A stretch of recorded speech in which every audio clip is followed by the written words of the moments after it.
In the factual background and reasons assigned with the legal position, this court does not find infirmity in the conclusion arrived at by learned single judge, and other directions are given.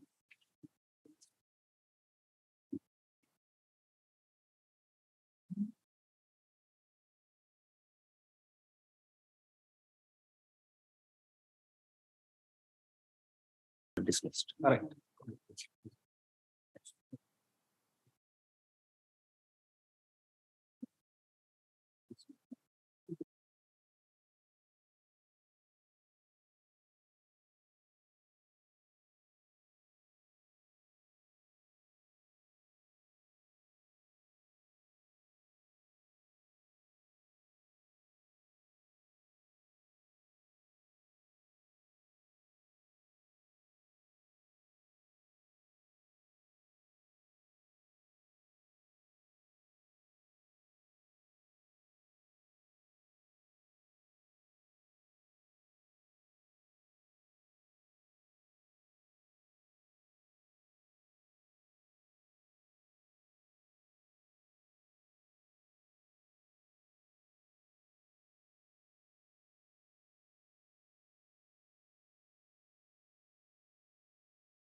None appeals dismissed.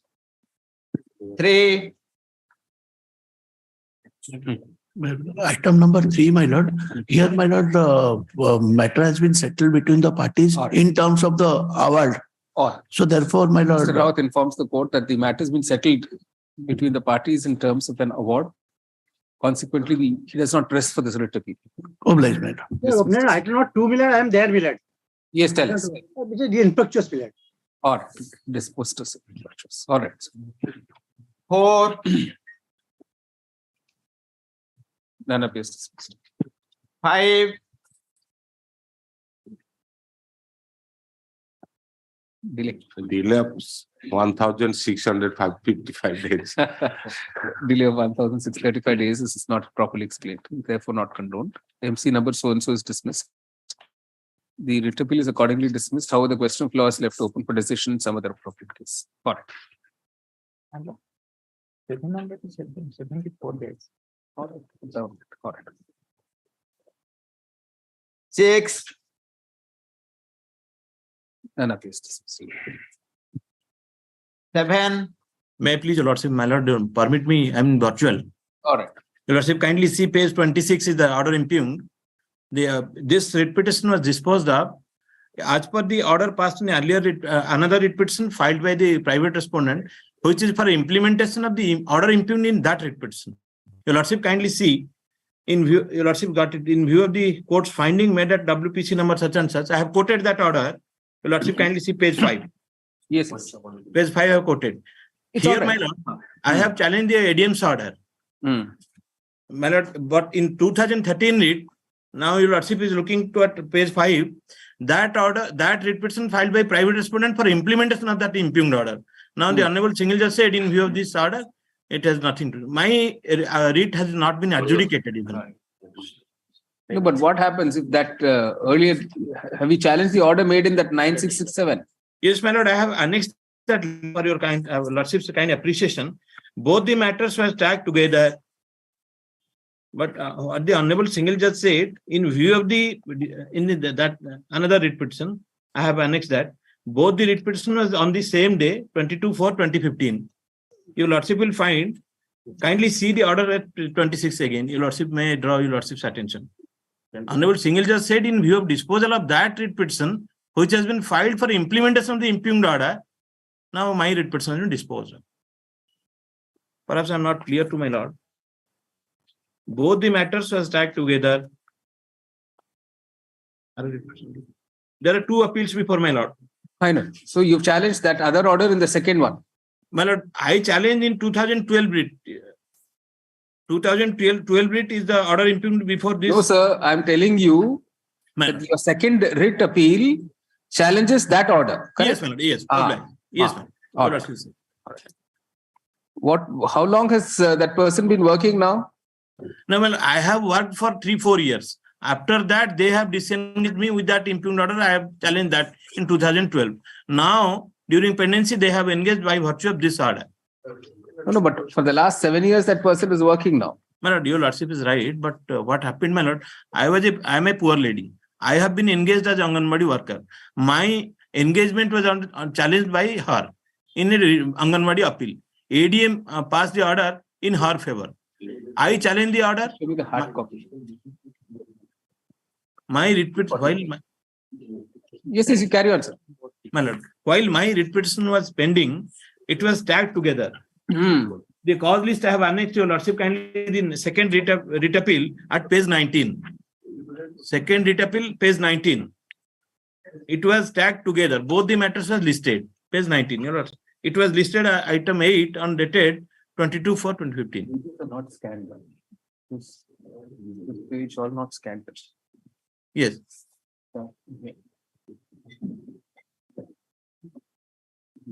Original copy in this writ appeal 243, in the scanned copy, they have forgotten to scan.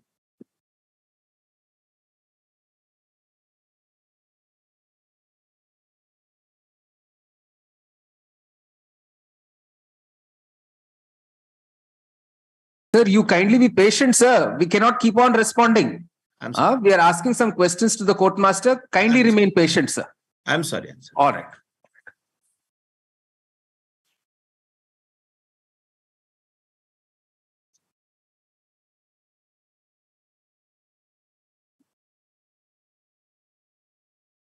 So this has not even come up once in the last 7 years. It was once in 2015, my lord. A notice has been issued. They have not yet responded. It was during cessation of work. The person herself appeared before the Honorable Court, and Honorable Court directed issuance of notice on 13/5/2015. Has a notice been sent? Yes, my lord. Notice has been issued, and their names appeared.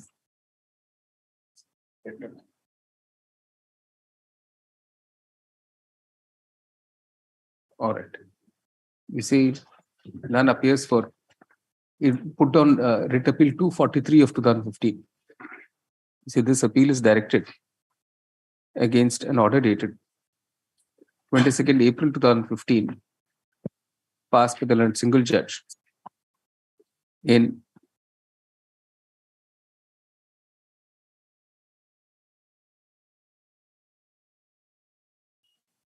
Civil 25272 of 2012.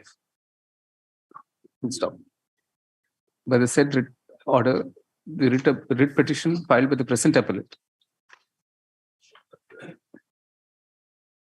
against an order of the additional district magistrate, bracket ADM,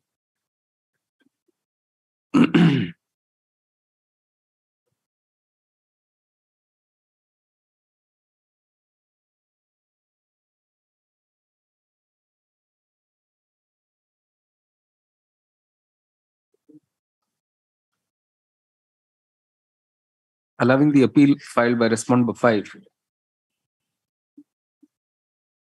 against the appointment of the present appellate as Anganwadi worker for the Telapada Mini Anganwadi Center near Godipalli GP under the Odgaon ICDS project in Nayagar district was dismissed. Paragraph: the learned single judge in the impugned order dismissed the appeal only on the ground that dismissed the writ petition only on the ground that another writ petition, civil number 9667 of 2013, filed by respondent 5 for implementation of the order of the ADM. ADM had been allowed by the learned single judge on that very same day. That is 22/4/15. 22/4/2015. Full stop. It must be noted here that against the said order dated 22/4/2015 in writ petition civil 9667 of 2013, the present appellant filed companion writ appeal number 244 of 2015, in which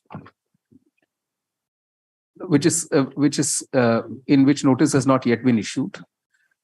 Full stop. Notice was, however, issued in writ appeal 243 of 2015 and served upon opposite respondent number 5, but none appears on her behalf today. Paragraph. The short ground on which both the impugned orders are assailed, that the agreed party was the present appellant, since her appointment had been set aside by the ADM and she had challenged that order.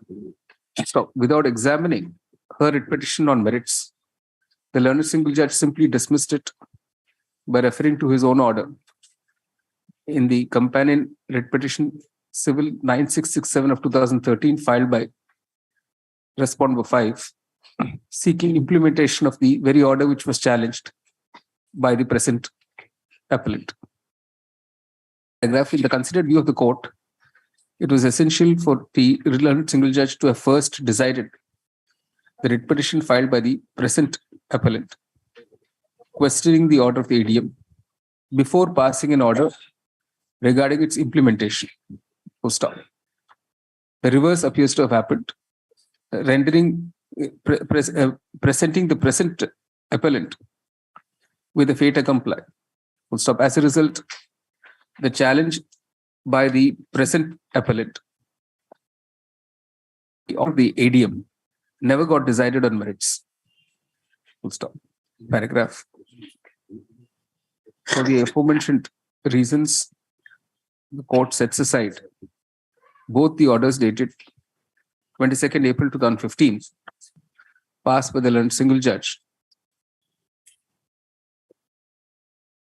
allowing writ petition civil 9667 of 2013 and dismissing writ petition civil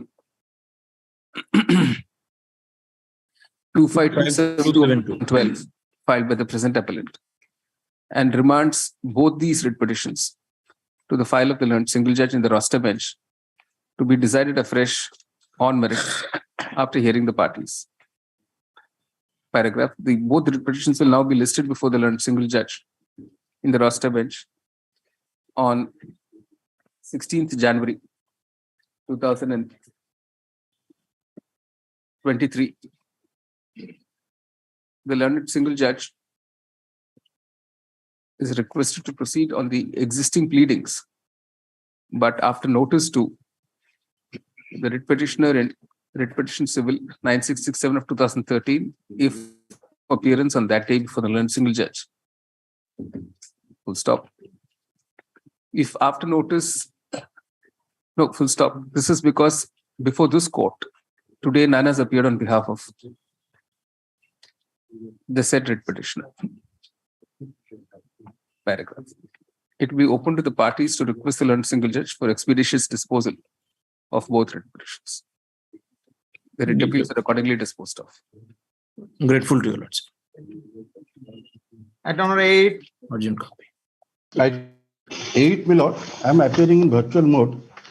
Here, my lord, the challenge is to the impugned order. Your lordship may kindly see that is available at page 45. Your lordship may kindly see the directly come to page 47. Here, I challenge the appointment of opposite party number 3 on the ground that she doesn't belong to the area where the Anganwadi center has been proposed. The proposed Anganwadi center was for Kirtanpur village. And as for his own nativity certificate, she belongs to one area that is Charisai. And she also participated in the proceeding, and on being selected, I challenge that order before the ADM. ADM having The a, hard copy. Your Yes. Lordship, may kindly come to page 47.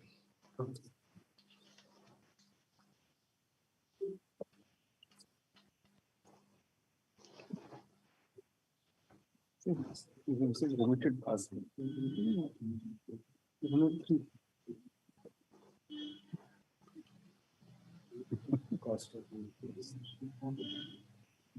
That is no checking. No? Nothing. This not even signed. What's happening?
Sir, your cost title itself is wrong, and you've not corrected it for 7 years now.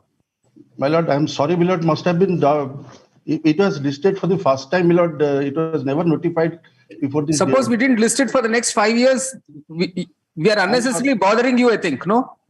If we had not Absolutely listed this for 5 years, you would not have bothered. Actually, all of you, I think we are unnecessarily disturbing you. I'm sorry, my lord. If you had not listed these writ appeals, sir, none of you would even move a finger to have them listed. Extremely sorry, my lord. Your lordship may grant me 2 days time, I'll remove the defect. 2 days. No, but now the whole thing is your client has already waited for 7 years. My lord, Because of your efficiency, she'll wait for some more years. only 2 days time, my lordship may grant me. No, better to deal with it in the merits now. We have to condone many things, condone all of these and look beyond them. All right. Tell us. So respondent number 3 we got appointed. If respondent number 3 got appointment, your lordship may kindly see the appointment order. That is, your lordship may kindly page 36, annex 7, page 36. Annapurna Sarangi of village Kirtanpur. Here it is written Kirtanpur. You know, and on his own application and also the nativity certificate, your lordship, that will be available at page 34. Your lordship may kindly see.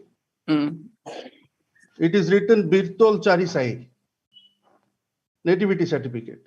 Whereas appointment has been given as if she is a resident of village Kirtanpur, and on his own application that is available at page 33, that is of course in Odia. Here she has written Charisai. And in order to cover up that, they say that the Charisai is also included in the cluster area. They say that, but at the same time, it has been issued mentioning that she belongs to the area that is. No, but Birtol bracket Charisai only it says. That was challenged. Yes, but the Anganwadi center is for Kirtanpur. It is police station Tirtol only, sir. Yes, my lord. Kirtanpur is only a village. Yes. The tehsil and as per the guideline, my lord, the person, we will get the guideline that is available at page 27. You lordship may kindly see page 27. The first guideline is applications for selection of volunteers to work as Anganwadi worker will be invited for each village Anganwadi center area from women residing in the said village of Anganwadi center. Here the area was Kirtanpur, and she produced the nativity certificate that she belongs to Charisai, but at the same time appointment has been given stating that she belongs to the area of Kirtanpur. Whereas my nativity certificate indicates that I'm a resident of Kirtanpur. And Let's see the impugned order, sir. Let's see the impugned order now. Your Lordship may kindly see the impugned order. Page 47, kindly see. Page 47. From third paragraph, from perusal of the documents, Your Lordship got What page, sir? page 47, my lord.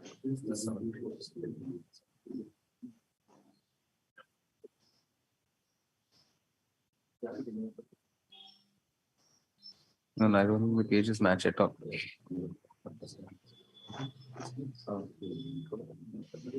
Impugned order, my lord, annexure 10 starts from page 45.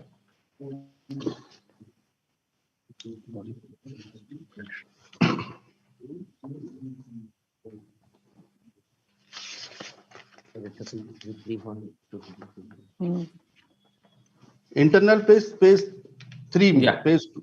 All right. Got it. From perusal of the documents and order passed by the appellate authority, it appears that the residential certificate issued in favor of the private opposite party, that she is a resident of village Birtol Charisai, and as such, she cannot be said to be a resident of the area where the new Anganwadi situation is at Kirtanpur. This aspect of the matter has not been dealt with by the appellate authority, and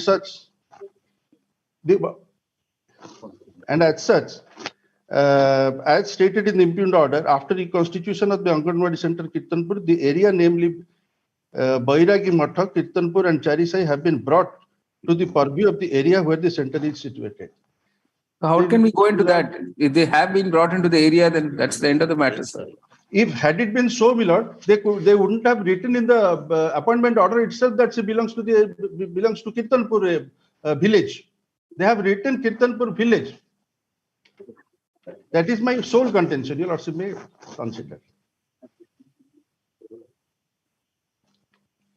And the honorable single judge is conscious of the fact that it has not been dealt with in the impugned order. It should have been remanded back to the ADM for de-novo inquiry, my lord. It's a serious issue. They could have very well written here that he belongs to Charisai, but it is only because it's a clustered area that will be considered. Your Lordship, may I leave it? Yeah, once they've been brought into the area. You said the challenge in the present writ appeal is an order dated 30th April 2015, passed by the Lord Single Judge, dismissing the appellant's writ petition civil 16710 of 2010, challenging an order passed by the Additional District Magistrate Jagat Singh Poor, (ADM), on 28th August 2010, dismissing her appeal being AW appeal case number 25 2010, whereby she had challenged the appointment of respondent with 3 NYD worker (AWW) at the Kirtanpur Additional Anganwadi Center (AWC). Paragraph. The ground on which the appellant challenged the appointment of respondent 3 was that she was not a resident of Kirtanpur village, which was the area of the AWC, but shown to be a resident of village Charisahi, PS Tirtol. Full stop. The ADM noted that the AWC at Kirtanpur had been reconstituted, and as a result of such reconstitution, certain other areas, namely Bairagi Matha, Kirtanpur and Charisahi, had been brought within the purview of the AWC Kirtanpur. Full stop. Inasmuch as respondent number 3 was a resident of Charisahi, she was given the appointment as more meritorious than the appellant. Paragraph. Counsel of the appellant takes exception to the appointment letter issued to respondent 3, which shows her to be a resident of village Kirtanpur, when even according to her, she was a resident of village Charisahi. Paragraph. The fact of the matter is that Respondent number 3 was not ineligible to be appointed to AWC Kirtanpur once the area of the said AWC got reconstituted and Charisahi was included in that area. Full stop. Therefore, notwithstanding that the letter of appointment may have indicated respondent number 3 to be a resident of village Kirtanpur, when in fact she was a resident of village Charisahi, that would not make her ineligible to be appointed as AWW. Paragraph. Consequently, the court finds no reason to interfere with the impugned order of the single judge. Pardon to mention, my lord. Obliged. Pardon to mention, my lord. Item number 7 as not the time of call, my lord. I pray the matter may be taken up after. No, not like this. We spent quite some time on it.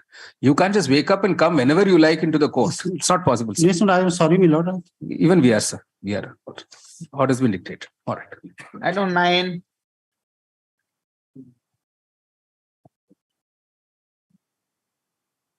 Yes, sir. None appears dismissed. 10. It is not an infractuous, my lord. All right. Dismissed as infractious. 11. Well, it's a state appeal. Well, it's probably in the meantime the response regularized by All the right. Counsel, the appellant states that in view of subsequent developments, the writ appeal has been rendered infractuous. It is disposed of as such. 12. Well, my lord also states appeal 332 days delay. All right. Delay of 332 days not properly explained. That MC is dismissed. The appeal is accordingly dismissed. Right. 13. Item 13, your lordship may kindly see the connected matter, that is WA number 117 of 2016. My lord may kindly see the last order dated 29/9. This had your lordship's order, last order on 29th of September for filing of affidavit. I press some more time. All right. Counsel for the School in Mass Education seeks and is granted the last opportunity to file an affidavit in terms of the order dated 29th September 2022 on or before 1st February 2023.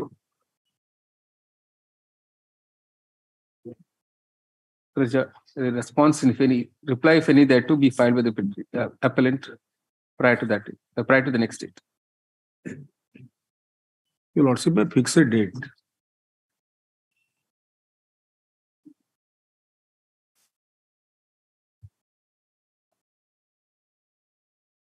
Temporary. 23rd March. 14.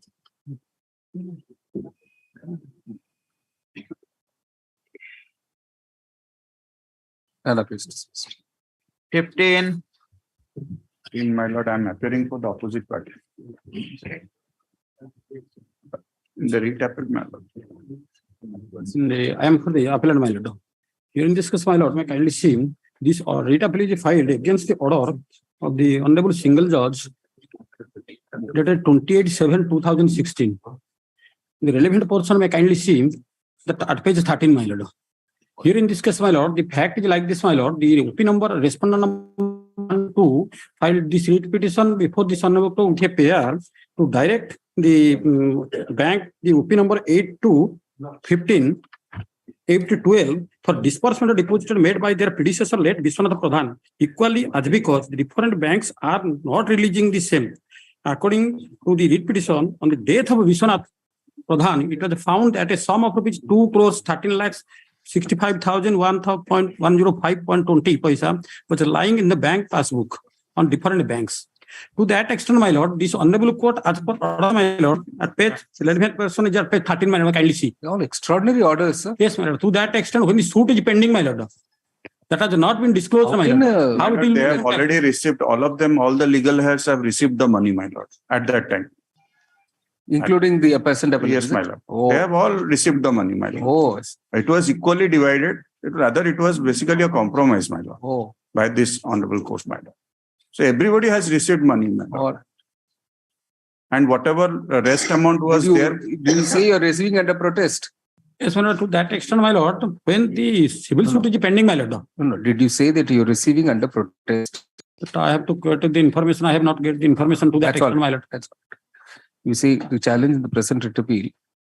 2 writ appeals, is it?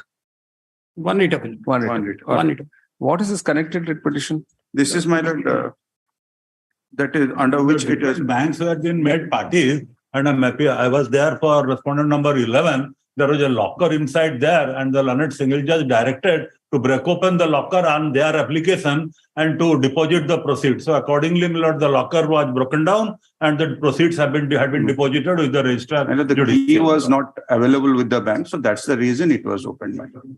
No, but that writ petition is still pending. No, my lord. It has been Disposed of. So it's simply the file is kept with this. As the challenge in the present writ appeal is to an order dated 28 July 2016, passed by the learned single judge in writ petition civil 21622 of 2013.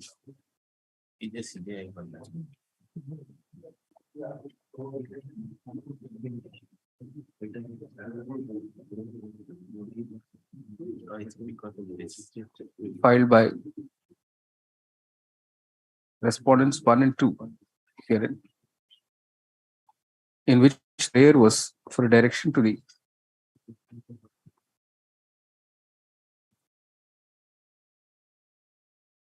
respondent banks, the opposite party banks, respondent banks, not to release the monies in the accounts of the late father in favor of the legal heirs.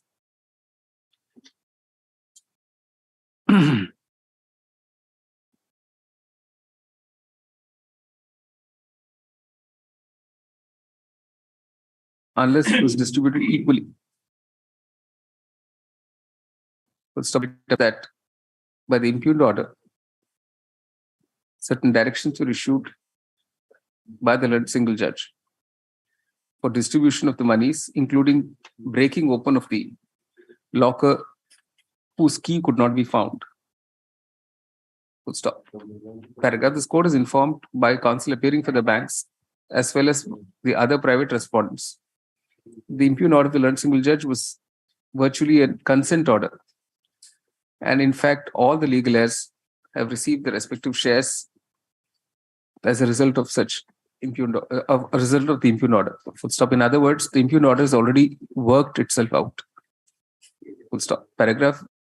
Specific query was posed to counsel the appellant whether the appellant had received his share in terms of the impugned order. Under protest, he claimed that he did not have any instructions in that matter. Paragraph. There is no indication in the writ appeal that the appellant took the money that fell to his share as a result of the impugned order under protest. Full stop. Having benefited from the impugned order without recording any protest in a formal way, the appellant cannot be seen to challenge the same impugned order. Full stop. Consequently, the court finds no merit in the present appeal and it is dismissed. Appearance may be noted. All right.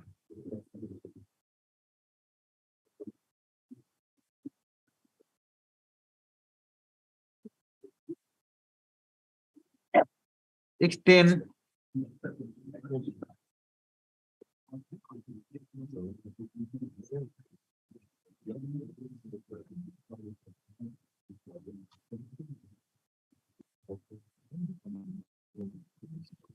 I said writ petition seems to be still pending.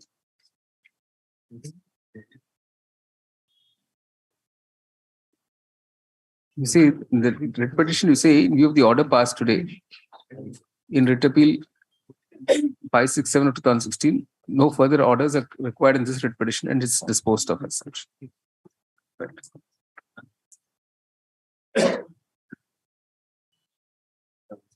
None appears dismissed. I don't know 16. 17. 17 minutes, there is a delay, Milad. I mean, virtual Milad. 17 is delay, Milad.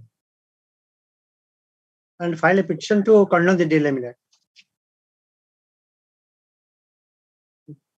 101. Yes. What is the explanation of the delay, sir?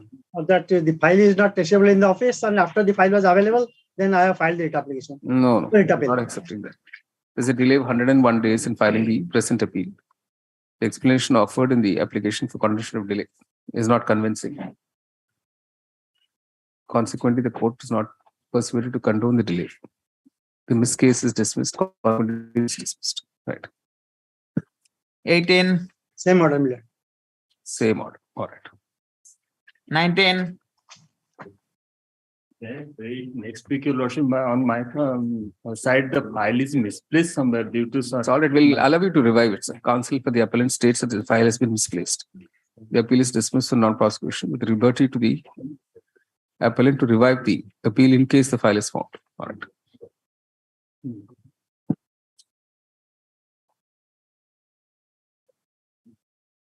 twenty, Similar matter was listed lordship on 5th, and your lordship heard the matter and judgment is reserved. Order is reserved. I pray this matter be taken up after that so that on 5th, item number 7 is their batch of cases. Which is reserve order in this also, sir. Yes. Orders reserved. It will be along with that motor vehicle batch. Yes, yes.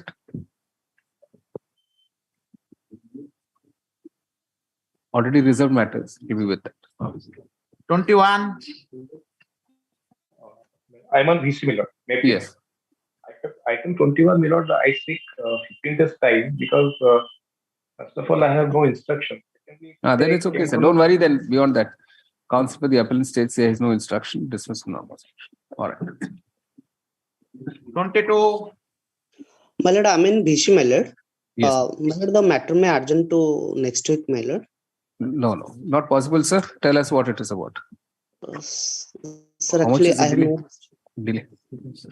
So the matter is that the 11 days. All right. What is the senior matter? has- What is the matter about? Tell us. Sir, my senior is busy with her his brother's marriage, my lord. So I have So it's a chance for you to argue, sir. Nothing much. You just have to read the impugned order of the single judge. Sorry, my lord. I have no instruction, my lord. The matter may adjourn, my lord.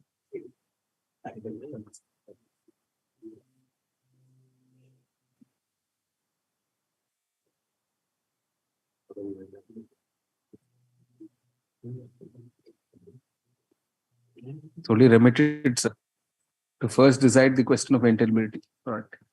All that has happened by the impugned order of the single judge is that the matter has been remitted to the sub-collector to first decide on the question of maintainability and then to proceed in the merits of the case. Full stop. This is hardly a case which gives rise to any issue that requires to be interfered with by this court in the present appeal. Accordingly, the court is disinclined to interfere with the impugned order of the single judge. The writ appeal is dismissed. The delay is condoned. All right. 23, 23, my lord. There is a delay, my lord. 15 days delay on the ground, my lord. The appellant is on the. All right. Tell us what the merit is. Merit, my lord. The appellant challenging the honorable single judgment dated, my lord. 26/7/2016, pertaining 1 WPC number 12639 of 2005, my lord. Honorable single judge dismissed the writ petition on the grounds of not taken the 5 marks additional mark on the MPhil degree, my lord. That's why the appellant is challenging the said judgment, my lord. On the ground, my lord. The delay noted here 92, sir. 315, my lord. 315 days. You said 15 or 315? 315, man. 315. That 3 was so silent, sir. I think you also heard it as 15. It's a very good way of telling the numbers. Excellent. So there's a delay of 392 days. 392 days in filing the present appeal. The delay is not properly explained. That application is dismissed. Consequently, the writ appeal is dismissed. All right.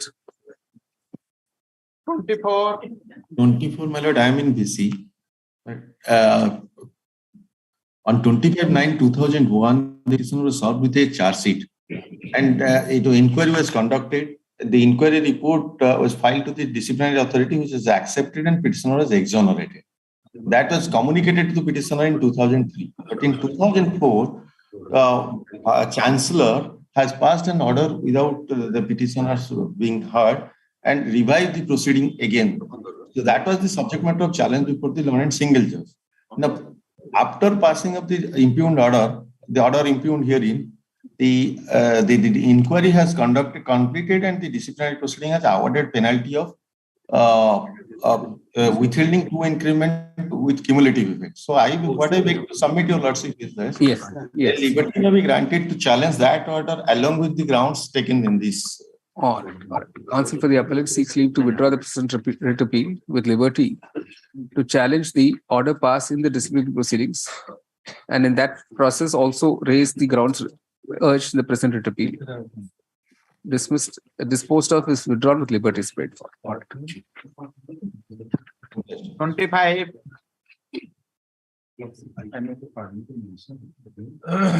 Mike. I may pardon to mention, my lord, the brief I could not be traced out. All right, sir. When will I permit you to revive it? Is the counsel for the petitioner says the brief is unable to be traced, dismissed for non-prosecution, liberty to the petitioner to revive this application as and when the brief is found. Yes. Right. 26. None appears dismissed. 27. Permitted to withdraw, my lord. All right. Dismissed as withdrawn. 28. 28 minutes is covered by your lordship's order, my lords. I'm just handing over, my lords. During pendency of the writ application, my lords. I mean,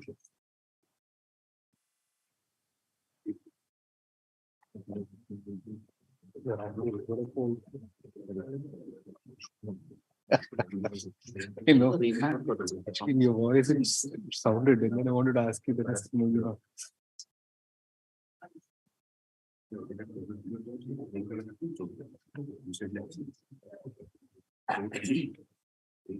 All right.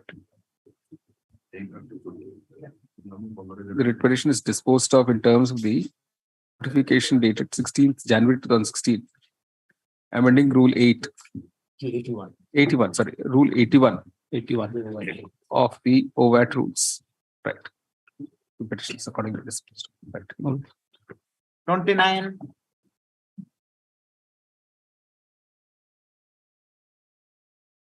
29. None appears dismissed. 30. May I please, my lord? This is not a batch of writ petitions, my lord, filed by a club, my lords, which is, my lords, based on doctrine of mutuality, my lords. Lords, what has happened in this case, we have challenged, my lords, Annexure 4, which is a provisional notice of demand, my lords. Even though the petitioners filed return, oblivious of filing the fact of file return, my lords, they have raised provisional demand. No order, nothing. And your lordship have virtually, while protecting these petitions, all the petitions, have answered by order dated 19/1/2015. Your lordship kindly see the order passed with this on report. 19/1/2015 minutes. List the matters 1 week after as prayed for by the Lord and Council for the State in order to enable him to obtain instruction, specifically with regard to circumstances under which, though Annexure 3 dated 18/10/2013, that is, if filing agreement has been issued, notice of demand on tax and provisional assessment has been issued by Annexure 4. Your lordship may kindly turn to page 46. So only one document, page 46, Annexure 4. Kindly see, there is no record of the receipt. So there's no counter. So there's no counter here. We can say that since there's no counter affidavit, there's no denial of your e-filing. No denial. And there is admittedly, return is filed. I had Annexure 3. All right. The case of the petitioner in all these petitions is that despite having e-filed the returns and there being e-filing acknowledgement, the respondent department, the opposite party department has still issued a notice of demand of tax on provisional assessment basis. Provisional, yes. Paragraph. On 19 January 2015, while issuing notice in the present petitions, the following orders were passed. Reproduce the whole orders. Paragraph: for the past over 7 years, no counter affidavit has been filed. It is seen from the impugned notice of demand that the first sentence therein states that open quotation, there's no record of the receipt in this office of the return for the tax period ... unquote. When in fact, the petitioner has placed on record the copy of the e-acknowledgement receipt, bracket, annexure 3, bracket. With there being no counter affidavit, the court proceeds on the basis that there is no denial of the fact that the petitioner has in fact e-filed its return on the date indicated in the acknowledgement receipt paragraph. In that view of the matter, the impugned demand is hereby quashed. The department is now at liberty to proceed on the basis of the e-filed return of the petitioner and complete the assessment proceedings as expeditiously as possible. Sir, these are all now barred by limitation, and there are two judgments of the Supreme Court recently, Miller's Cosmopolitan Club as well as Miller's Calcutta Club, where Honorable Supreme Court has said that all clubs Millers, based on doctrine of mutuality Millers, are neither liable to service tax nor tax Millers. All right. It's clarified that all the pleas available in law to the petitioner can be urged in the such proceedings in accordance with law. Including limitation and also taxability. Yeah, all pleas, including limitation and taxability. Taxability of the transaction. Yeah, yeah. All right. Deeply obliged. All right. All the petitions are all same, identical. Yeah, right.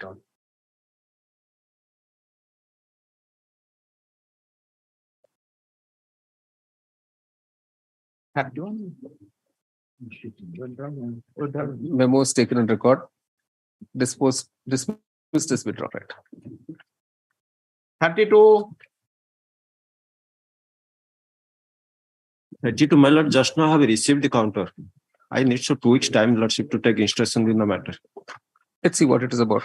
What is it about? Matter, lordship, initial there was 147 proceeding and the refund order was passed. Subsequently, on 154 proceeding, the order was reversed and demand was raised to the equal amount. Participate in the assessments and let it be completed. Yes. My only ground is that it is amounts to review. That 154 order is in review, which the income tax officer has no power of the review. That is my sole ground also.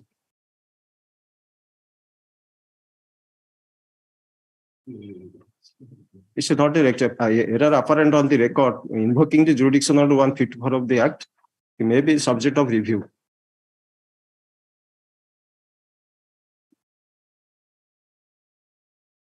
So after 147, 264 is invoked, is it? After 147, 154 was invoked, thereafter 264 also. So let's read that para 2 at page 13. We'll get to know.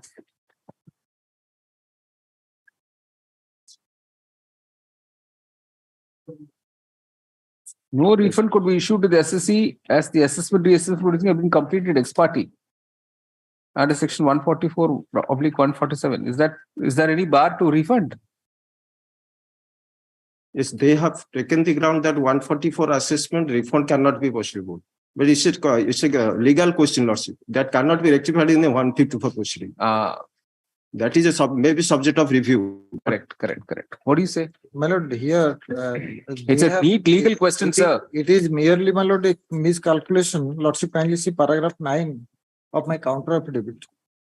There, my lord, they had submitted the wrong facts, based on which, my lord, that was the effect was given, refund was given, but subsequently, my lord, when it was found he had submitted on the wrong facts. No. Just read your para 9, sir. Yes, my lord.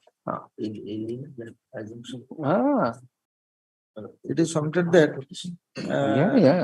absolutely. The assessment completed under section 144, 147 of the IT Act, in the case of petition, a refund of rupees 62,508 was issued.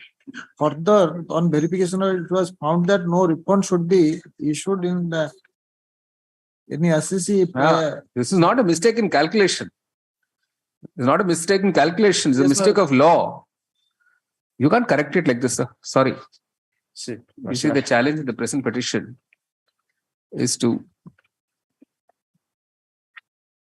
order passed on 22nd December 2016 by the Principal Commissioner, Income Tax, Sambalpur, under section 264 of the Income Tax Act 1961.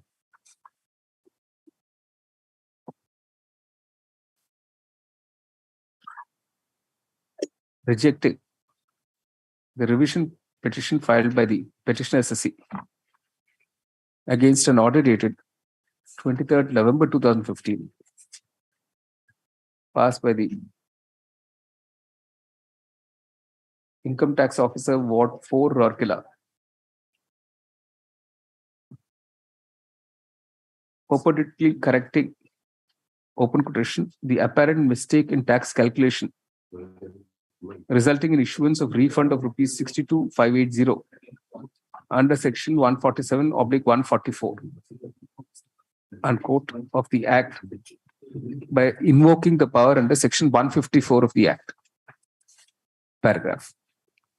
The reason for invoking the power under section 154 of the Act, as explained in para 9 of the counter affidavit filed in the present petition by the revenue, was as under. And also in paragraph 12, the whole of para 9, that is of page 31, top of page 32.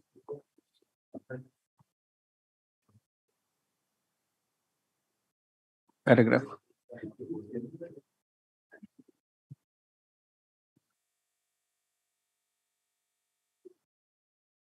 This was obviously the refund. The refund was directed to be made to the petitioner SSC in the reassessment proceedings under section 147 of the Act for the relevant AY assessment year, that is 2010-11. Full stop. If according to the revenue in such proceedings, no refund could have been issued, that was really an issue of law and not an arithmetical or calculation error as is sought to be projected by the revenue. Full stop. This was not a matter for which section 154 of the Act could have been invoked by the assessing officer. Full stop. Consequently, this court has no hesitation in setting aside both the order dated 23rd November 2015 of the ITO and the subsequent order dated 22nd December 2016 of the Principal Commissioner, Sambalpur, of Income Tax, Sambalpur.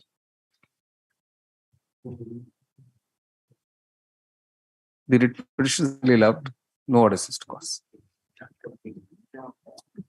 33. May I please? On 17/7/2007.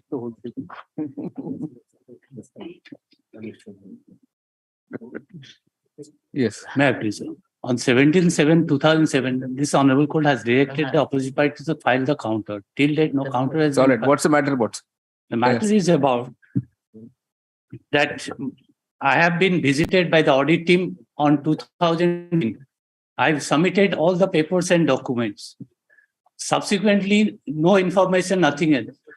On 2017, it is an inordinate delay. I have got the records, how they have fabricated the matters, and I've got the order sheet. That is why they have been asked to file the counter affidavit. It's all right, so you can file an appeal. In that appeal, they'll produce everything. My lord, it is 3 years. 3 years they have sat over the matter, and they have issued 40 audit visit report. There should have been initiated 42. Now they have initiated 43 on that. If I'll take your honor to the audit visit report, page 93. Just imagine, sir, you got an unconditional stay for a tax and penalty of 122 crores. Yes, my lord, that is also sub judice before this honorable court on the boot project and the IOCL project. That matter is sub judice before your honor. No question of interfering writ petition like this. Sorry. My lord, but it has been in the audit visit, they have recommended to in the 42. But you're not without a remedy. You're not without a remedy. You can always challenge it in appeal, sir. When I've raised the preliminary objections, if I'll take your honor, let me phase 9. I raised a preliminary objection. Yes. That has not been taken into consideration. Right. 94, I have raised the preliminary objection. Right. My preliminary objection was not taken into consideration. Right. Then they issued me 43. When the recommendation was given on the 40, since the 42 assessment was barred by limitation, so on the basis of audit visit report, they have initiated 40. So that is what, when they issued the 43 notice, they have annexed this for audit visit report. After 2.5 years, they have passed. When they should have issued me after 7 days. My audit visit was completed on 2013. No information, nothing. In 2017, they issued me the notice. They sat over all and while issuing this 43 notice, they accompanied this audit visit report. And that is also after 1 year, they have completed the assessment. So that is why the opposite party was directed to file a counter. I have got the document, I have obtained the certificate of the order sheet, how they have fabricated the dates and they completed the assessment. That is what my submission. The challenge of the present petition is to an assessment order dated 10th February 2017, passed by the Deputy Commissioner of Commercial Taxes against the petitioner dealer for the period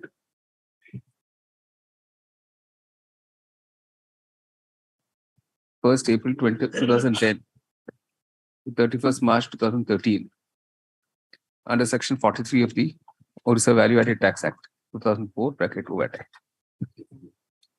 Paragraph admittedly against the impugned order.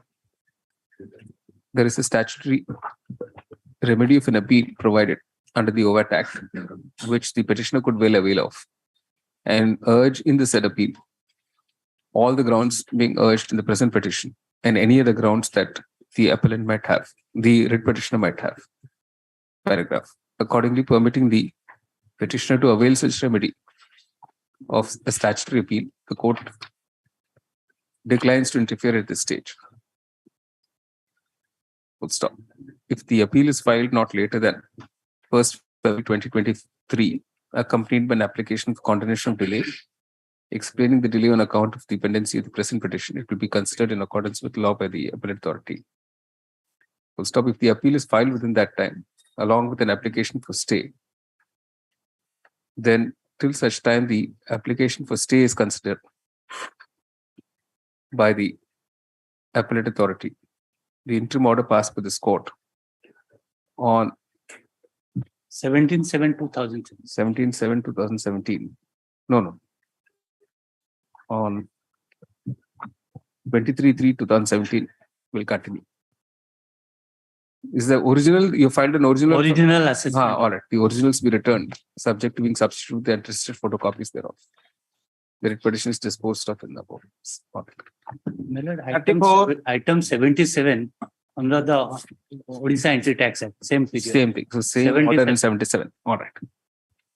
My lord, this writ petition is covered by case of automobile, your lordship's historic judgment, the case of automobiles and Endure Limited.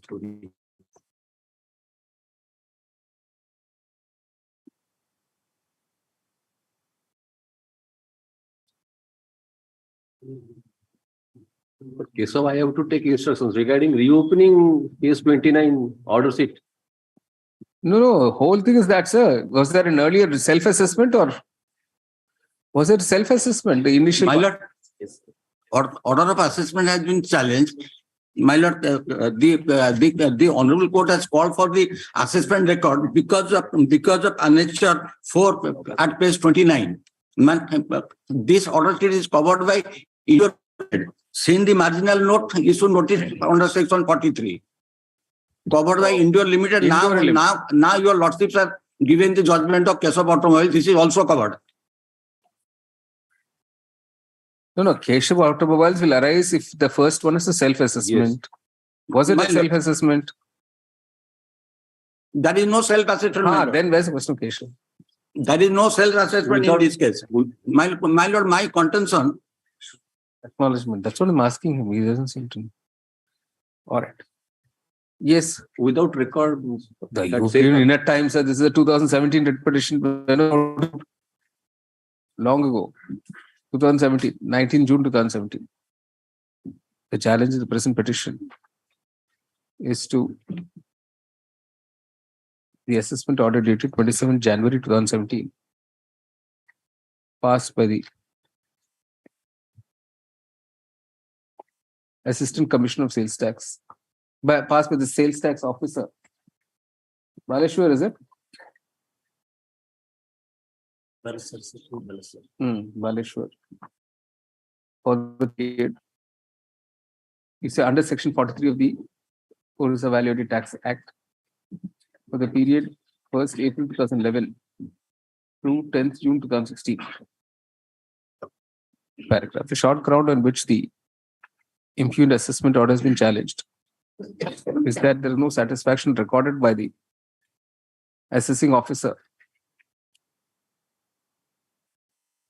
that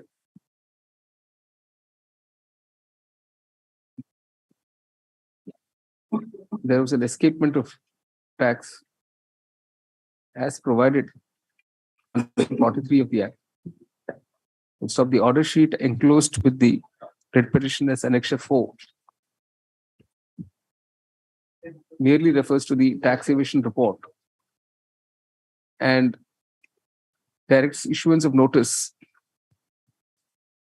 in VAT 307, E32 and Form 4. Full stop. Paragraph. As explained by this court in, you have the judgment, sir, in Endure Limited versus Reported in 148 VST 61 Orissa. 148. Sorry, my lord. 148. Is it VST or STC? VST, my lord. STC. STC, my lord. 61 bracket Orissa.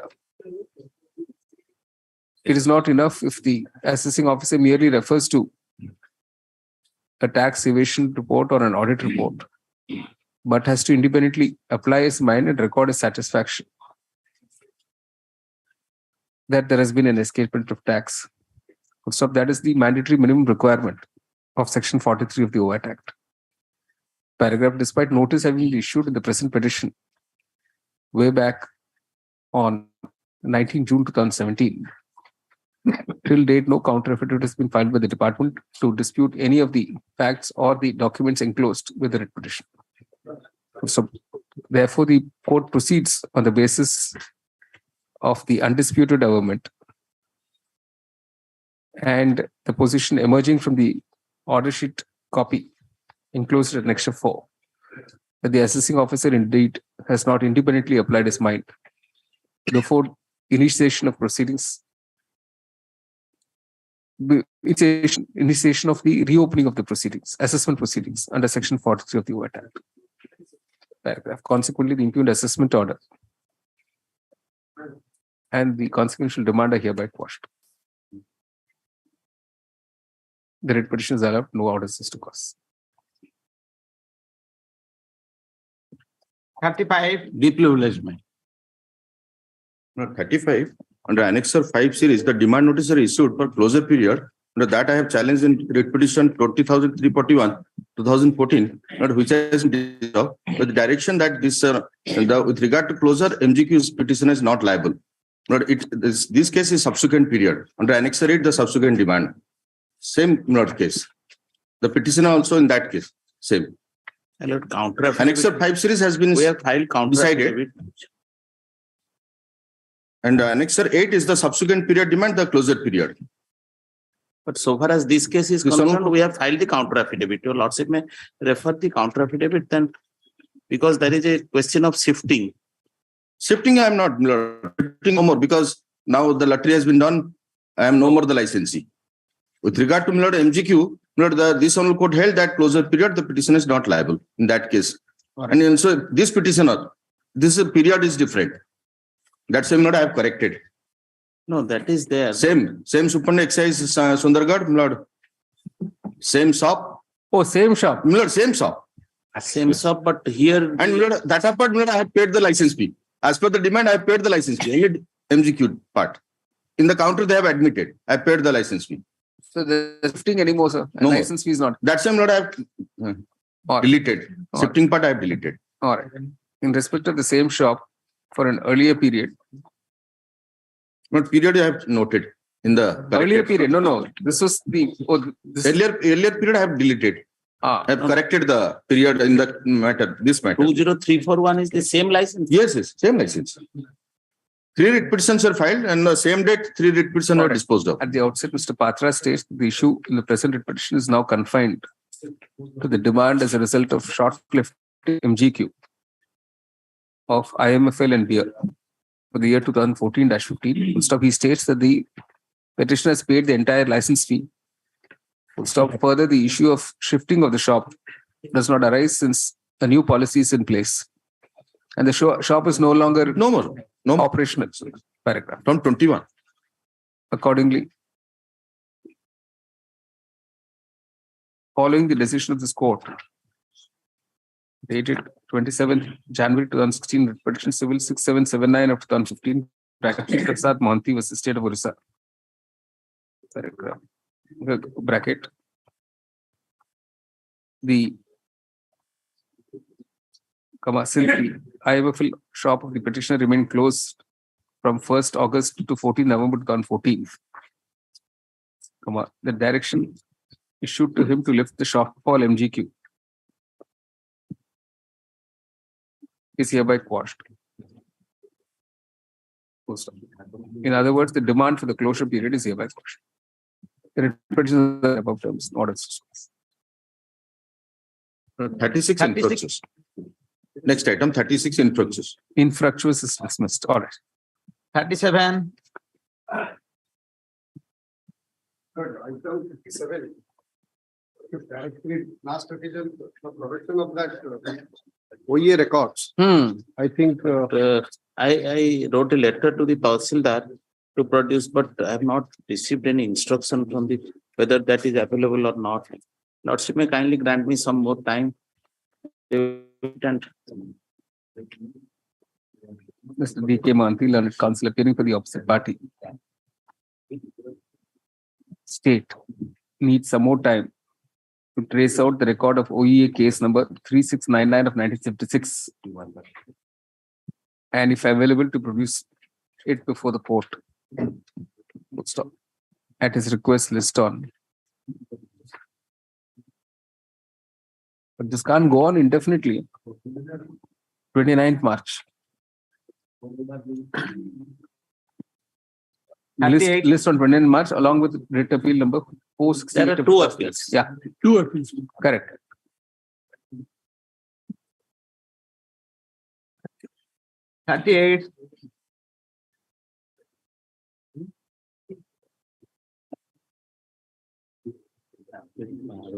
None appears dismissed. 39. Same one. 40. Same order. 41.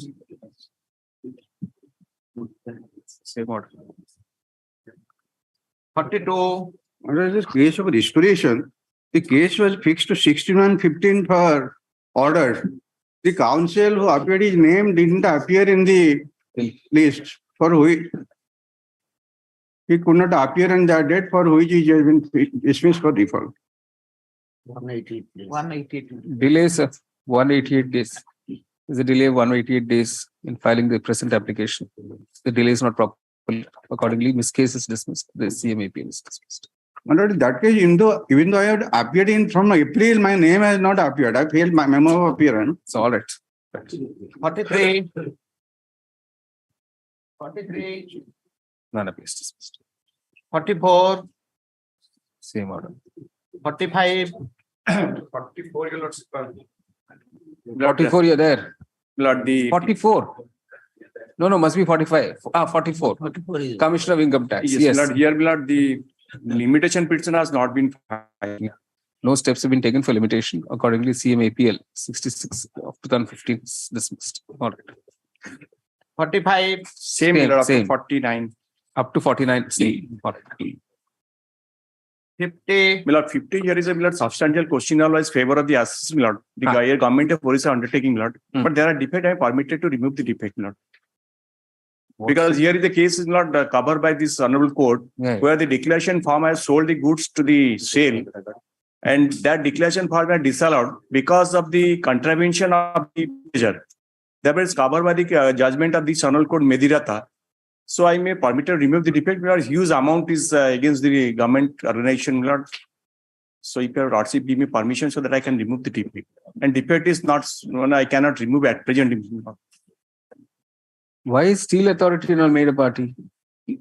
Steel Authority because he has issued a declaration form IB, Lord. They concern a tip tax. He has purchased the goods from the state government organization, Lord.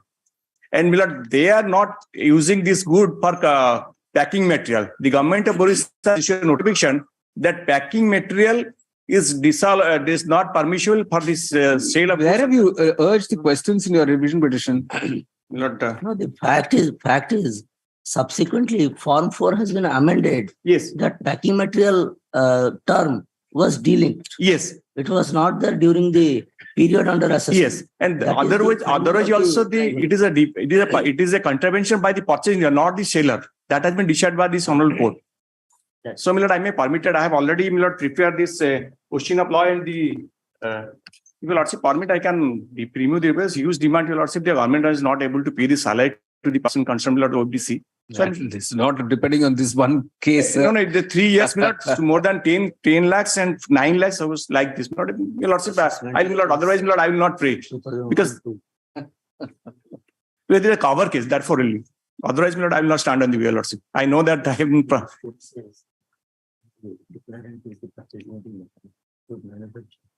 So, if you are wrong, they are given to the selling dealer. So you cannot lay hands on the selling dealer, but that is the issue. All right. So that's the All right. Fix be removed as the last chance within a week. In 2 weeks' time, maybe. All right. Within 2 weeks, list that out. God bless me. 51. My lord, under section 42 of the my lord, to an item 51 is covered by the Chandrakant Jalal was the penalty 42(5) of the penalty. So it's dismissed. Since the question of law urged in the present revision petition is covered against the SSC. So the decision of this court. Chandrakant Jalal. Copy the already.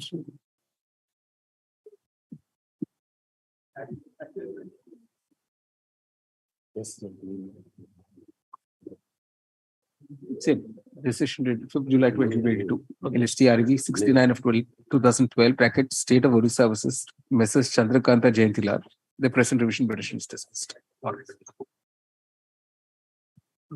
52. None of this dismissed. 53. Same order. 53. Would you remember this? All right. The memo statement record dismisses withdrawn. 54. Your Lordship, I am representing item number 54. Your Lordship, this matter is similar to matter we have already received a date on 17th April. Same List on 17th April along with STRV? 47 by 2016. Of 47. All right. 55. This matter, this review petition is filed. My lord, the original writ was disposed of. Admittedly, there was a direction for consideration. These authorities could have considered the case applying the provision laid down under the law. But in view of the findings in the order, which is sought to review before Lordship, that the authorities cannot do that because the authorities cannot interpret the order of this Honorable Court. But here the finding of the Honorable Court that they were in the secondary cadre. But in fact, they were initial appointment was as LSS and after promotion they moved up to level 3 headmaster, that is elementary cadre. It's all very clear, sir. It's only if they have exercised the option and will find the applicants to be entitled, only then they will be given. That's what it says. You have enough. My lord, may I say, since this present opposite party has already withdrawn, retired in the meantime. So you withdraw this. My lord, but keep the question of law open. What is that? Review petition? My lord, then since this. Not in a review petition. Rule no grounds made out for review.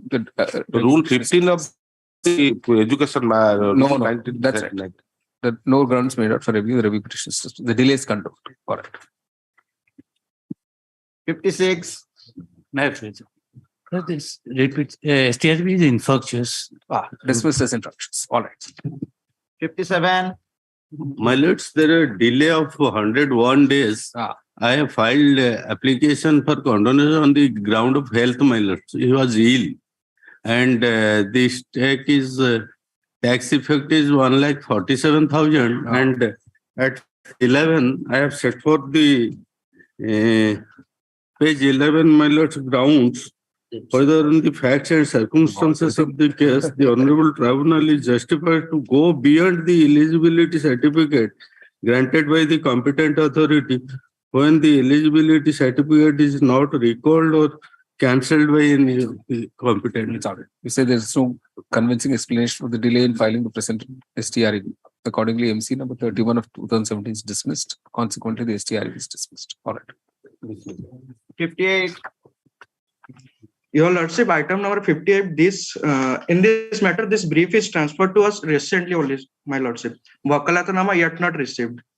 Kindly take this matter next week, my Lordship. What's your name, sir?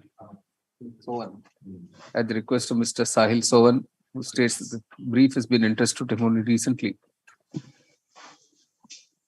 Much obliged. List on.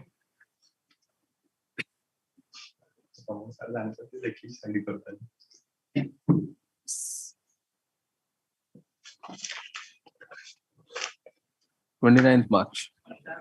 Effects be cured in the meanwhile. Much obliged. 59. States revision, my lord. The question of law is that page 16 of the revision petition, number Roman 1, whether on the facts and in the circumstances of the case, the Learned Orissa Sales Tax Tribunal was legally justified in holding that supply of cement by the opposite party, consignment agent, Major Century Cement, Vaikunt Raipur, and a registered dealer with the state of Odisha from its stock as per dispatch advised by Major Century Cement on being placed with purchase order by the purchasers of Odisha falls within the scope of Section 3A of the Central Sales Tax Act 1956. And question number 2 is more pertinent, my lord. Whether on the facts and in the circumstances of the case, Odisha Sales Tax Tribunal ordered in law in holding that the transactions in question fell within scope of Section 3A of the Central Sales Tax Act 1956, while recording the finding that the opposite party consignment agent, having taken delivery of cement inside the state of Odisha and supplied cement to customers located inside the state of Odisha, ignoring the fact that the opposite party being consignment agent of Major Century Cement of Raipur in the state of Chhattisgarh, previously state of Madhya Pradesh, submitted declaration in Form F as required under Section 6A of the Central Sales Tax Act 56, read with Rule 12(5) of the Central Sales Tax Act.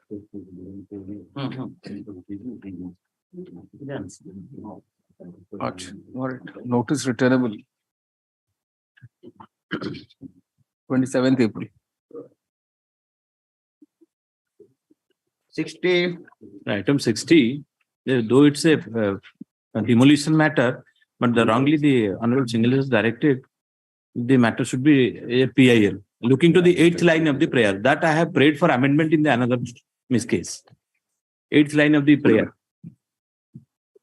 It's a demolition over the private land, 16 to 7 feet. Therefore, I filed the writ petition. The Learned Honorable Court assigned to the demolition matter. Looking to the 8th line of the prayer. What is the 8th line, sir? 8th line says as to why the opposite party shall not be prevented to construct the road. Therefore, it is. So you want to delete that line? I have filed that. IA. What is that IA? IA number 16707. My lord, 16707. IA number 16707. Since this is an early stage of the writ petition, for the reason stated therein, the application for amendment is allowed. 8th line. The consolidated writ petition we filed within by Monday. By Monday. Within 1 week. And then the main writ petition you say by virtue of the aforementioned application for amendment being allowed, the 8th line of the prayer in the main writ petition to the effect that open quotation, why opposite parties shall not be prevented to construct the road over the case land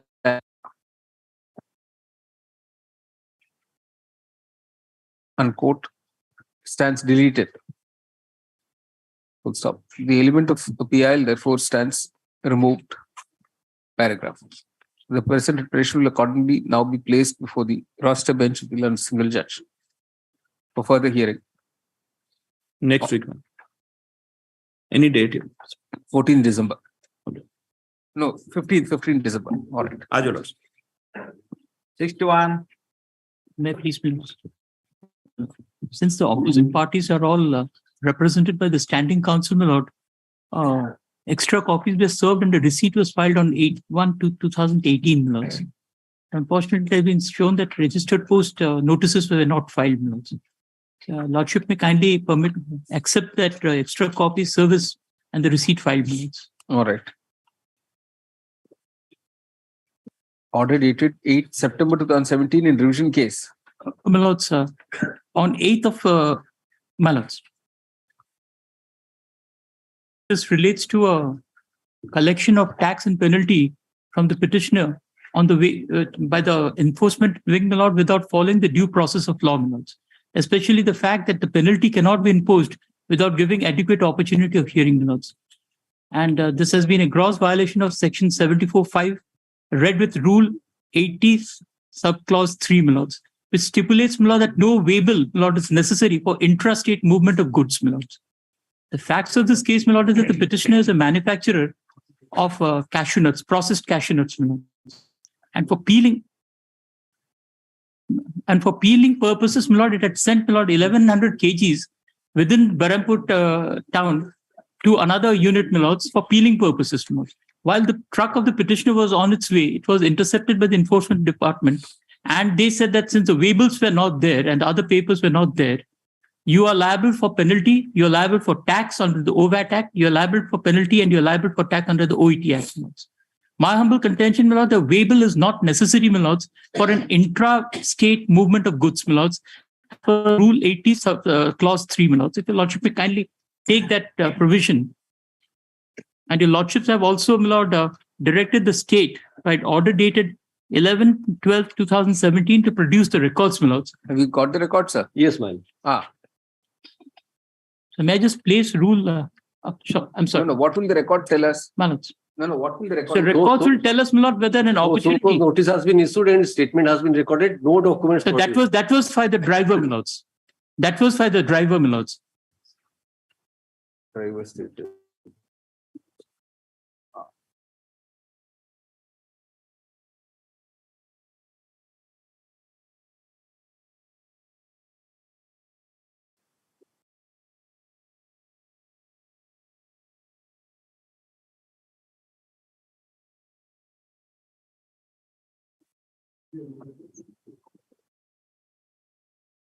The total penalty is 79,000. No, my lords, penalty is 55,000, my lord, twice the amount of tax. That bill is there, my lords. If a lordship would kindly see, my receipt is page 26, without giving any.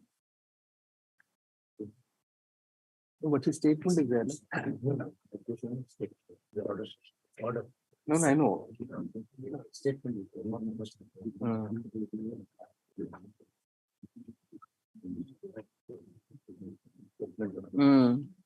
So your statement has been recorded. No, that is not my statement. No, the statement of the driver, my lords. No. Thereafter appeared. But also, I think there's no statement recorded. No statement, and 74(5), my lord, stipulates that a chance hearing has to be given so far as penalty is concerned, my lords. And your lordship would appreciate the same value, my lord, is taken for OVAT purposes as well as the entry tax purposes, my lords. On the ground, my lord, these waybills are not there. Where waybills are not necessary in the cash memos also not. No, that is not necessary. It's not a sale, my lords. It's being sent, my lord, for not a single document. Decortication, my lords. So because I do not have the necessary equipments. And 74(5), if your lordship would kindly see, my lord, of hearing, my lord, is a prerequisite for 74(5) penalty, my lords. And so far as Rule 80 subclause 3 says, my lord, this intra-district, intra-state movement, my lord, does not require a waybill to be given, my lords. I don't have any explanation. Just see this, there is a statement by the owner. No, that is a statement of one Mishra, who is the driver of the vehicle. No, but below that. No, below that, no, sorry. Owner has also endorsed. No, an owner has drawn a contention, my lord, is the statement may have been recorded. Thereafter, my lord, the ground for which this was collected was because vehicles were not there, my lords. This was admittedly an intra-state movement of goods, my lords. So your lordship may kindly see rule. For 79,000 should be included. No, say lordship, my lord, it's a poor manufacturing unit of cashew nut. A lady entrepreneur, my lord, a lady entrepreneur, my lord, and your lordships have No, but struck she's down. already paid this amount, looks like. Lord, I was forced to pay because otherwise the cashew nut, my lord, will be wasted. My lord, your lordship knows the kernels, my lord, it will be wasted. It was going for peeling, my lord, purposes, so that it can come back to my factory for processing.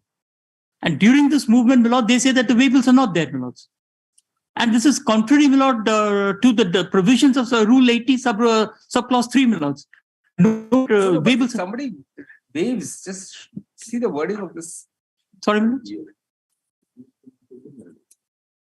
The wording of the declaration, just in the bottom of the page.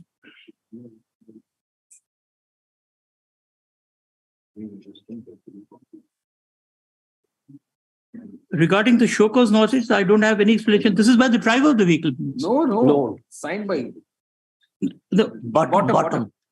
The bottom, my lords, regarding show cause notice, I don't have any explanation to offer, and I opted to pay the penalties of rupees so and so, so and so, so and so. Lord, your lordship would appreciate this is Deepak Kumar Mishra. Subsequently, the owner appears and says, my lord, I claim the goods because it will be going waste. The signers of the owner. My side is PK Panda, my lord. He's the owner, my lord, but the statement is recorded by the driver, my lord. Your lordship would say a statement.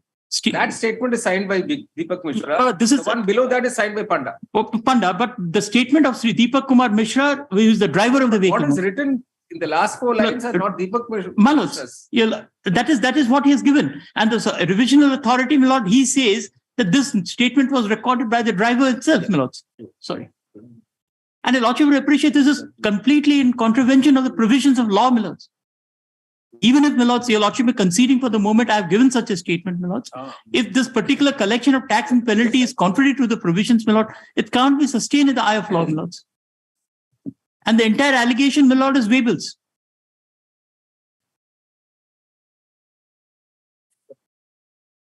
And this proclivity, my lord, to collect tax and penalty at the drop of the hat, my lord.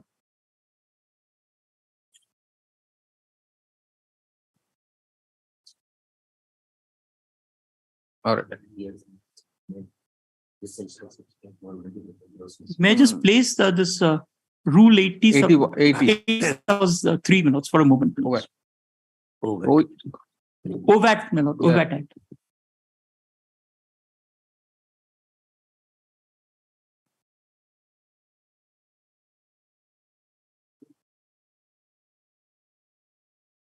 Your lordship, Rule 80, lord. Rule 80.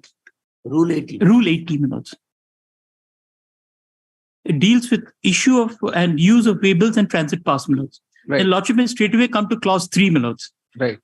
The waybill shall be issued to a dealer who consigns goods from a place inside the state to a place outside the state, or brings any goods into the state, or receives any goods dispatched from any place outside the state, or imports goods into the state from a place outside the state, my lords. These are the only 3 contingencies when waybills are necessary, my lords. So an intra-state movement, my lords, does not require, my lord, a waybill, my lords.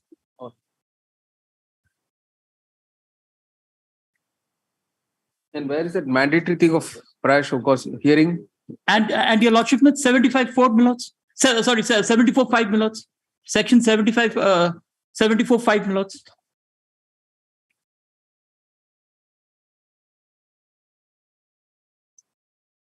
No. After giving the driver or person in charge of the goods reasonable opportunity. The driver says, my lord, that I do not have anything. Then subsequently, the manager appears, my lords. He also says. No, statements, my lord, may be made.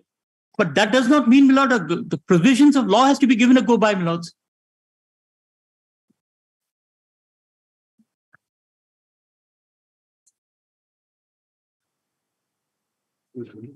Even the driver of person. The driver is being given.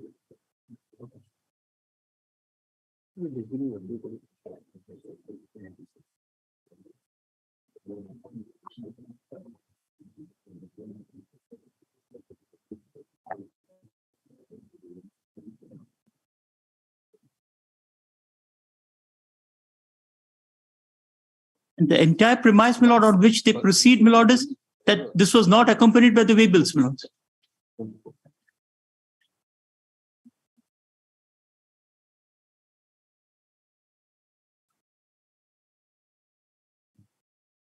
(74)(5) may I just please for your lordships.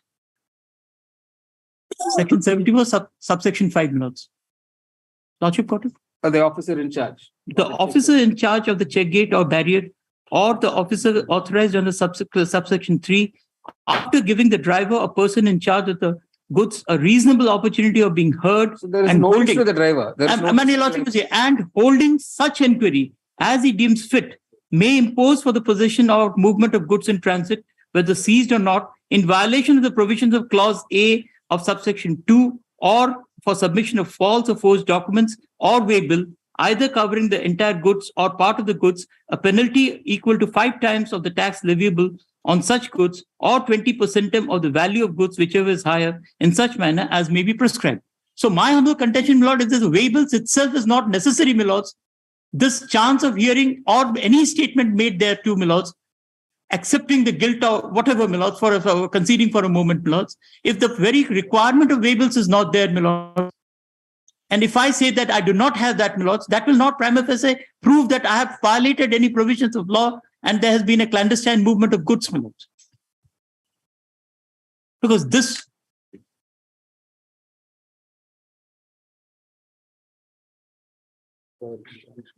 Correct. The challenge in the present petition is to an order dated 8 September 2017, passed by the Additional Commission of Commercial Taxes, bracket appeal, for South Zone, Berham, dismissing the petitioner's revision case number GA bracket 667/2015-16, and thereby upholding the levy of tax and penalty by the sales tax officer, enforcement range, Berham.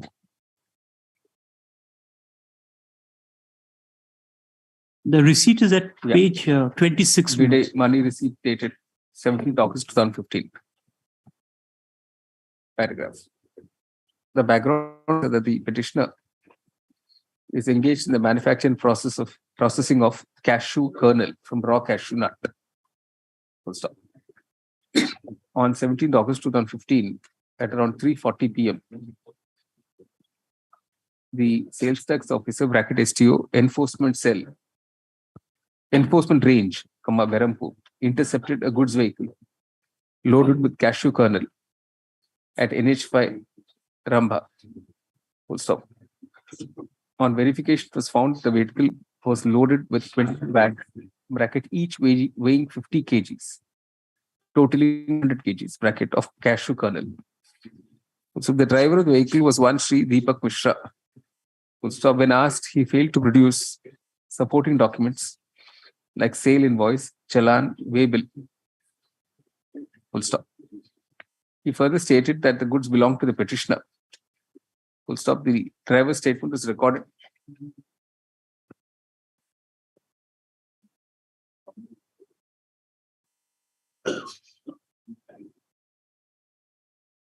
Where he admitted that owner/manager of the petitioner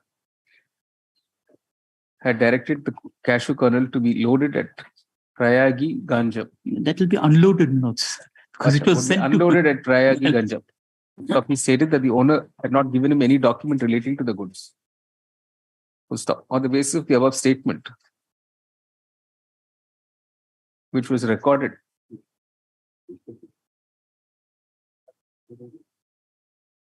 a show cause notice under section 74 bracket 5 of the Overt Act was issued to the petitioner, fixing the date as 18th August 2015. So it appears that at 6 p.m. on 17th August 2015, the owner also appeared, and purportedly admitted to the mistake of not issuing the invoice / challan / waybill in support of the cashew kernel and opted to pay the tax and penalty. Stop. Accordingly, the said amount of rupees 79,200 was collected and the money receipt issued. Paragraph. While directing notice to issue in the present petition on 11th December 2017, the LCR was called for. The local court record is called for. Paragraph. Although counterfeit has not been filed, Kamal Learned Additional Standing Counsel for the state has produced the original records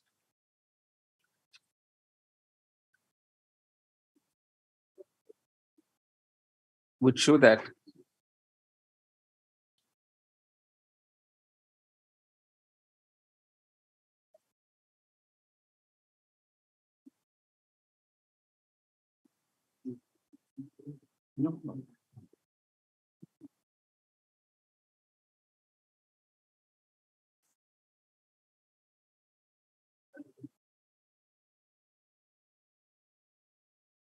the driver was issued a show cause notice under section 74 bracket 5 of the overt act. And he also gave a statement reduced to writing. Also, with the said same statement, an endorsement was obtained from the owner of the goods. That is the present petitioner.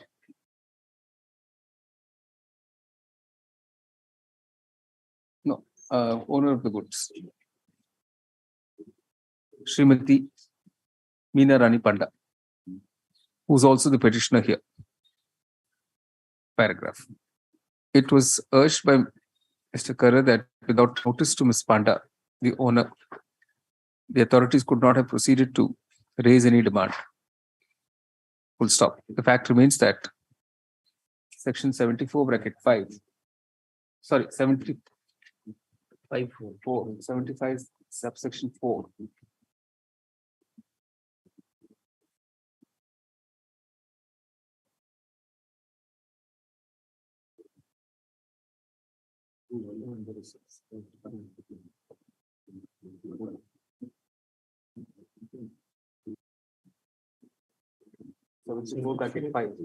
Section 74 bracket 5 of the overt act envisages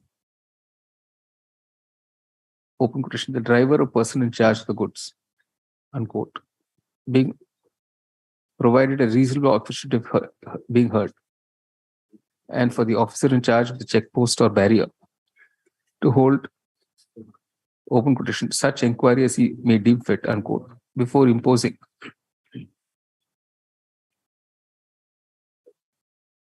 penalty. Paragraph. In the present case, it does appear that the statement of the driver was recorded and signed by the driver. Full stop. It also bore the endorsement of the owner. Full stop. Paragraph. Mr. Kara submitted that since this was an intrastate movement of goods, this is processing, in terms of rule 80 bracket 1 bracket Roman small 3 of the overt rules, there was no requirement that the consignment had to be accompanied by a waybill. Full stop. He accordingly submitted that irrespective of the statement of the driver not contesting the penalty amount, this court should interfere in the matter since the demand was not justified. Paragraph. The authorities could not be faulted for demanding from the driver documents in support of the consignment being carried in the truck in question. Full stop.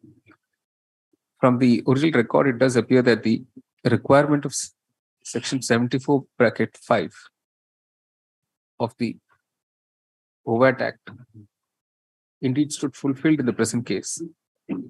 Full stop. Notice was indeed issued to the driver. Full stop. The statement of the driver was recorded, where he did not contest the liability arising from non-production of the relevant papers in support of the movement of goods. Paragraph. In light of the statement of the driver, where he does not mention about the transfer being an intra-state transfer. It's, Lordship, pardon me. That's obvious from the record, my lord. It's going from Berhampur to Ramba, which is within the state itself, my lord. Yeah. The officers cannot be faulted with proceeding to make a demand of penalty from the vehicle, from the driver in question, which was apparently paid. In the circumstances, the court is not inclined to interfere with the impugned order. The other submission, my lord, the same value is taken also for the entry tax, my lord. The charge, my lord, on the sale and entry, my lord, can't be the same, my lord. But this is OVAT. I don't know. OVAT and entry tax. They have charged, my lord, they have taken 2 lakh, they have valued it on their own at 2,20,000. If your lordship may kindly turn to page 26. At the top, my lord, they say that the value of the goods is 2,20,000. At the left-hand column, my lord, they calculate OVAT, my lords. At the right-hand column, they calculate on the equal amount, my lord, OET, my lords. So this value, my lord, can't be the same, my lord. Sale and entry, my lord, can't be the same, my lord. The purchase value and the sale value can't be the same, my lords. And that was also one of my contentions in the writ petition, my lords. Not interfere. The court is therefore not inclined to interfere. The petition is dismissed. The one line, my lords, of your lordships was greatly obliged.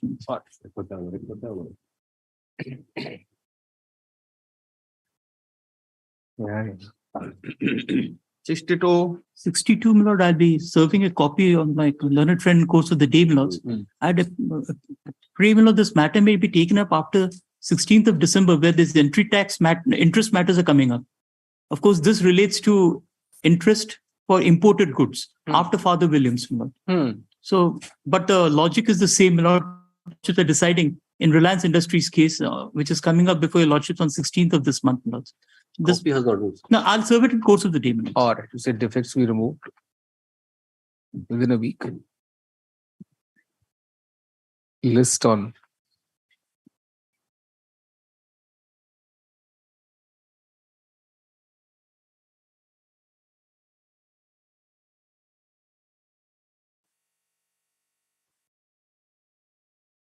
April 4th. Obliged. 63. 63 may be permitted to withdraw. Dismiss this withdraw. 64. State's revision, my lord. My lord, 64 may be taken by any other bench because my lord Justice M.S. Raman has drafted and signed the petition. All right. List before a bench of which Justice Raman is not a member. On 29th March. 65. 65, madam, not please. Not press. Dismiss this one. 66. My lord, 66. Without, my lord, without sounding. I'm so sorry. 66 is different. May I lordship. Here, my lord, I am for the respondent, my lord. They have cleared the area amount. Already cleared both. Or also petitioner also present. Or it is informed that all the amounts Here, my lord, due have been paid. May I pay one thing, my lord? Is the respondent present? Yes, my lord, he is present. The respondent is present in court. Counsel for the appellant confirms the payment has now been made. As the balance payment has been made as directed by this court.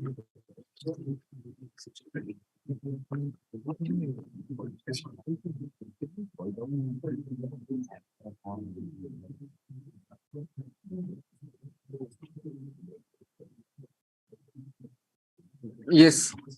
May I appear one thing, my lord? Let the matter may be sent to mediation for settlement, my lord.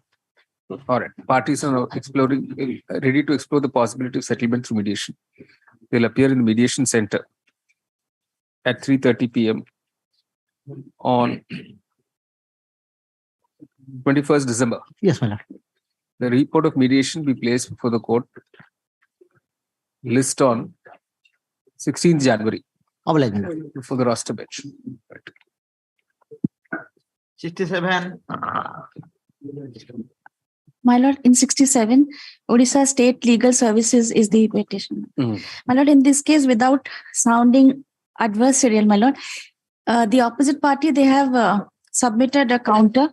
My lord, I'm just confining myself to the issue of cess, lords.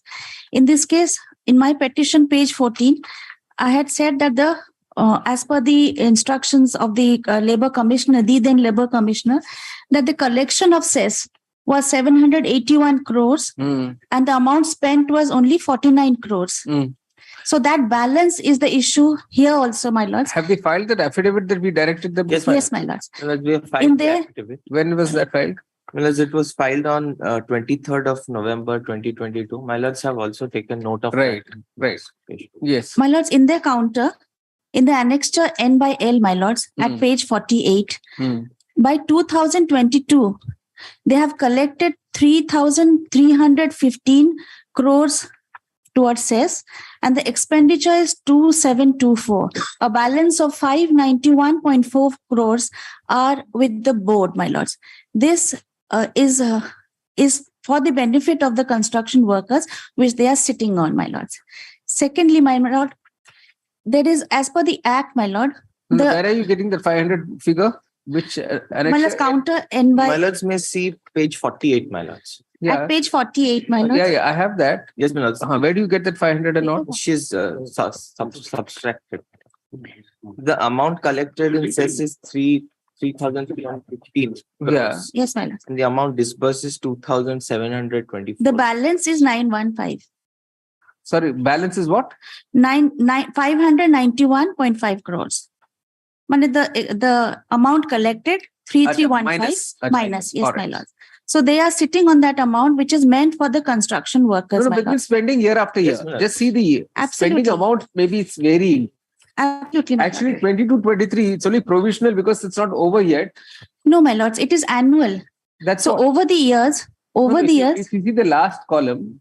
Yes, my lord. It's steadily increased. Let's see from 16-17. Every year, the expenditure is increased except 19-20. Yes, my lords. But 2021 and 21-22 is more than 2021. Yes, my lord. That is because the registration number of people are increasing. Right. Therefore, the amount is increasing. What is the important is that the balance amount, the amount collected is meant to be spent for the purpose on the construction workers for the various benefits as envisaged in the Act, my lord. This is not an issue pertaining to our state only. It is all over the country that this balance cess is what is an unauthorized income for the board, my lords. So therefore, I would request your lordship to pay a little more attention to this balance, which has to be used during the course of the construction for the people who are constructing at that point of time. Orissa, what are the specific steps you've taken in Orissa? Yes, ma'am. My lords, may I? Let's see the affidavit. What have they said? My lords may see page 4, my lords. Page 4 of my affidavit, para 8, my lords. My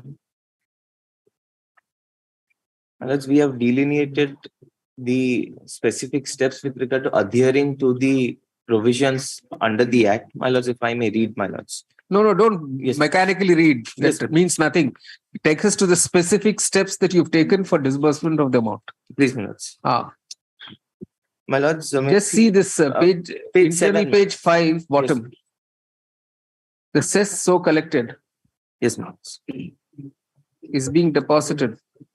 The cess at 1% of the construction incurred, which exclude the cost of and so and so.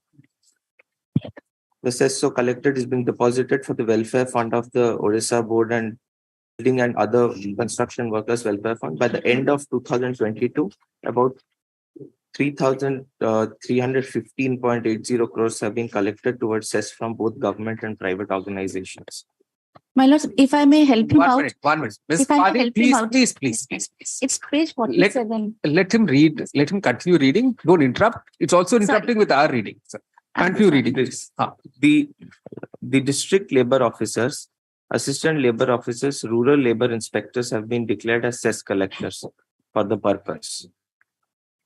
Then was further, all building approving authorities in urban and rural areas like urban local bodies and panchayat raj institutions and other local self-government, PWD, irrigation, etc., have also been declared as additional cess collectors. Thereafter, the State Advisory Committee has been formed under section as ordained under Section 4 of the Act for effective administration of the DOCW Act. The state government has, as required under Section 4 of the Act, also constituted the State Advisory Committee. Thereafter, for registration of the establishments under Section 7 of the above Act, the government has notified the district labor officers functioning at various labor districts of the state as registering officers, and so far 24,255 numbers of establishments have been registered. No, but it's not about so much about registration. You see, the disbursement is the question. Just come to page 9. Page 9, my lords. 9. Yes, sir.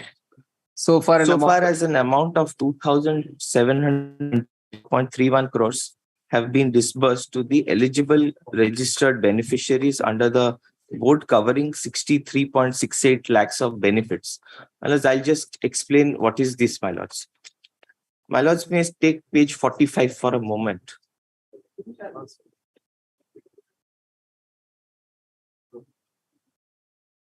Please, my lords. My lords, these are the different benefits which are extended. So my lords may see educational assistance. So say suppose one person has two or three children. One of them would be class 6th to 7th. One of them would be class 8th. So the person would be getting two benefits, my lords. So in that, so therefore we have said that 63.68 lakhs of benefits have been given, and not, my lords, because that is how the itemized breakup is on the next page, my lords. Page 47, my lords. Where my lords may see the educational assistance that I just pointed out. Educational assistance, number of benefits, it's 4,42,332. So in the same way, my lords, for marriage assistance, 88,299 number of benefits have been given. Therefore, my lords, assistance for purchase of safety equipments, which my lord may find 6 rows down, 3,47,571. Accidental benefit is given to my lords 57, my lords. That's hardly anything. See, the point is, yes, if you come back to your affidavit, that M by, which she was pointing out, yes, M by 1, page N by 48, 1. yes. Yes. N. Running page 48. Yes. See, there is a huge gap between what you spent in 21-22 and what you've earmarked for 22-23. It's not matching. Yes. And we're already in the first 6 months of 22 is over. That year 22-23, 6 months is over already. Yes, ma'am. And this affidavit is filed in November, right? Yes, ma'am. And so by end November, you've hardly spent 61 crores, 61 lakhs. So there's nothing compared to the previous years. By this time, you should have spent some 270 crores. If you go by the previous year's figures. So what is happening? Yes, I'll file a further affidavit specifically dealing with this. No, and what have you actually, how have you planned to spend this? What are the demands? Yes, I'll deal with the deficit amount and the specific query with regard to what the spendings of this year, this year particularly. Actually, the collection itself has gone down dramatically. See, if you see the collection. Yes, it's 260 crores. First 6 months, if it's 260, and let's assume it will be doubled, it will be 520. What you're spending is nothing compared to that. You see the figures of, you say the affidavit dated 27th November, is it? Or 24th? 24th November, right? 23rd November. 23rd November 2022, filed by the opposite party state, has been perused. Inter alia, the figures of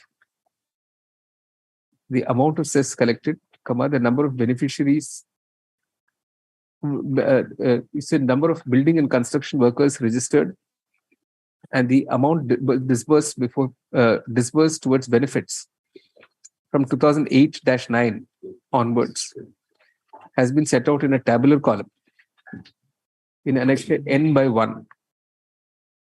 Stop. While the expenditure by the number of beneficiaries and the amount disbursed has shown a steady increase from 2018-19 onwards, as far as 2022-23 is concerned, the figures are provisional. We'll stop. The amount of cess collected, going by the amount of cess collected for the first 6 months of the year 22-23 being approximately rupees 260.14 crores. The corresponding disbursal is way below the amounts disbursed in the previous years. It stands at only rupees 61.61 crores. So the number of beneficiaries also is only 75,994 compared to the yearly figures of over 3.69 lakhs in the previous year. So in other words, for 22-23, the number of beneficiaries and the amount disbursed is dramatically less than the previous years. Full stop.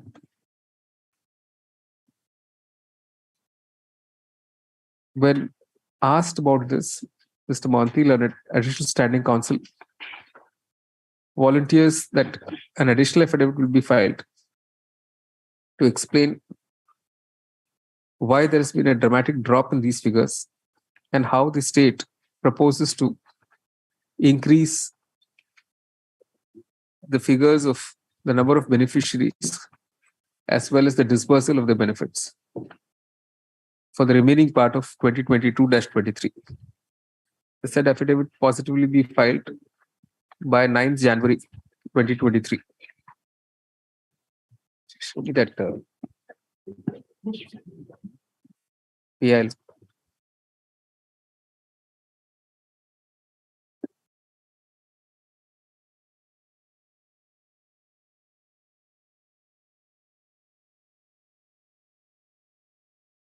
List of 19. My lords, Sam, if I may be permitted to bring two other issues to your kind notice, my lords, is that as per section 16 of this Building and Construction Act, my lords, every beneficiary is to be registered by paying an amount himself.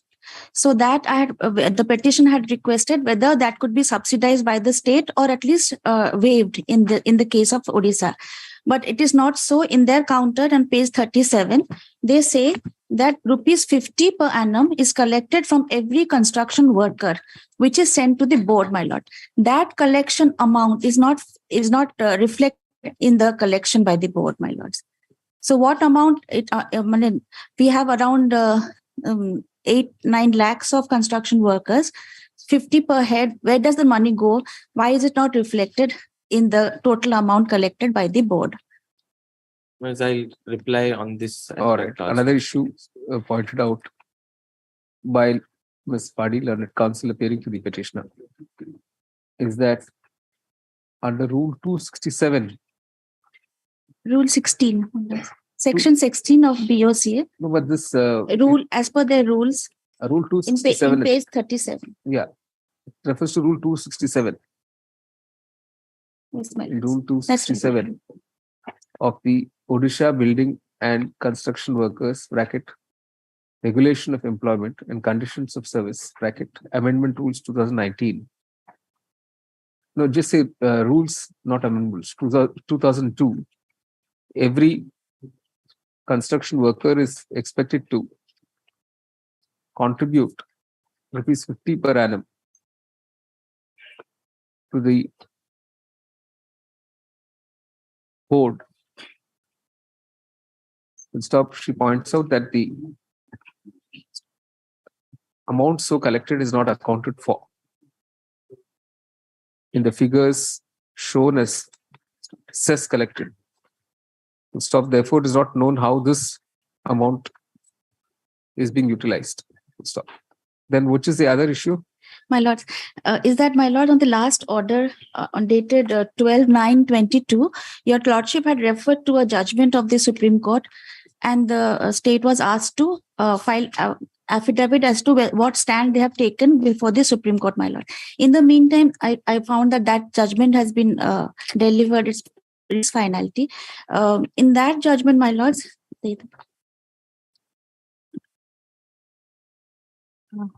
this issue has been highlighted again of cess being collected, more collected and not disbursed, where their lordships have come highly on the states and UTs, saying that in page 17, if your lordship see.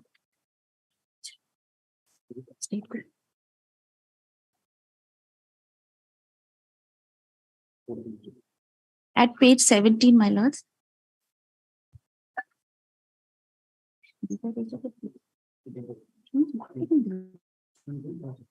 That's it. What has been done with? Yes, my lords. Para 62. Yes, my lords. Right. So therefore, my lords, so they have laid down certain rules which could be followed by the state. So certain suggestions which could be looked into by the state in the meantime, my lords. My lords, and one glaring fact. Yes.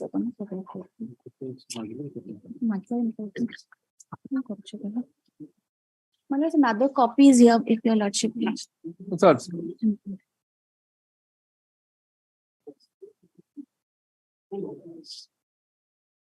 Only general. Graving model scheme. Yeah, it's all right. Yes, my lords. On the last page, my lords, if I may place page 21, my lords, it's a annexure 1, a standing committee report, on page 21, my lords. Right. And towards the end, it says Odisha. Right. Odisha has collected 100 as by 31/3/17. Yeah, these are all And old figures. So he's given us the recent figures. But this figure doesn't tally with the table that they have given for that same year, my lords. All right. And therefore, the CAG report says that there is a balance of 1118. Correct. Which may be reconciled by the state. All right. You see, the Council Preparation has also drawn the attention of this court to the judgment dated. This is fairly old judgment. Yes, my lord. 9 March 2018. So this must have a citation. This must be definitely reported in. Yes, my lord. I couldn't get in the national campaign for.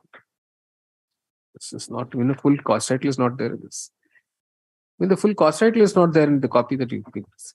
It is a National Campaign Committee for Central Legislation. Yeah, National Campaign Committee for Construction Labor versus Union of India.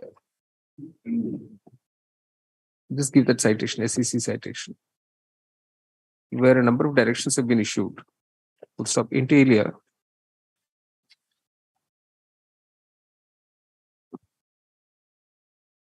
As Annexure 1 appended to the judgment is the standing committee report, which gives the figures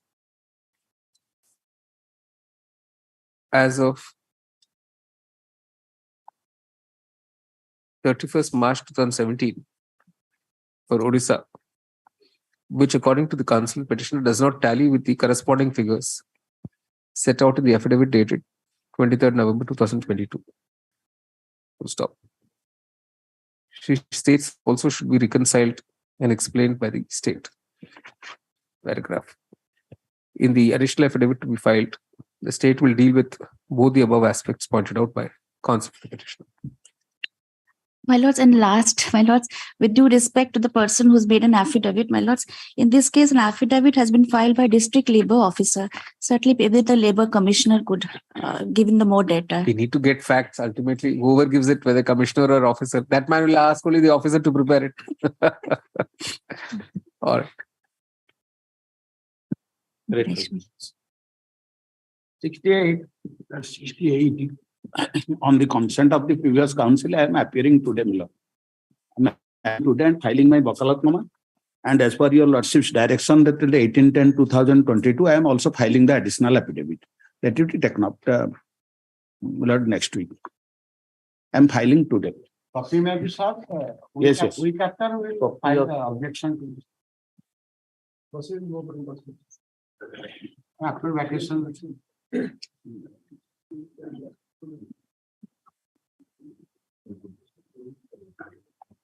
So where is your wakalatnama? You're filing it today.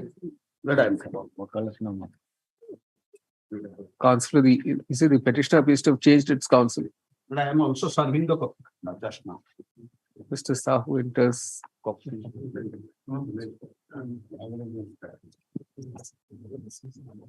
Enters appearance and has filed his memo of appearance. He's also tendered an additional affidavit.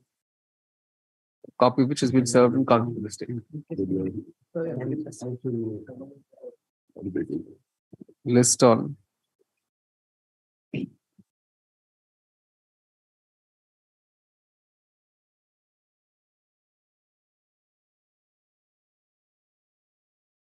April.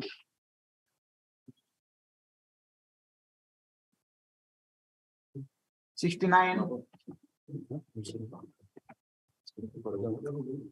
Your lordship is fix it to 30. May I please, your lordship? I am for the petitioner.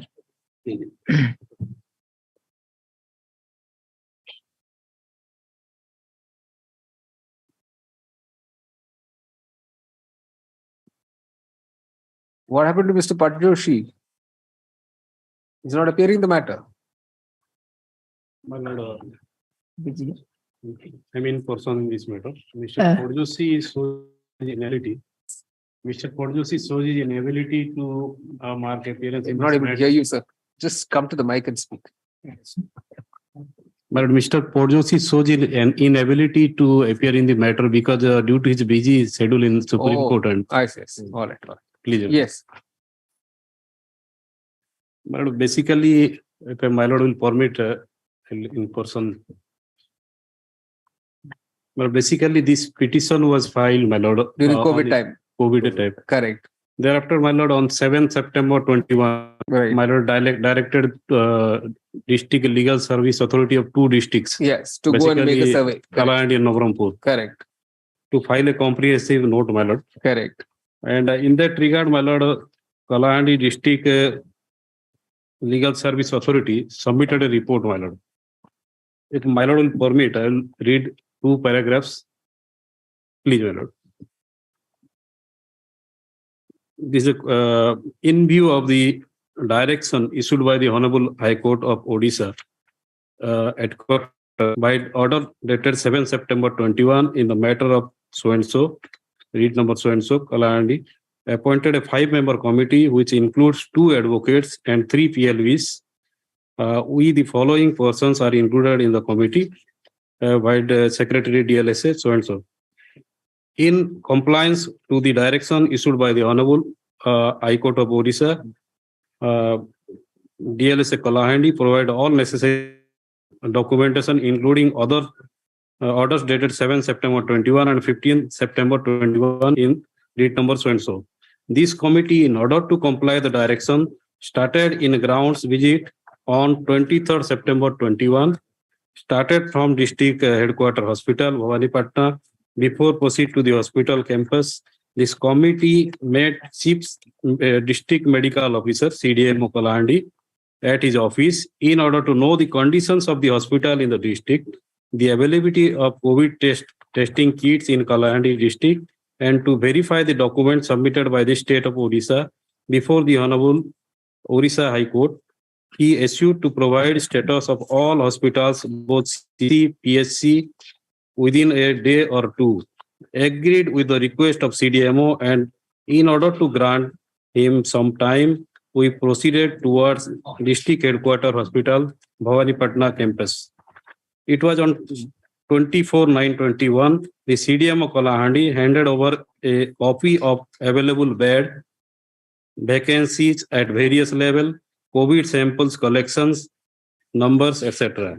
at various hospitals in Kalahandi districts, including district headquarter hospitals. Visited almost all the CSC all over the district and visited some of the PSC and sub-centers. However, it was not possible on our part in a short span of time to visit all the PSC and sub-centers in the district. We are thankful to our Secretary DLSA for granting us further time to complete our visitation to some of the sub-centers in the villages. We came to know that almost all the sub-centers are not functional. During our visit, we also found that a maximum of the building of CC and PSC are in a dilapidated condition state or having water leakages constructed more than 40 years back.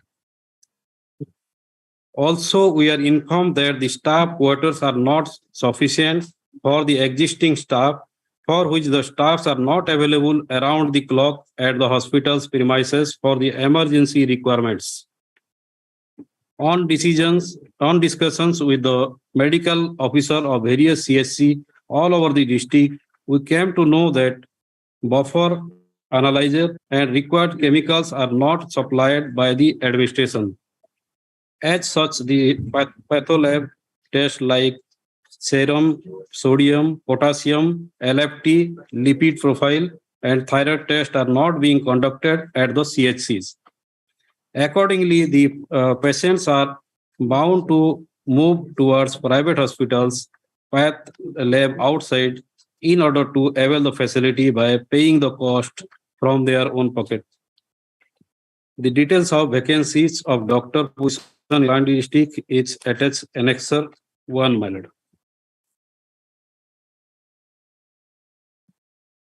Now, my lord, may I kindly turn to this, I think, my lord, if I am correct, What page we can do 83, is, my lord. we can take it up at the end of the board, because this will take a long time. Please. Because we have to go through the entire, they filed a response affidavit also to this. Response, they denied the legal service authority. But no, report. we'll have to go first Kalahandi and then. But there is a CDMO report, my lord, which shows the vacancy position. All right. We'll They go also through all deny that. this. We'll just take it at the end of. All right. Huh? All right. 71. No, 70. What about 70. 70? What I'm saying. Sorry. 70. In this case, my lord, Lord, item 70, the petitioner As- has filed. as the learned advocate general has submitted with your lordship, that the advertisement will be published, and the advertisement has already been published. Lord, And question of advertisement, appointment of anyone else, they are all putting red herrings in the hearing of the matter. This writ petition is not absolutely concerned about that. This is a matter we are seeking issuance of writ of quo against this person who is illegally appointed, contravening the law. That's all. Lord, who will be appointed, who will not be appointed, that is not the scope of the writ petition, nor I intend to enter there. So instead of Lord involving us in that issue, Lord, you may kindly hear the matter on merits. Yes, that's true. but the last date, your lordship has asked us to provide the instruction whether there is any advertisement for this particular fine. post. Your lordship may record this, and if your lordship will hear the matter on merit, I pray your lordship to another date, because the learned advocate general will come. And because this more, because the understanding My was, whole anxiety is let the matter not meet its Waterloo. In this process, total period is 1 year. I say that 28(3)(b) is violated. Banking regulation are violated. When is that 1 year coming to an end? In March 23. 28th of February. and before that date, the new man will come. That doesn't carry any weight. That is why your lordship has asked that whether you are now. No, that's it's a red herrings, man. No, we It's a red also have a preliminary objection regarding maintenance of this PI.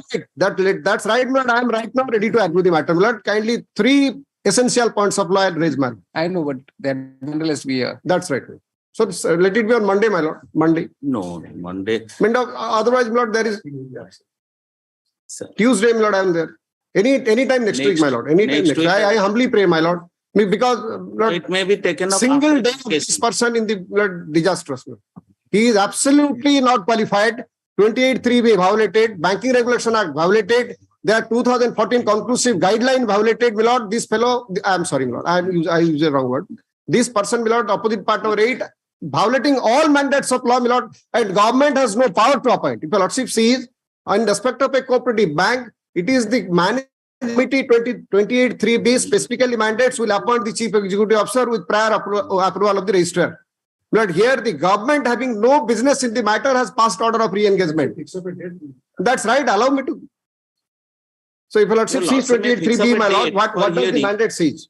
And your lordship may fix up a date for hearing, and you also may record that in pursuance of the last order, we have already made the advertisement, and the last date of submission of form is 22nd December 2022. For this But that is, as I said, completely inconsequential, but we are not concerned about that. Because that will amount completely misdirecting the matter. Who will be appointed? I am not concerned. This person is not qualified. This person has been illegally arrested. All right. So when will the Advocate General be free? First week or second weekend? No. First week of January. That will be too long. Too long. Your lordship will No, kindly Mr. consider. Kindly give the process. Your lordship in that case indicate no further adjournment will be given. It will be hard on that. All right. You see, the Mr. D.K. Manthila, an additional government advocate, informs the court that the fresh advertisement has been issued on, for filling up the post, has been issued on the date of 25/11. 25th November 2022. And the last date of submission of application is 22nd December 2022. And the last date for submission of application is 22nd December 2022. Paragraph. Mr. D.K. Rathal, for the petitioner states that notwithstanding that the post may have been advertised afresh, the continuation of the present incumbent is illegal. And since his term is going to expire on 28th February 2023, this court should finally hear the present petition on an early date. Paragraph. Mr. D.K. Mohanty, learned AGA, states that the Advocate General who is to argue the matter on behalf of the state is not available today and requests for an adjournment. Full stop. A list on, I think we'll have it in the opening day. 2nd January. Yes. 2nd January. 2nd January. 3rd January. Because all right, 3rd January. All right. On the issue of maintainability also, because everything is openly decided. Everything. Because he Actually, actually in a lighter vein, less this very personal in time regular process. Actually, the person who is continuing, you are the managing director there. That's he is right. allowed to continue.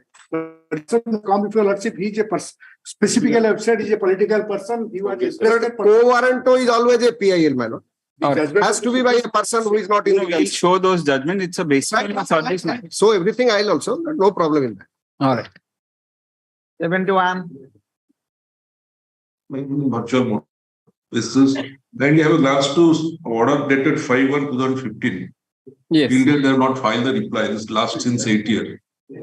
What's the matter about, sir? This challenge the assessment order, that is annexure 1. That they have taken the stock that is on notional value and without proving the sale. They have told that is suppression of sale. That is already high assessment. My lord. That's covered now, sir. Yes, that's covered by. Covered in your favor. Yeah. In Radha Keshav Rising and Gupta.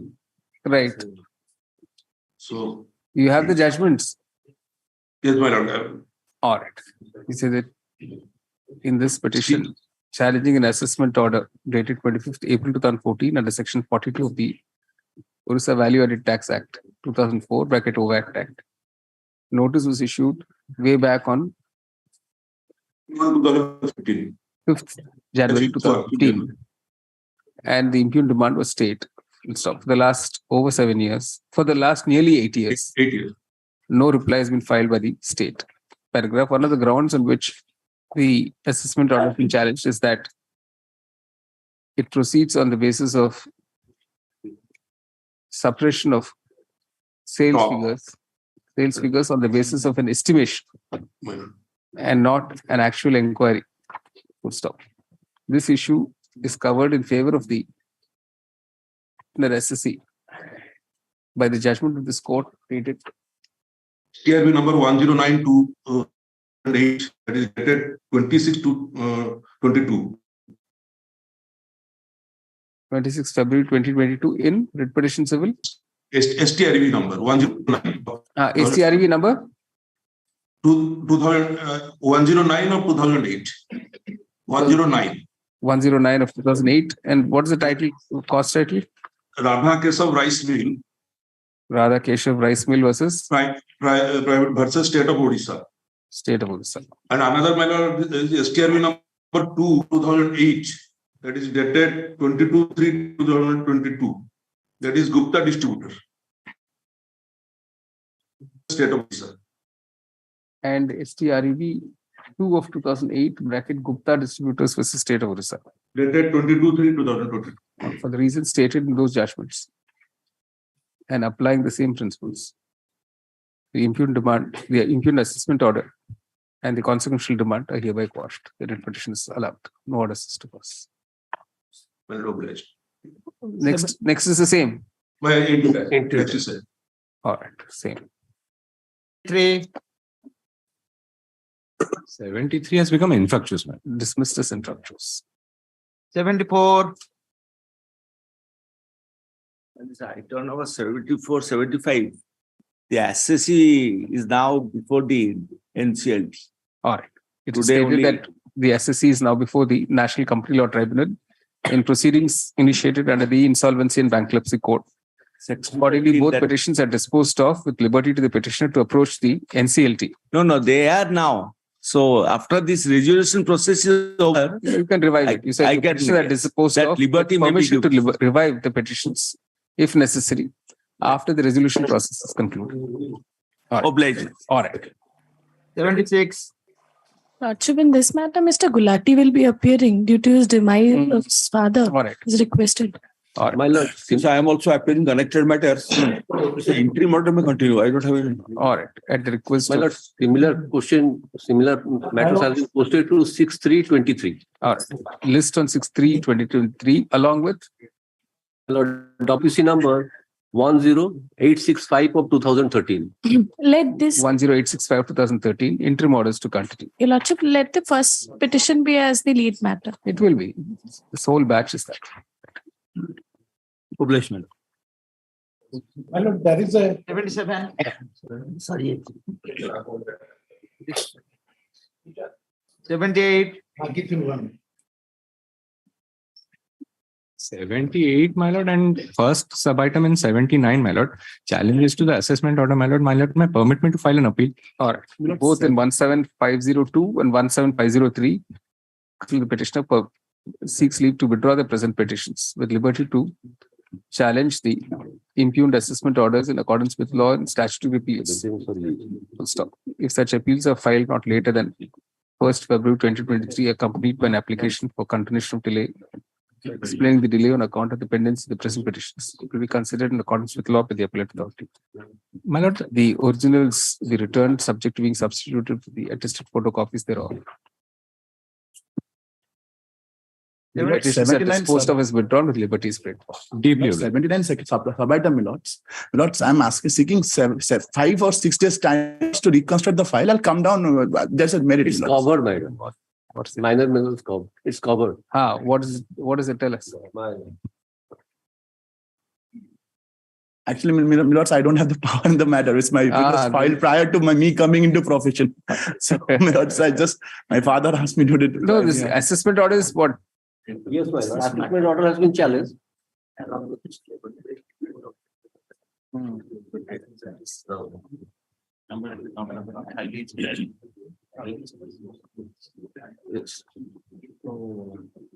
The ARA has not been challenged before this honorable court. Oh.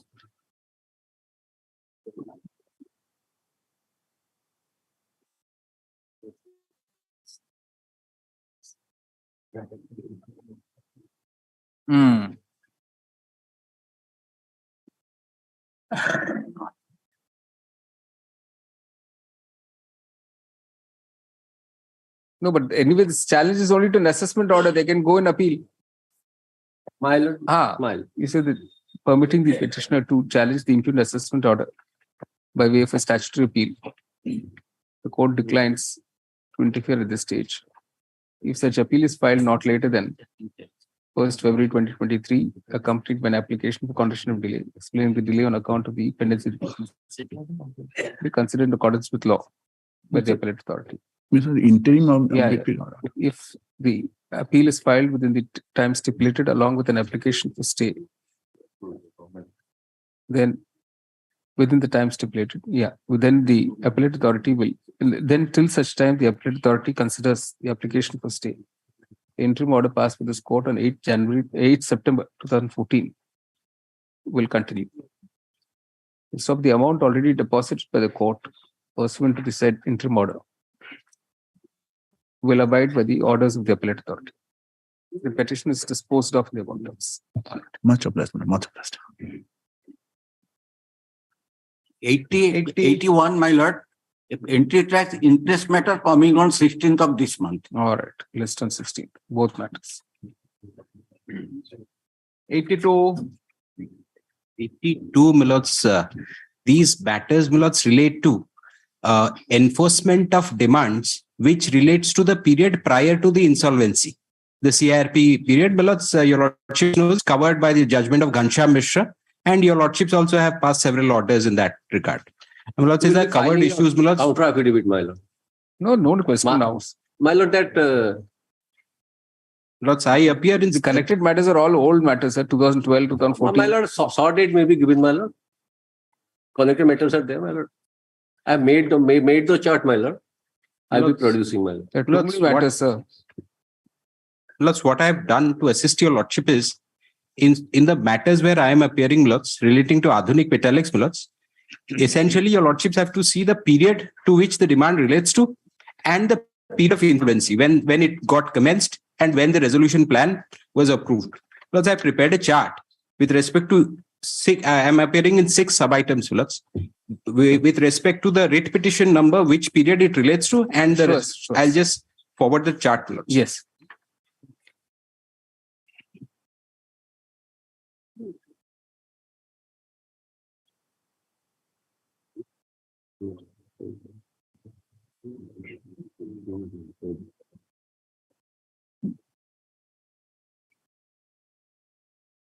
Lords would see the third column, period to which the demand relates.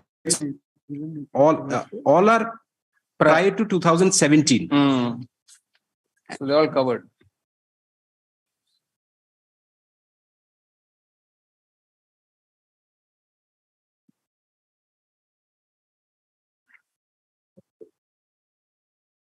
So for Bhushan Steel and all, those were similar.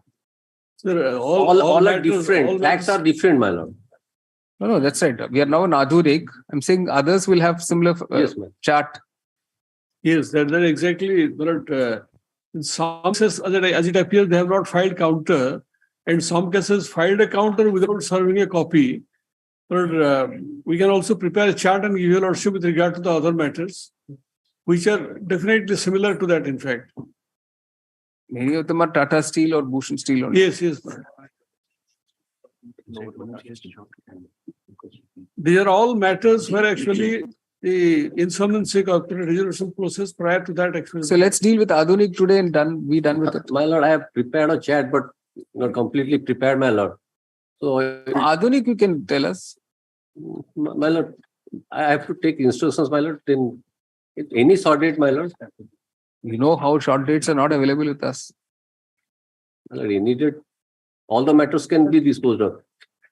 That's what we think every day, but every day some new excuse comes up. So that's why not able to. My lord, it's the last chance, my lord, made. Let's dispose of Adhunik, and then on that basis, everything else can get disposed of. Principle is the same everywhere. A settled position of law. I don't to my lord. Just show me the relevant paragraphs of Ghanshyam Mishra. Lords, para 95. 95. All right. In all these, just put down all the Adhunik matters. These 6 writ petitions. The common issue in all these petitions concerns the validity of the demands raised against the petitioner for periods prior to the period during which proceedings were pending vis-a-vis the petitioner, before the National Company Law Tribunal under the Insolvency and Bankruptcy Code, which is the year 2016. 16 bracket IBC code bracket. Paragraph. The contention of the petitioners has been that as long as the demands relate to periods prior to the commencement of the insolvency proceedings, those demands can no longer be enforced against the petitioner any longer. In support of the such contention, reliance is placed on the following observations of the Supreme Court of India. Give us the judgment, please. Let's was there. And already given. I'll just give one. So these are the three judgments in fact. Plus, this is my copy here. What's your copy? The three metallic. He's being followed. Yeah.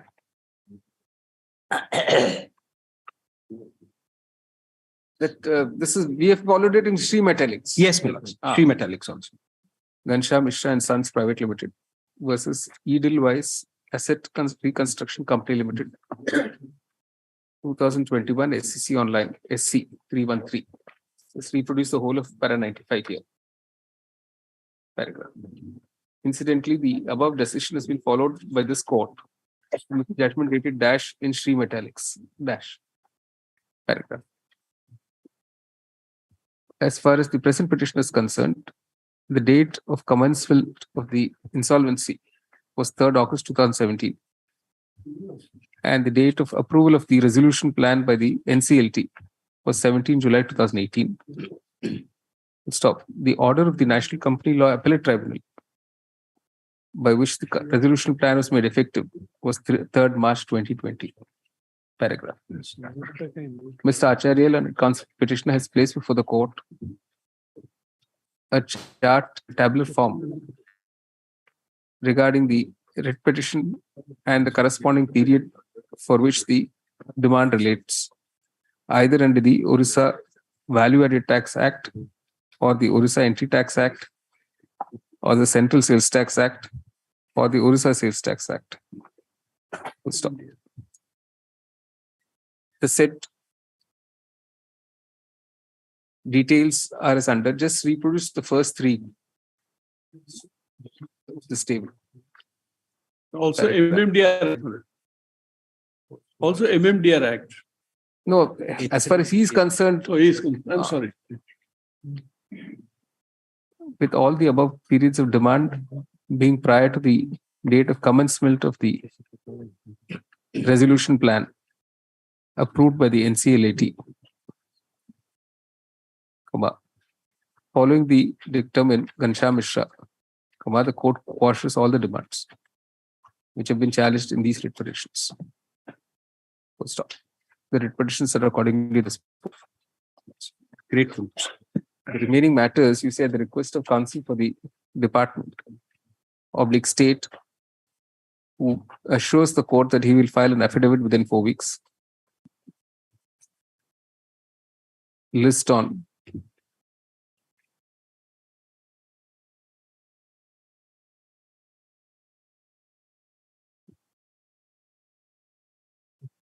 April. Interim orders to continue. Obliged. 83. 83 milots. I received the counter yesterday milots. I'll file a rejoinder. All right. Rejoinder be filed before the next date.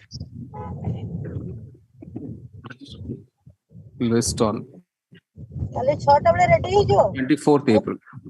Sorry, milots. 24th. Grateful. 84. 84, Lord, though it's a case of demand, it's a demand challenge before a lordship, Lord. But the issues involved is minimal and can be disposed of with a direction to them to recompute it. It is in the like this, my Lord. November 2013, on account of a judgment passed by this Honorable Court, the state government itself closed down and did not renew our license from 1st of November 2013. Thereafter, on the basis of a clarification, they renewed the license from 19th February 2014. So this 2.5 months period, I was not having license, but then they have issued a demand, including this closure period for subsequent further period also. But they are required to recompute it and give me a Let fresh him image. approach the excise commissioner, they will recompute it.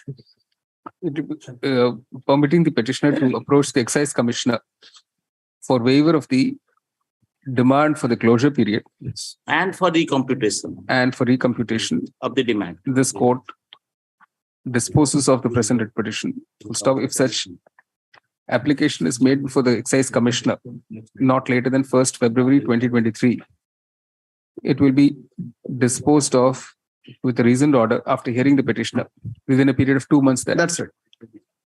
The petition is disposed of the above terms. All right. 85.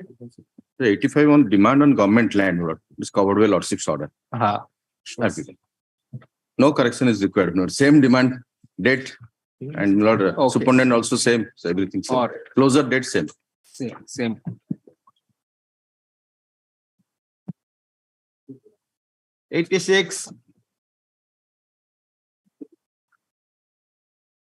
Nana is dismissed. 87. 87 in both the cases, petitioner died. All right. Petitioner is the concept of the petition informs the court that the petitioner has expired. The petition is disposed of as having abated. 88. Liberty may be granted to file an appeal, my lord. All right. Both matters, is it? Yes. Yes, ma'am. Concept petitioner seeks liberty to 3, 4, several matters. 4 matters. Yes, ma'am. Withdraw these petitions with liberty to file an appeal against the impugned orders. If such appeal is filed not later than 1st February, accompanied by an application of condemnation explaining the delay on account of the pendency of the present petition, it will be considered in accordance with law by the appellate authority. Obligation. The petitions are disposed of in the above matters. All right. May I please, Your Lordship? Item 89, Your Lordship, the matter is pertaining to shifting of an IMFL shop. We have already provided an unobjectional site to the authorities under Annexure 3, Your Lordship, and we have also filed an application and the requisite fees for shifting. Despite that, my shifting has not been considered, and subsequently a shortfall MGQ demand has been raised without the shop has been opened the whole year, Your Lordship. This is the crux of the matter. You want to file a counter? Or my instruction is that he has not applied online. That is why it was not considered. And I think the shifting has already been allowed by, this is the office order. I am filing the office order dated 29th March 2022. That is after filing of this writ petition, I think. Yes, after filing of this writ petition. I'm placing the order of shifting. You have not consulted your client. He has not consulted his client. That is.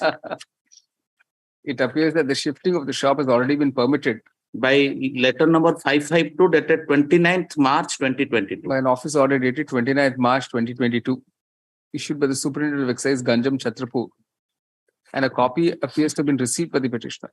In that view of the matter, no further directions are called for. The petition is disposed of. Right. 90. Obliged. Here the petitioner challenges the order passed by the government under Annexure 8, page 35, Lordship, kindly have glance. I have applied for ONSA, which has been rejected on the ground that there is restriction of under Rule 26E. Now, 26E says, if it is located in a daily market or haat, then it can be, this rule has no power for relaxation. But here, Lordship, kindly have glance page 22. The report is there, inquiry report. Here it doesn't say with regard to any daily market or haat. But the rejection is on the ground of 26E. Lordship, kindly have glance page 35 is the impugned order. Rejection due to violation of restrictive provision under Rule 26E of Odisha Excise Rules 2017. 26E provides the license shall not be granted on in daily market and haat. There is no daily market hand. It is a mall, Milord. I have applied in a mall. And Milord, in the mall, Delhi Darbar is functioning. My counter affidavit, page 3, may kindly be seen. And in the mall, Milord, Delhi Darbar on is functioning. Just 30 meters from my location. It is pertinent to mention in same mall. that After receipt of the proposal, the state government by resorting to Rule 26A have been pleased to reject the proposal for grant of so-and-so. Since the proposed site is situated at a distance of 40 meters from the market building, this is Bhubaneswar market building. It's inside a mall. It's a mall. He says it's in the mall. It's not 40 meters away from some market building. Your Lordship may direct the government to reconsider this. All right. There is no violation of 26E. Reconsideration can be directed. All right. The petitioner's application for grant of a new IMFL bracket R on-shop license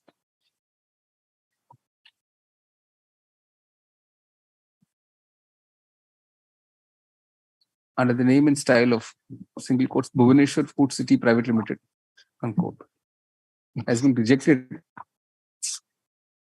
open quotation, due to violation of the restrictive provision under Rule 26 bracket small e of the Odisha Excise Rules 2017, unquote, full stop, paragraph. In the counter affidavit, it is stated that since the proposed location was within 40 meters of a market area, market building, it attracted the prohibition under Rule 26 bracket 1 bracket small e of the OE rules. Paragraph. Counsel to the petitioner points out that the proposed location is within a mall, and in that very mall, bracket, which is this mall? Not BMC Kesari Mall. BMC Kesari Mall, bracket. There is already another restaurant by the name and style of single quotes Delhi Darbar. Restaurant on shop. Restaurant on shop. That is his claim. Which is a restaurant having an on shop and for which license has been issued. Paragraph. Rule 26 bracket 1 bracket E restricts the opening of an on shop only where it is a daily market and hut. Daily market and huts. Daily market and hut. Whereas the location is neither. Paragraph. In that view of the matter, while setting aside the impugned order of rejection dated 29 July 2022, the court directs the Excise Commissioner. No, Secretary. Secretary. Under Secretary to the Government Excise Department to once again consider the petitioner's application for license for an IMFL bracket R on shop in the above location. The fresh order be communicated to the petitioner not later than 16th January 2022. 2023, sorry. Full stop. The petition is disposed to. Published. 91. My pleasure, Lordship. 91, my lord, so far as WPC PIL 7090/2016 is concerned, my lord, here the grievance is for twofold, my lord. One is for appointment of the corporation ombudsman, which has been provided under section 130 of the Municipal Corporation Act. Though the government has filed the counter affidavit, it has not, my lord, touched any point so far as the appointment of the corporation ombudsman is concerned. The function of the corporation ombudsman is to give redressal to the, my lord, citizens, my lord. 20 years in the meantime has gone by. Your Lordship. And this writ petition is of the year 2016. My lord, neither they have, in the counter affidavit, they have filed any, they're taking any steps or anything. They are completely slept over the matter. No reply is there at all to the appointment of the, and so far as the other is, my lord, that is connected with the other writ application. As far as the third item is concerned, my lord, that's writ petition 9929 of 2020. Your Lordship, that is covered by Your Lordship's judgment in Kalyani maternity matter, against which the Bhubaneswar Municipal Corporation gone on its appeal before the Supreme Court, and as per it is pending for the Supreme Court only. I have to make a reference to my lord. When the matter was listed, Your Lordship, order dated 7/9. Your Lordship directed for adjournment signed 2022. Order dated 7/9/2022, my lord. This has been separated. These two items, my lord, 7090/2016 and 11,885/2016 concerning to the user charges. And this matter 9929/2020, my lord, have segregated in the last order dated 7/9/2020, stating that this 9929/2020 is to Yeah, wait it's already adjourned sine die. Why is it shown today? indefinite. I don't know why. 9929 was already adjourned sine die by the earlier order. Why is it again shown? And in the meanwhile, my lord, that The registry is not reading the 7922 order adjourns this writ petition indefinite. indefinitely. Sine die 9929 should not be shown again. And Lordship, so far the second item is concerned 11885. Mr. Pitambarachi has instruction to appear in this matter. Well, Lordship, due to some person, he is on accommodation today. May date be fixed for final hearing of this matter? This 1st August 2022 affidavit in the first writ petition 7090. Yes, my lords. You don't seem to deal with that ombudsman point. Yes, my lords. What we have said is that the functions of the ombudsman is to deal with grievance redressal. The state government has come up with different portals which does the same, my lords, functions as the ombudsman. Therefore, my lords may see para 5 at page 3 of my affidavit. Para 5, your counter affidavit. No. Additional affidavit. Additional copy has not been given. Oh, I see. No, Okay, copy the has first not been matter 7090, copy of the additional counter affidavit filed by the state on 1st August 2022, provided to consider the petitioner within 2 days. Reply that to if any be filed before the next date.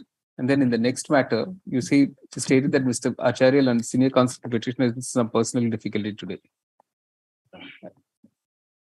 List both these petitions on. When there is stay continuing, with the corporation is losing user charges revenue. So can it be in the month of January, early part of January? We'll try and see, sir. We can have it on 8th February. 8th February. Interim order to continue. Interim order to continue, my lord. Yes. Deeply obliged. Item number 69, my lord, which your lordship kept it at the end of the board. My lord, that Sanjeev Joshi, that matter relating to Corona. So what I pray, my lord, lordship may keep this matter to some other day. My lord, I have some personal difficulty at 2 o'clock. I have to argue a matter with your lordship. All right. You see, Mr. Tripathi, learned additional government advocate, is in some personal difficulty for the final hearing of the present petition. List on 9th February. My lord, deeply obliged.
Quickly list.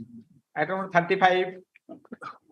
Yes, my lord. In item 35, my lord, this is the demand against the OVAT Act under section 42 of the OVAT Act.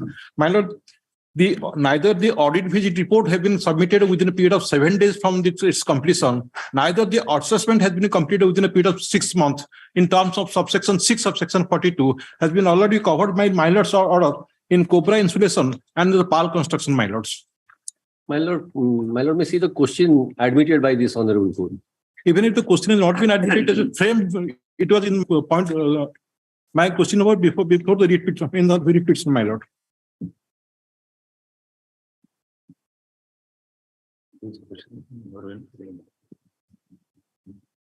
No, but what are the questions for it?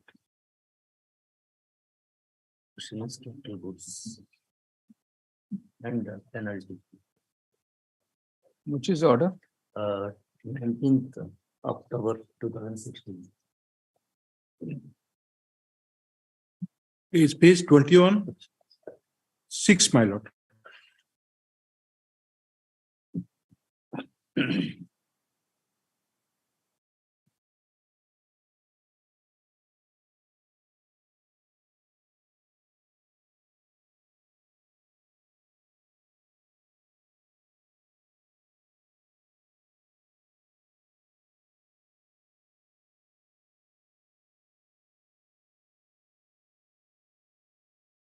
My lord's observation to para 22, my lords.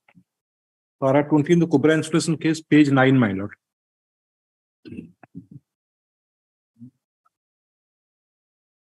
No, but if no question is framed, what happens? My lord, at page 20, my lord, the question is framed, my lord. But so, Page 21, my lord, of my read petition. Sorry, my revision petition, my lord. Serial number 6, your lordships. Before the yes, it was there. Whether the division bench of the sales tax tribunal Cuttack is correct in law to confirm the amount of tax and penalty. Ground number 8.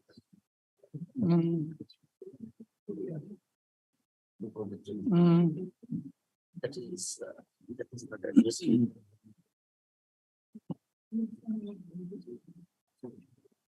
This was raised before the tribunal. Yes. Page 43, I believe. All right. Yes. You see,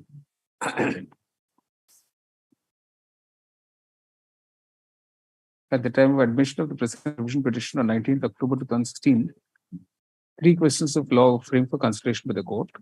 Stop. However, those questions did not include one relating to non-submission of the audit visit report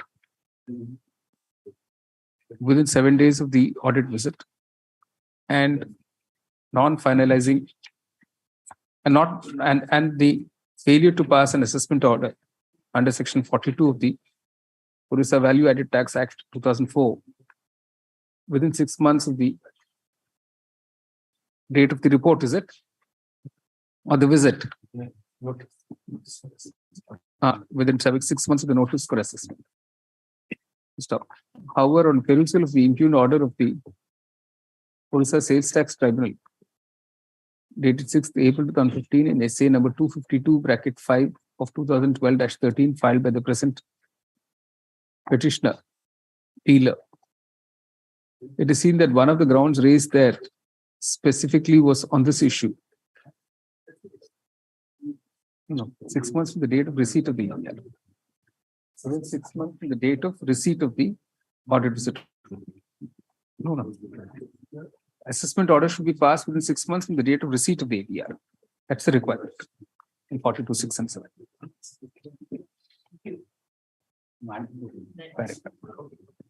Since this was an issue raised before the tribunal and yet not decided by it, and with this issue having been decided in favor of the dealer by this court in its judgment dated 29 July 2021, in the petition civil 15956 of 2013, bracket Messrs. Cobra Installations Y Servicios versus Commissioner of Sales Tax, Cuttack.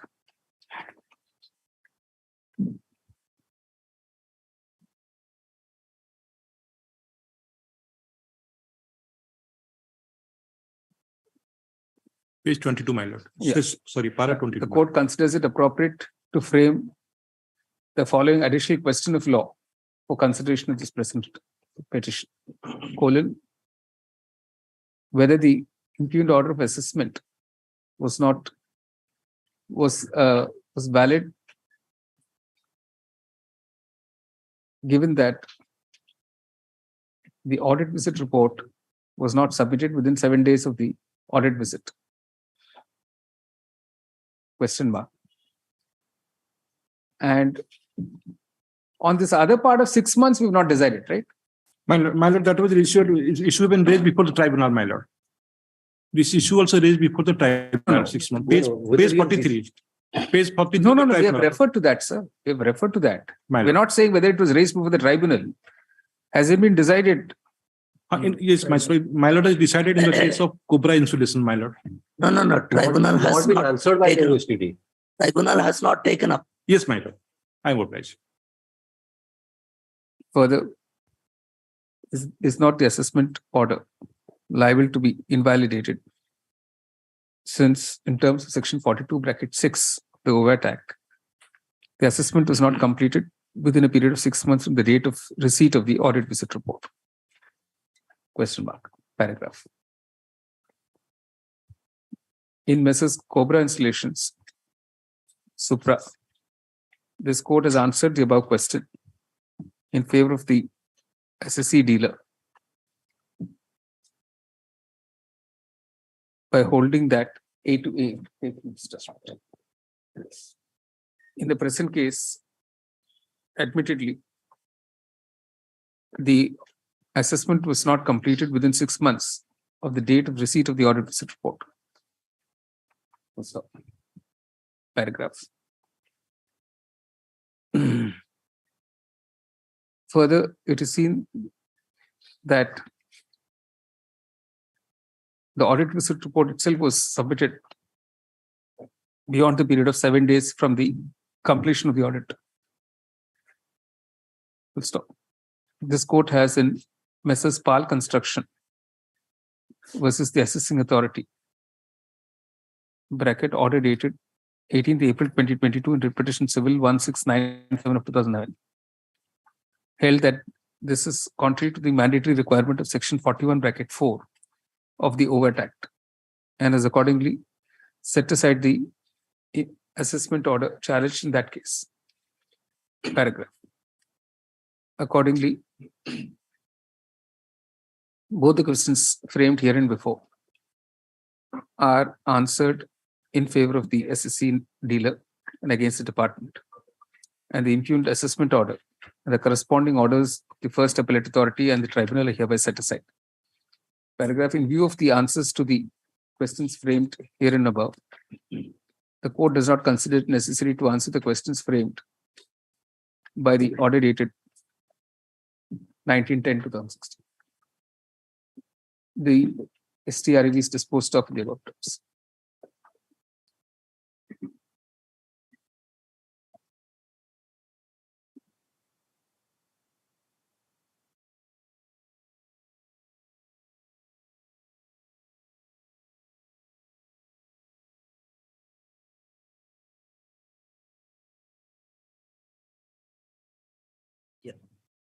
Deeply obliged, my lord. Similar as complete. Add-on 37. My lords. My question of law is at page 18, my lord. See, receipt showing deposit of 30,000. Instructor already paid, my lord. Where's the receipt?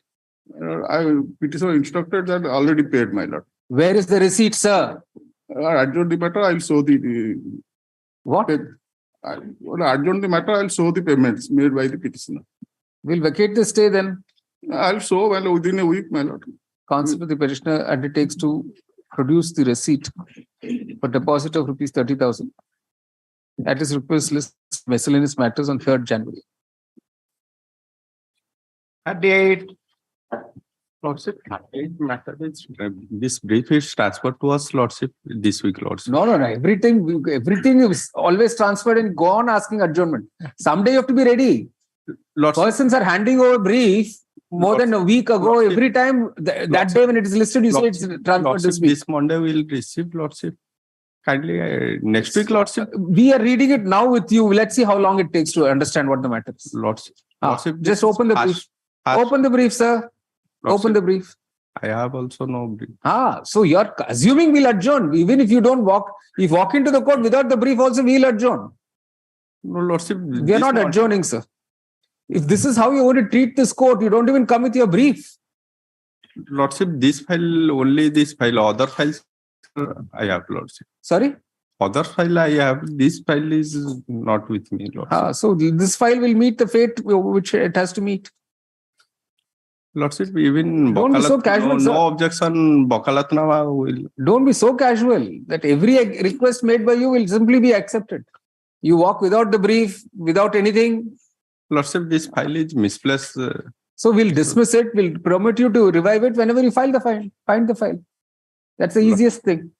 Counsel to the petitioner states that the file has been misplaced, permitting the petitioner to revive the petition in the event that the file is able to be traced. The petition is dismissed for non-prosecution. Right. That's 39. My lord, in item 39, challenge the demand on the Anti-Tax Act, Lordships. The dealer being a wash contractor purchased the goods within the local area and utilizing the wash contract, your Lordships. So these goods being used from the local area, it is not liable to anti-tax, has been decided by my lord in the case of Orissa Plus 2 Price Limited in the on 28th of November 22. Although this decision is not directly issued, Lordship, but the relevant point has been considered, my lord. And apart from that, on the book balance of freight charges, your Lordships, which is not in connection with the purchase value or not incidental to purchase, that had been incorporated. No findings there to also have been there that the freight charges incurred by the petitioner, which is reflected in the balance sheet in connection to the relation related to the purchase value, my lords. This is with regard to levy of anti-tax under section 26, which my lord had decided at para 5, but the findings is applicable to in my case, although not directly also similar to that, your lordships. Para 5 only I deduct the highlight part, your lordships. Only if the scheduled goods sold are intended for entry into a local area of the state for the purpose of consumption use, then the liability arises under section 3. Here I purchase the goods within the local area, and I have not caused entry of the goods to the local area. So being the goods is within the same local area, not liable to be taxed, my lords.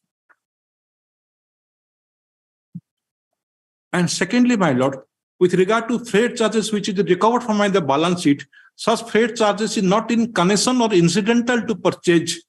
But my lord, being an educated wash contract, after purchasing the goods, I have transported the goods for which I incur the freight charges, your lordships. That being the cause, the freight charge is not includable in the assessable. No,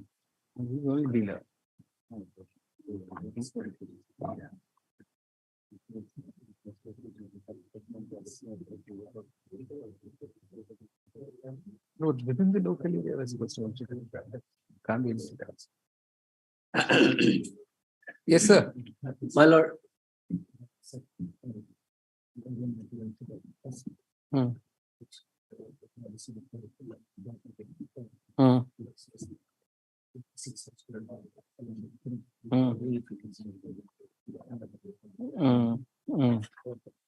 Case 24 of the revision petition assessment order.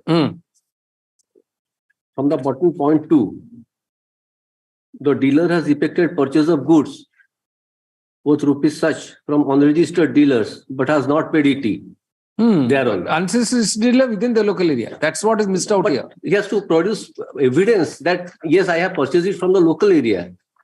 No evidence. All the forums have decided that no evidence has been laid by the dealer that it has been from the local area. My lord. Then, my lord, before the tribunal, I have produced all the documents, your lordships. It is in the paperwork, your lordships, from starting with page 33, my lords. Unlisted purchase statement details. period purchase, name of the party, bill number, bill date, and the amount, your lordships, amounting total 9065 and supported by the your lordships, page 36, on which site it has been utilized, my lords. So details of workout has been there made there also. In the read petition also, my lord, is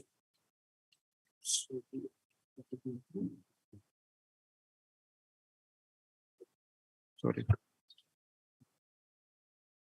There are detailed workout has been made on which area the goods and purchased and which locality it has been utilized, my lords. Page 12, your lordships. Page 12, in the tabular form, your lordships. Purchase from Bhubaneswar local area amounting to 3,35,000 for the works contract like OMFED, Airport Authority of India, Bhubaneswar, Institute of Physics, Institute of Minerals and Technology, your lordships. Similarly, for the Berhampur, for the Airport of India, I have given detailed data for which work it has been placed from which locality. That is you have reproduced here. Were these details given to the assessing authority? Before the tribunal it is given all the details, my lord. The tribunal. This is self-made document, my lord. So let it go back then My for lord. verification. No? It has to go back to the assessing authority for verification. Obligement. Two questions have been framed for consideration by this court. By the order dated 19/10/2016 in the present revision petition, which arises from an order dated 29th February 2016 in essay number 136 bracket ET of 2014-15 for the tax period 1st April 2005 to 31st March 2011. Reproduce both those questions. Paragraph. As far as question number 1 is concerned, this ought to be factually demonstrated by the petitioner that all the purchases of the goods were from within the local area, and therefore entry tax was not leviable. Full stop. In support of this contention, reliance is placed on the decision dated 28 November 2022 of this court in STREV 65/2014 bracket Messrs. Orissa Plasto Pipe Private Limited with the State of Orissa. Paragraph. However, considering that the above details were obviously not examined by the assessing authority and correspondingly neither by the first appellate authority or the tribunal, although raised before the tribunal, the court considers it appropriate to set aside the impugned orders of the tribunal, first appellate authority and assessing authority on this issue and remand the matter to the assessing authority to once again consider all the material placed along with the written submissions of the petitioner before the tribunal and as set out in the present petition. Full stop. What about the second question? With regard to freight charges of 30 freight charges incorporated in the purchase value, which is not incidental to purchase and not in connection with the purchase. After purchasing the goods, there's no decision covering that point. My lord, I am unable to find out certain, my lord.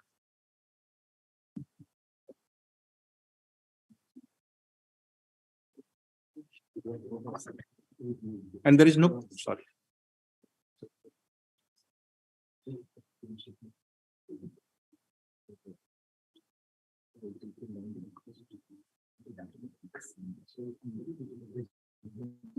You say, as far as question number 2 is concerned, the contention of the petitioner is that the freight charges were not incidental to the execution of the work. Purchase of goods. Were incidental.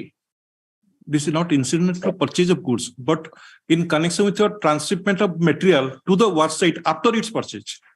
Okay, were not incidental to the purchase of the goods, but were incurred only while transporting the purchased goods to the work sites. Stop. This again has to be demonstrated factually before the assessing officer. Full stop. Therefore, this issue also is the remanded to the assessing officer for a fresh determination on the basis of the materials produced by the petitioner. Full stop.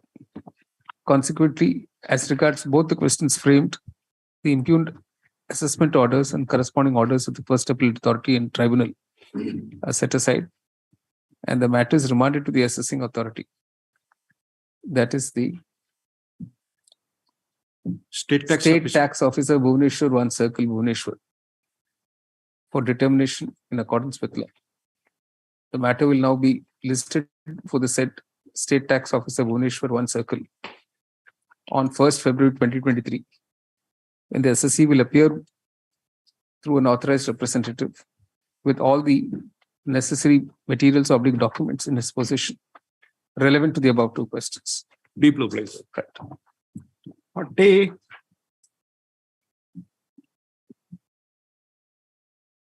Similar matter has been posted to 6/2/2023. Item 40, Puja into tax matter, my lord. Similar matters Okay. are coming up on 6 February. List on 6 February 2023 along with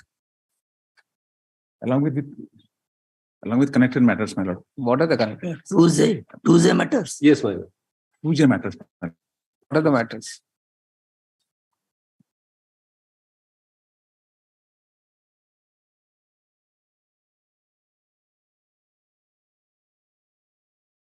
No, but we have connected to the right matters. So it will all be all over the place.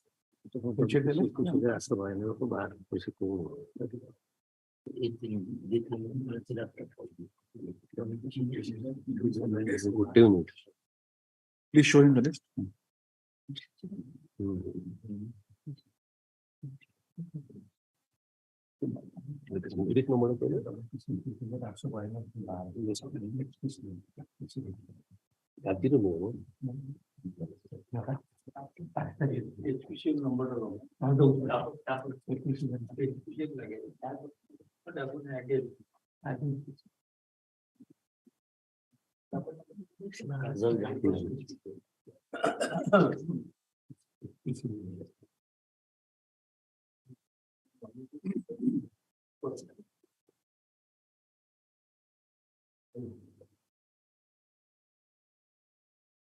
Well, the WPC number 21892 of 2012, ma'am. Okay. With question civil 21892. Yes, ma'am. 92 of 2012. 12. Okay. Yes, ma'am. Oh, bless me. All right, interim orders to continue. All right. 41. Grateful.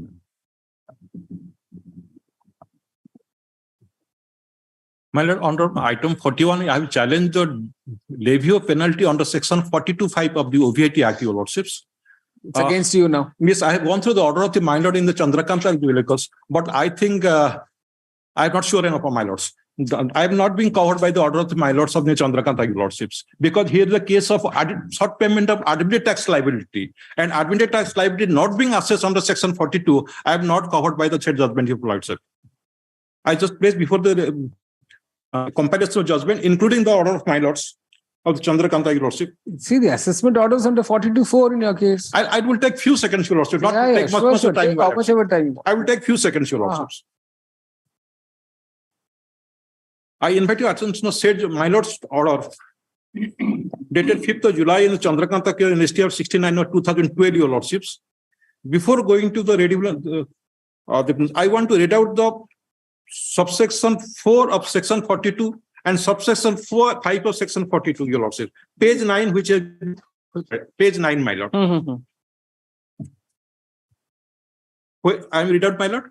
Please. Where a dealer to whom a notice is issued under subsection 1 produces the books of account and other document, the assessing authority may, after examining all the materials as available with him in the records and those produced by the dealer after examining, causing such other inquiry as deemed necessary, assess the tax due. Kindly note that, my lords, assess the tax due from the dealer accordingly.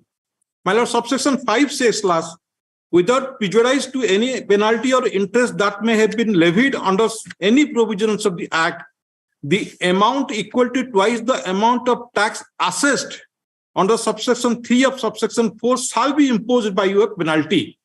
My lord, the language of both the subsections are not identical, your lordships. Subsection 4 says that tax to be assessed on the tax due. tax due may not be always the assessed tax, your lordship. It also incorporated with the admitted tax liability, your lordships. And the tax assessments assess over and over the return figure, my lord. No, not necessary, sir. Assessed could be even the whatever you filed as a return. My lord, under section 4, so under section 33, lordship, I have filed the return disclosing my tax liability, your lordship. For non-payment of tax or default in payment tax, there is a mechanism is available under section 34 liability. What was your original liability? What is the liability under 42? Let's understand that. What was the originally assessed tax liability? What was that? I have short paid amount of rupees 94 lakhs, your lordship. So there was a short payment. So let us understand. Let us understand the context, therefore. It might happen that after the audit assessment, after the audit visit report, you now admit that you short paid. No, my lord. In my return, it was spelled out that this is my liability. After the report, sir. After the audit visit report. Not exactly. During the file of return, my lords, I have disclosed this is my liability. Not in your original liability. Yes, my lord. It is original liability, my lord. No. Not in your original return. Yes, it is the original return, my lord. I have disclosed. Sorry, my lord, but I have disclosed, my lords. In the original. Just set out the facts properly now. When did you file your original return? What was the amount disclosed? Let's go step by step. My lord, I would take at a short argument. I will place the record, all the records, my lords. Page 22. Let's see that. My lord, take a few seconds, my lord. After the table. So you can take 2 hours also. No. We have not stopped you even for a minute. You answer the questions we're asking you. Yes, my lord. I'm obliged, my lord. Page 22. After that tabular form. Thus, the dealer is found to have disclosed the GTO and TTO and collection of VAT during period under assessment at such and such. Respectively. On cross verification, it is found that the dealer has less collection of VAT of such at 12.5%. Hence, output VAT payable stands at 5278. Yes, my lord. 161.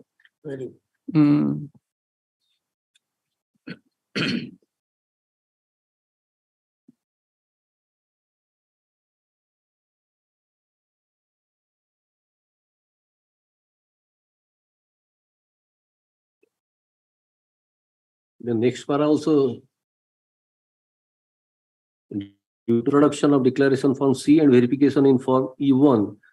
The claim of exempted sales under section 6(2) of the CST Act. CST Act. That has been treated as CST Act. That is demanded on CST Act. That amount has been taken as interest rate. That is subsequently related. Filed revised return. So in his original return, he did not disclose the whole amount. My lord, sorry. So you did not disclose the whole amount in your original return. My lord, I have disclosed everything. My lord, this is before, my lord, that this is short payment or admitted tax liability only, my lord.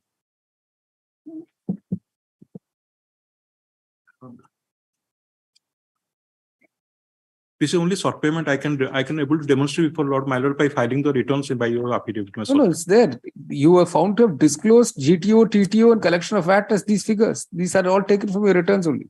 Yes, my lord. Once these are the figures, on cross verification, you have disclosed less collection. My lord, this is only spent of only 7,24,000 with regard to CST, your lordships. Kindly para page 22, your lordships. Last para, in view of the discussion made above, the GTO returned by the dealer at 7,37,78,422.9 is enhanced by 7,24,004. That is the disallowance of 6(2) sales under the CST Act and determined at 745, your lordships. So this is with regard to my returns have been accepted by lordships.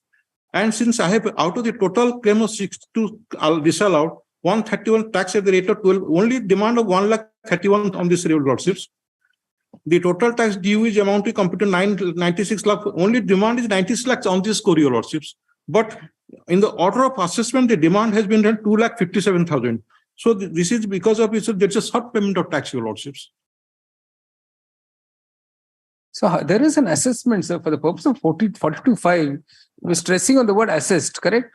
my lord. And this is an assessment. And that is the language also we employed in the, my lord. This is an assessment, sir. Yes. This order is an assessment order. I'm not disputing, my lord. This is the assessment order, my lord. Assessment order, it is assessed. Lordship, you kindly have to glance to the page number 6 of 6, your lordship, where the order of the Jindal case has been reproduced, your lordships. I am going through only the highlighted part, your lordship, page 6, your lordships. The present position is entirely different. Quantification of penalty is dependent on the tax assessed under section 42 of the OVT This is Act. a tax assessed, sir. The order that you're reading out in your case is an assessment of tax. This is tax assessed. This is the tax, but the subsection 4th, my lord, said it is the tax due, your lordships. But the what tax not due has not been found place in subsection 5, lordships. That is the whole of my submission, my lords. So this tax is not being assessed over and above written figure. Assessed, correct. And mother. Correct. Let's see if we kindly glance to page section 34, your lordships. All right. Section 34, my lord. Default in filing returns. Where a dealer required to file a return under section 33A fails to, without sufficient cause, to pay the amount of tax due as per the return, revised return or final return, as the case may be, for any tax period, or BC, I'm not going that.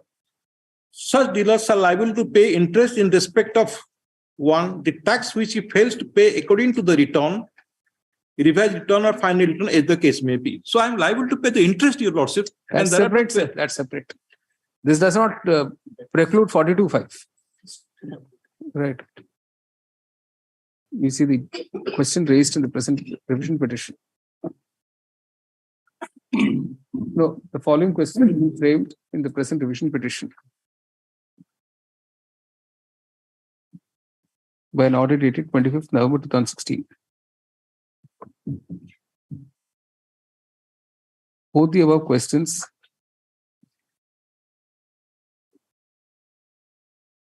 paragraph. The petitioner contended that the short payment was of the admitted tax, unquote, and therefore that does not satisfy the requirement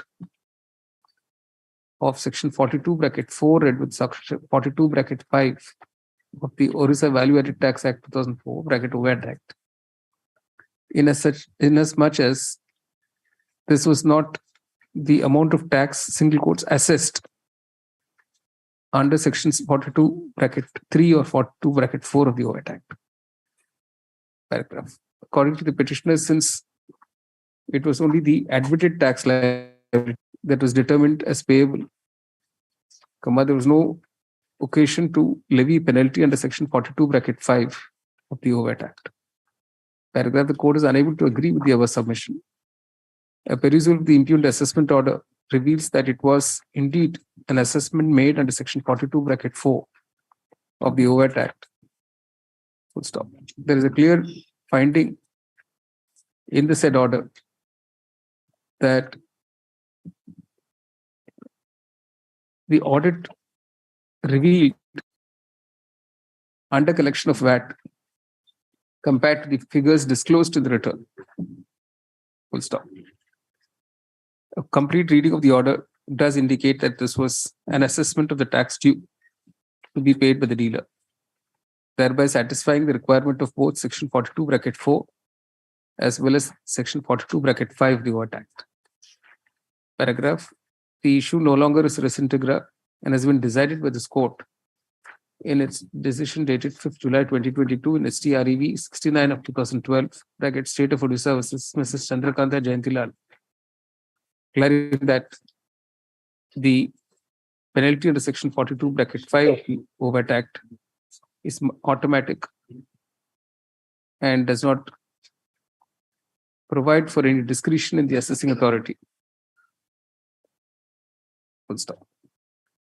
That view of the matter, both questions are answered in favor of the department and against the SSC. The revision petition is dismissed. The interim order is vacated. All right. Deep privilege.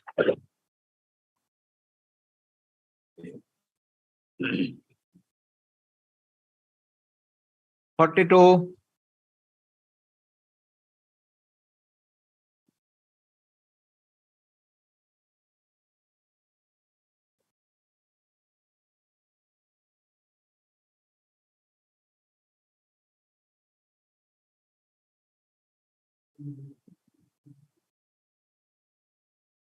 At around 42.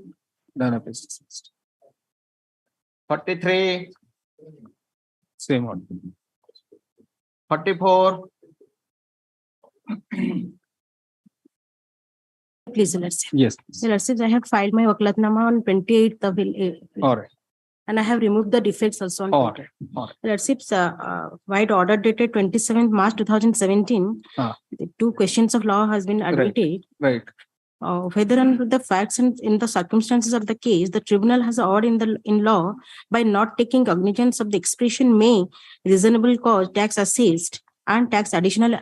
This part of this question is already answered by in the NALCO case also. I have already submitted the judgment and I have given copy.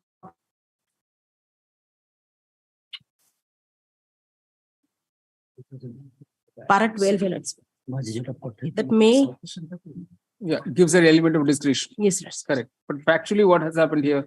Factually, that is the case, actually, this is also covered by ECMA's judgment because without section 9, section 10 has been and to that effect. But that no question has been framed on that. Yes, but no, but the penalty order does not say that you. What does the penalty order say? Penalty order, kindly find us page 32 and 31. I have they have given the 27.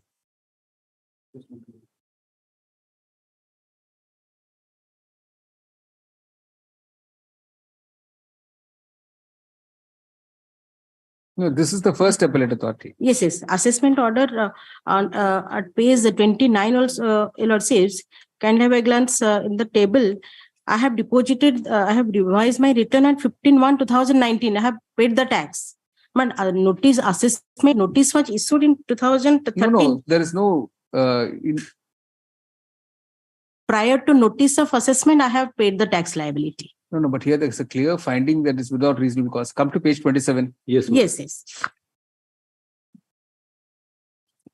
To that effect also. It is clearly discerned that the non-payment of entry tax on the turnover of purchase of scheduled goods is without any reasonable cause. That to that effect also kindly have a glance at page 32 relatives.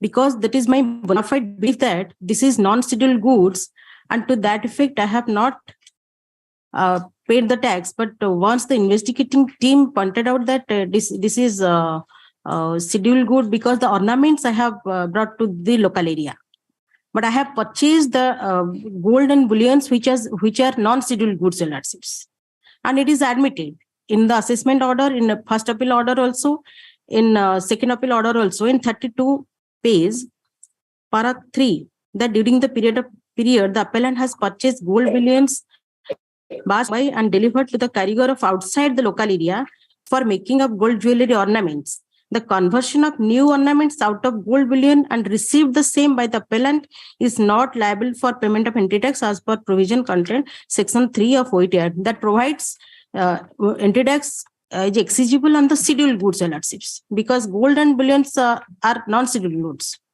Because and so far as my at page 31 last paragraph also, on being confronted by the enforcement officials as to non-payment of income tax despite accrual of liability on receipt of scheduled goods from outside of the state of Odisha, the dealer stated that such concept was not known to him. Accordingly, in the tax evasion report, but entry tax is there since 1999. It's not a new one. Which is the concerned period here? That is 2010 to 2013. And so that's more than 10 years after the act. But let's see, this petitioner started his business in 2010. I see. So that is That is also reflected. Page 23, Your Lordships. Business started from 13/7/2010. Page 23.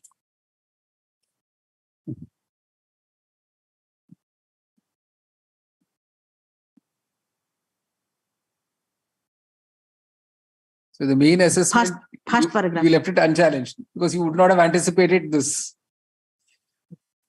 the ECMA's judgment.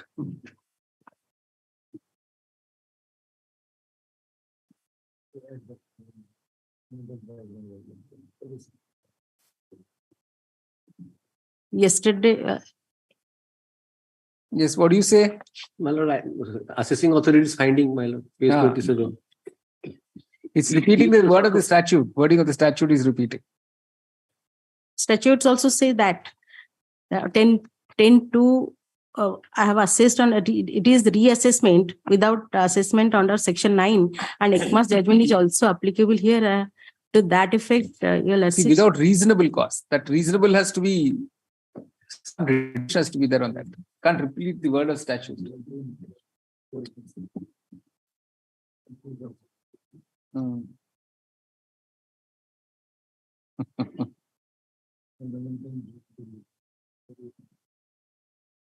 My lord, I'm placing my lord 10(2). If the assessing authority is satisfied that the escapement or order of assessment of tax on account of any reason mentioned in subsection 1 above is without any reasonable cause. Correct. He may direct the dealer to pay addition to the tax assessed under subsection 1 by way of penalty or sum equal. Correct. He may. So it's discretion. My lord. Yes, he has used his discretion. No, it's not by repeating the word of the statute. He can't simply say, therefore, it's not reasonable.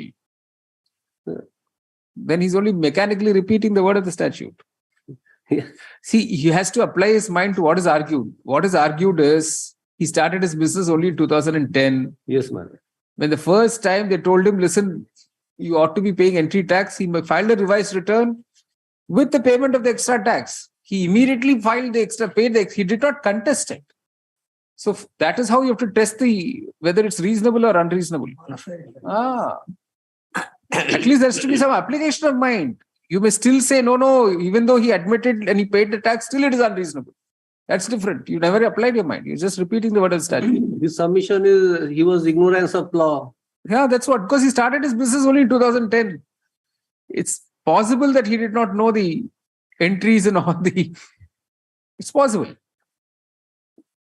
Page 7, para 10 of my petition also I have mentioned. While admitting this revision petition on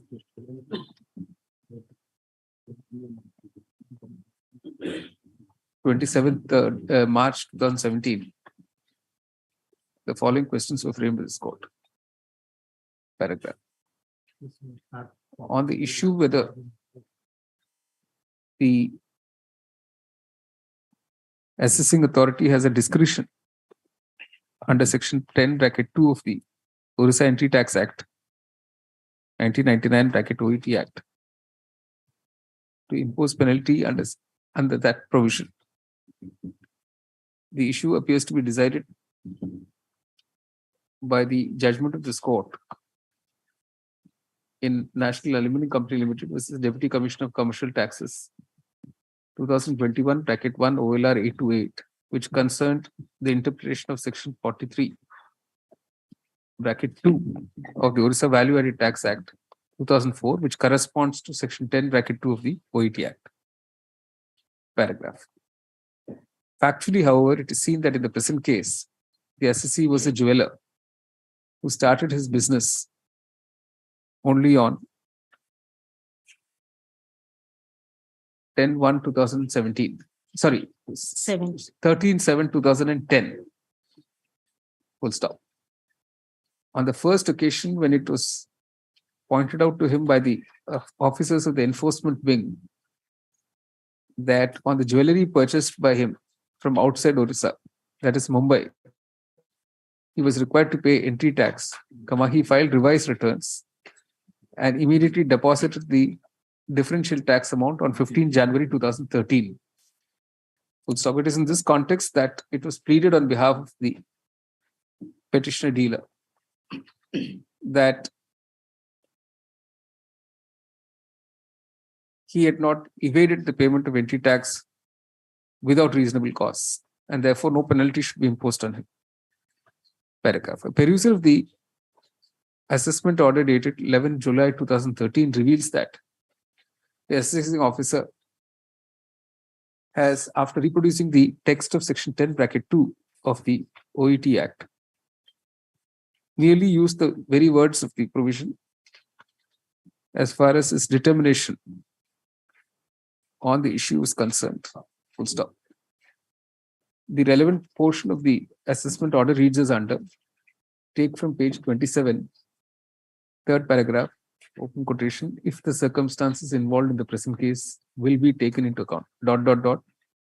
up to assessed, unquote. In coming to the above conclusion, the assessing authority does not have applied his mind to the facts and circumstances narrated above. That is, the dealer having commenced his business only on 13 July 2010 and paying up the differential tax once his attention was drawn to the fact that he was required to pay entry tax on the jewelry purchased from outside Orissa. Stop. These factors were not considered at all by the assessing authority while imposing the penalty under section 10 bracket 2 of the OET Act. Paragraph. Considering the long lapse of time, the court does not consider it appropriate to remand the matter to the assessing authority for the above purpose, and it is satisfied that the dealer had demonstrated reasonable cause for not paying the requisite entry tax in the first instance. Full stop. This is not a case where a penalty under section 10 bracket 2 of the Act is warranted. Paragraph. For the aforementioned reasons, the impugned orders, assessment order, and the corresponding orders of the first appellate authority in the tribunal, insofar as penalty is concerned, is hereby set aside. The questions framed are answered in favor of the assessee dealer and against the department. The revision petition is dismissed. 45. May it please your lordships. My lords, the appellate for lordships is a software technological park and is an 100% export-oriented unit. Where is your counterpart? Counterpart is hiding behind. My lords, today morning, I heaved a sigh of relief when I got the instruction that they are in ancient, without realizing that I will be meeting two tough counsel. Previously, he used to there in my left side, and Mr. State Counsel was on the right side. And now that, my lords, yes, the facts are, yes, is a software technological park. And as per the government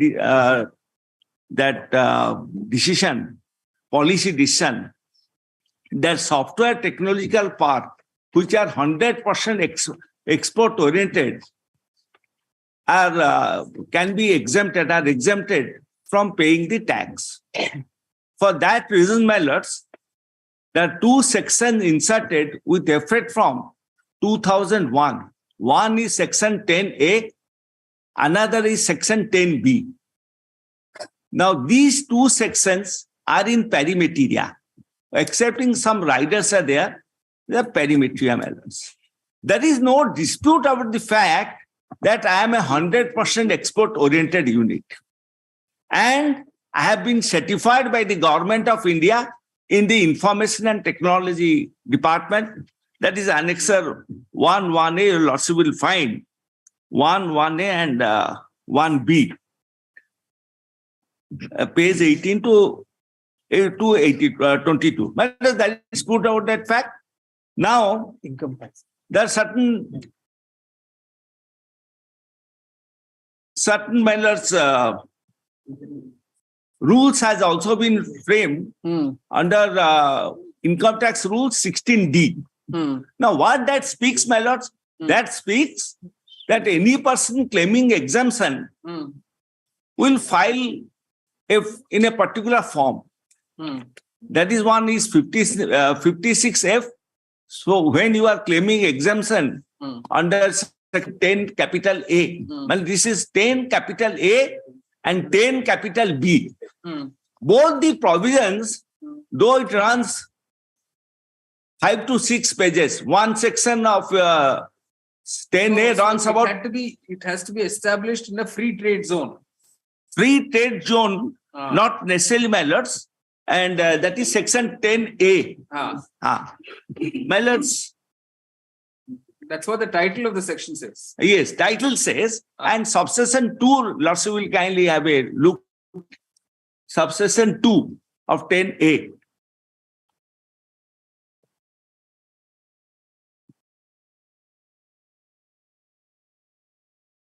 It says, this section applies to any undertaking. Yes, commencing on or after first day of April 1981 in any free trade zone, or commencing on or after first day of April 1994 in any electronic hardware technology park, or as the case may be, software technology park. Now, what the legislature left? C is also.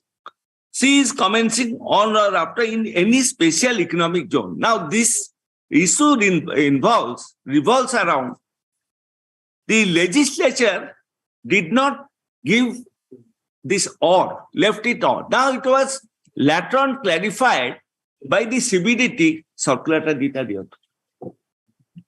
in a circular that after clause B in subsection 2, it will be or.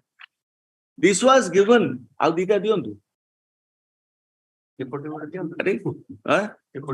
you were in a software technology park. Yes, yes. Oh, you are in a park. I am in a park. Oh, they also want you to be in the zone. My lords? They also want you to be in the economic. No. I am not not in zone or region, nothing of the sort. No, why did they reject your? Yes, I was going to submit that same said thing. Now, since my lords are already said, now lords will kindly see the assessing officer. My lords, here one fact which I wanted to place it. From 2004-5 onwards, I was assessed under section, I was claiming exemption on section 10B. Then, my lords, due to some auditors, lordship knows sometimes they file wrong form. So what happened? They filed one form that is 56G. That is 56F. Now, 56F after filing, my lords, for the assessment year 9, 10, 11, 12, 10, 11, 12, my lords, the first appellate authority allowed. Then the matter went to the tribunal. Tribunal say when the tribunal is informed that so far as assessment year 11, 12 is concerned, it is pending in the High Court to await till the judgment comes. Now, my lords, the assessing officer here, after disallowing my claim of exemption, which I claimed in my return, what he did, my lords, he said, lords, you may be pleased to see page 60. Now, coming to its claim under section 10A as filed in its return, the same has also cannot be allowed on the ground that deduction under section 10 is allowed for 10 consecutive years. Here, my lords, the section says unobserved period can also be claimed. Provision. Oh, it cannot all of a sudden claim it after 5, 6 years. Yes. Why? Why cannot not claim? Then, my lords, Then my lords, may I take your lordship to further finding of the first appellate authority. And the first appellate authority, lordship, the order of the first appellate authority is 65. Yes, 65 to 70. I'll just place when he was stating my grounds of this grounds of appeal and also the statement of facts. I'll just, may I request your lordship to see page 67. In the statement of facts submitted preamble to the grounds of appeal above, the appellant also stated that the appellant has availed green card on 30th of August 2010 subject to registration approval under the Software Technology Park India scheme being in force. Copies of the green card issued by the STPI along with copies of the approvals accorded by STPI were provided in support by the appellant during the pendency ensuing appellate proceeding. Therefore, the appellant was legally entitled to claim of exemption. That is my contention was before the first appellate authority. Also by virtue of circular of CBDT dated 31st of March 2006. Now, the finding is at para 7. I have considered the content and substance of the assessment order above and grounds of appeal preferred by the appellant and accordingly decide as under. It is clear that the appellant is entitled to the claim of deduction stroke exemption under section 10A of the Act in view of the CBDT circular dated 200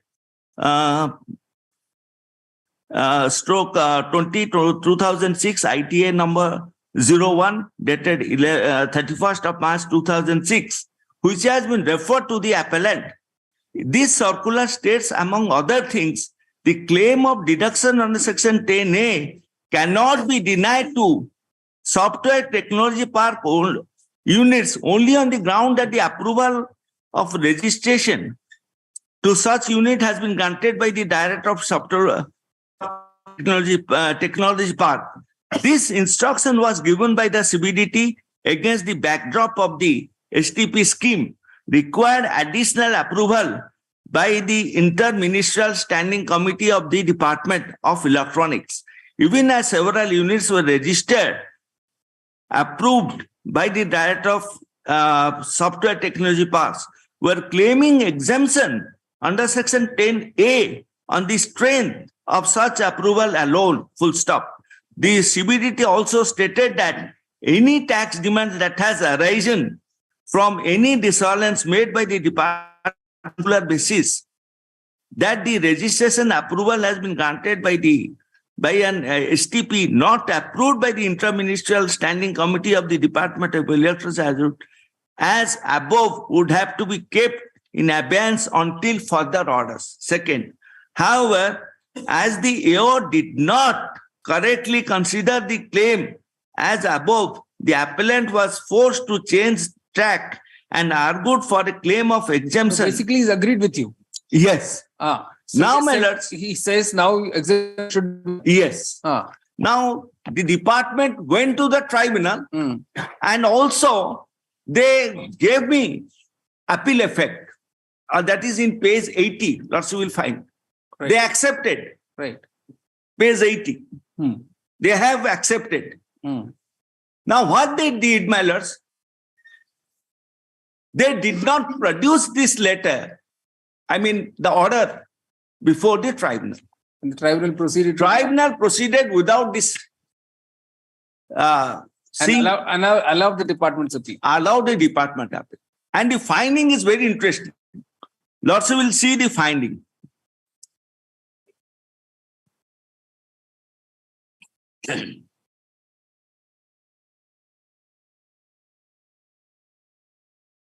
The language of section 10A, 10B are perimeteria. And therefore, the above quoted decision of Rajkot Tribunal Bench decision in the case of the tribunal followed a Rajkot tribunal decision, squarely applies the facts of the assessee's case. It is not in dispute that the assessee, since assessment of 4.5, had been claiming deduction under section 10B of the Act. Further, the assessee is not a unit established under the special economic zone.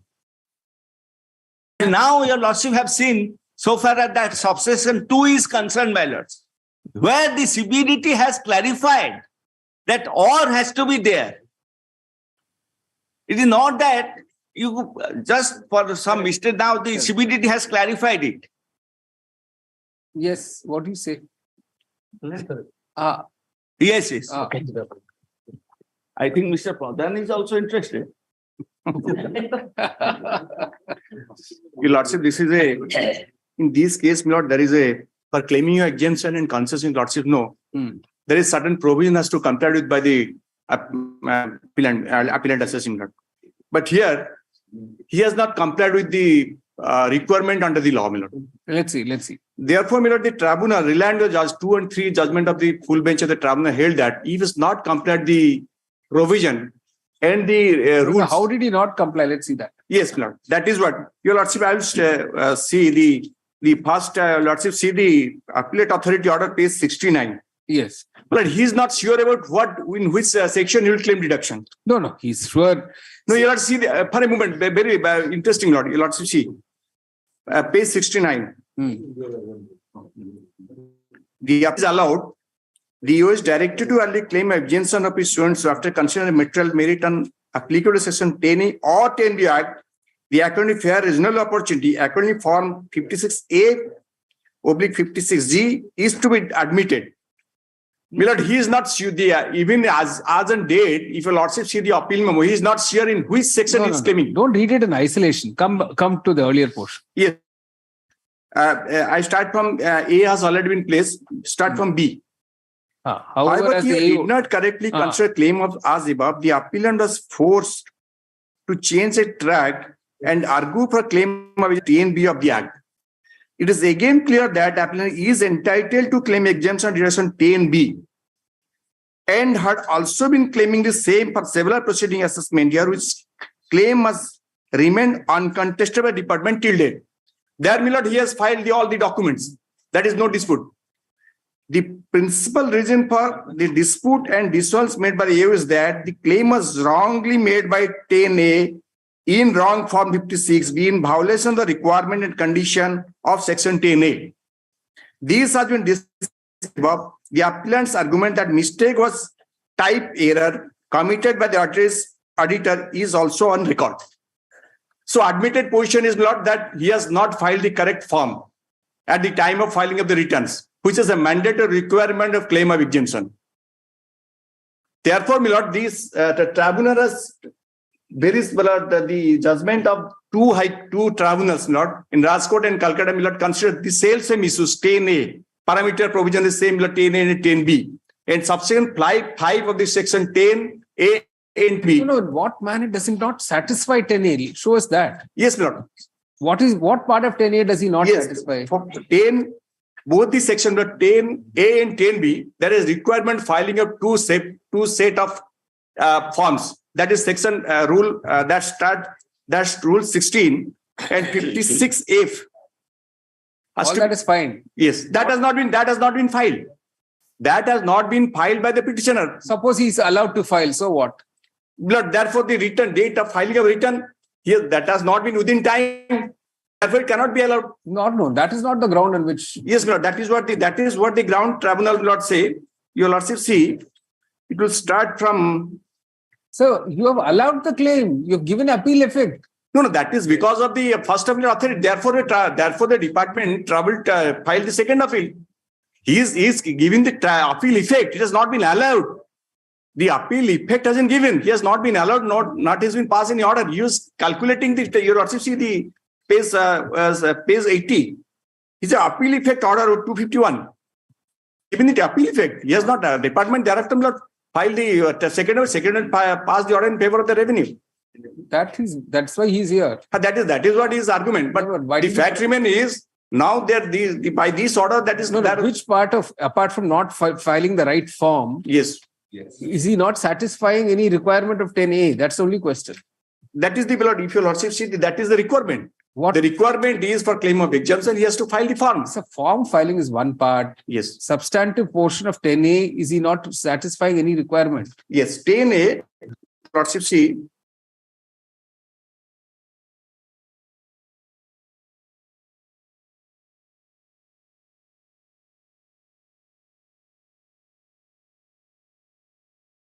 You will see the page 78 of the tribunal order.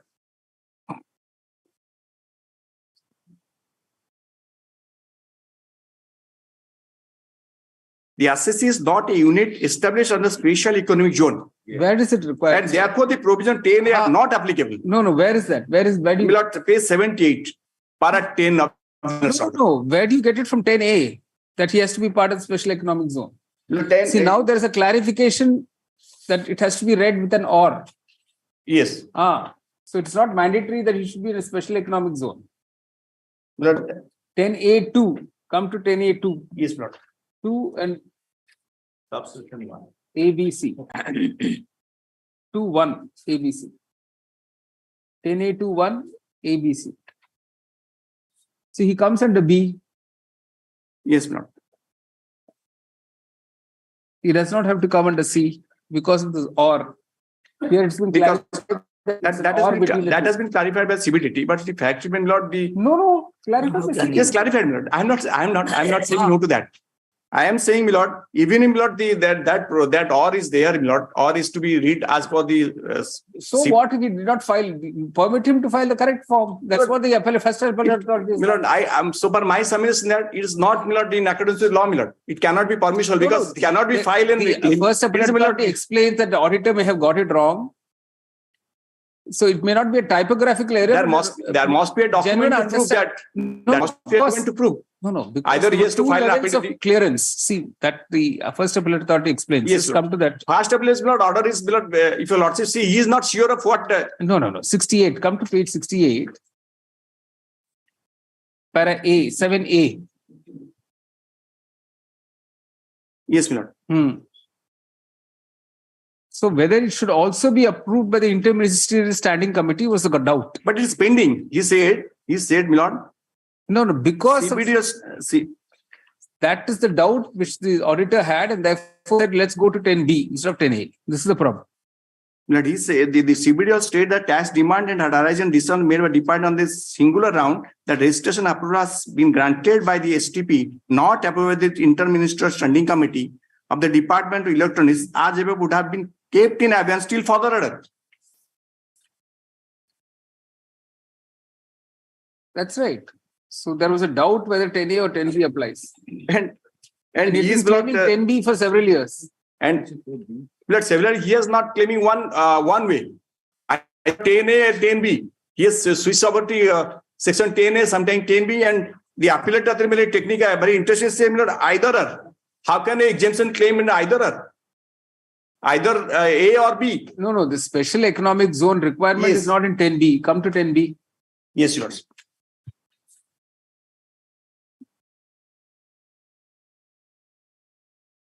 It is 100% export-oriented undertaking. Which he is. He is an export-oriented. Yes. 100%. Then what part of 10 will follow? Fulfill.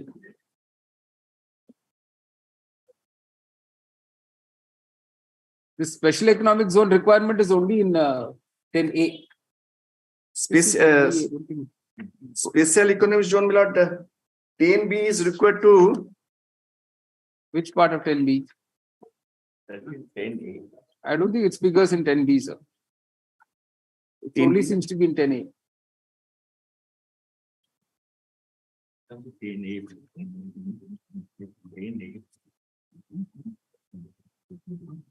In 10B, your lordship see the clause 5 of the section clause 5 may place not. The deduction under section 1 shall not be admissible for any assessment year beginning on or after April 21 unless the assessed furnish a prescribed form along with the returns of income, the report of an accountant as defined in the explanation below, section 2 of section 288, certifying the deduction has been correctly claimed in accordance with the provision of the section.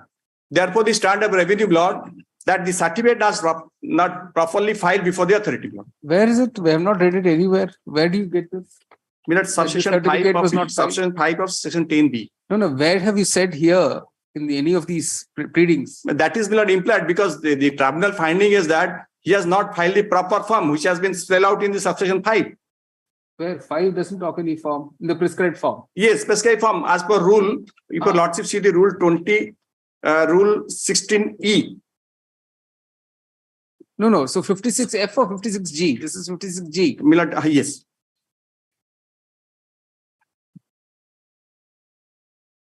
See the form. That is annexed by the appellant, your lordship see. The annexure in the form is in the annexure.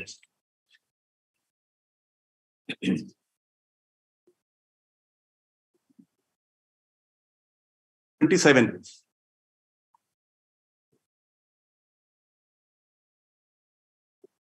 is that is page 23.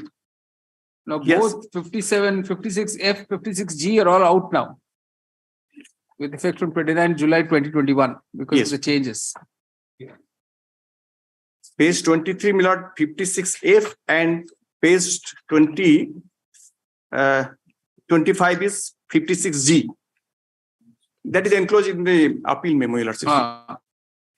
Because this is the specific claiming of agency on section 10A is required 56F, and if he is claimed 10B, then 56G is required. Correct. But he has not filed the proper form and saying that that's the error. But what is that error? The person who has certified, he has not filed a document.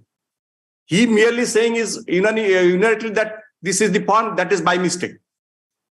Can it be, my lord, it can be accepted in the court of law. If somebody defects, he is certifying that this is a clerical mistake. And he has not supported by any evidence before the tribunal that this is a mistake committed by the auditor. And he has not filed the correct returns. If that is the case, my lord, I understand that, yes, there is a case. No. The only explanation is that they were confused whether two levels of approval. Now, you may kindly see 56 page, 66. I'm just interrupting for a second. Yes, you are free to. Yes. 66, the finding of the First Appellate Authority, para D, 66 para D. They thereafter issued so-called notice on 30th of December 2013 and 7th of January 2014 on why claim of exemption under section 10B should be accepted when the earlier claim was made under section 10A as recorded in the return of income and form 56F file. It was also stated by the AO that exemption under section 10A was available only to the units established under the special economic zone. That is the thing. Every year is different assessment year. It cannot be. So earlier it had been claiming under 10A only. Now, my lord, the A and A, my lord, he has earlier claimed. Now he is claiming, my lord, 10B. Now it's 10B. Yes. Now he's claiming 10B. Yes. That he is not sure of which section he want to claim.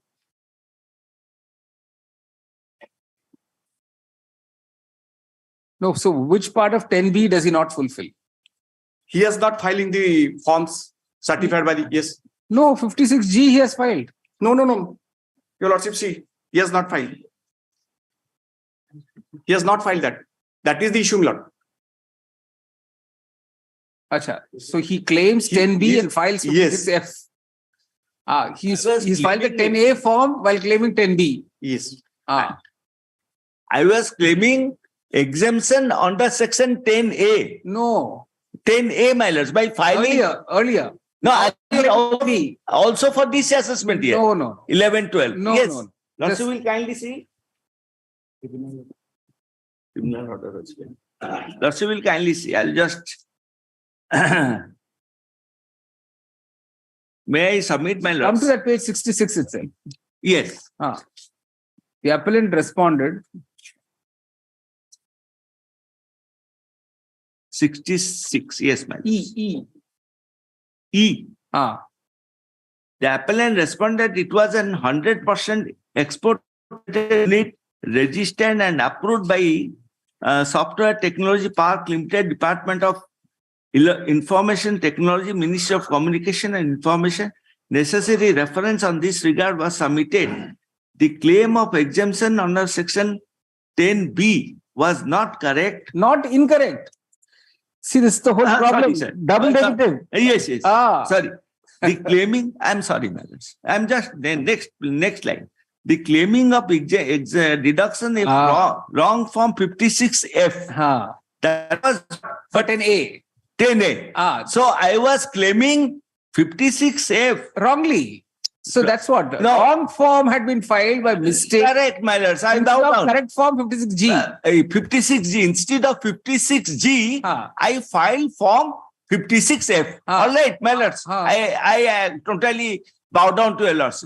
Now, your lordship have seen 56, section 10A, subsection 2(1). No, but you have abandoned 10A.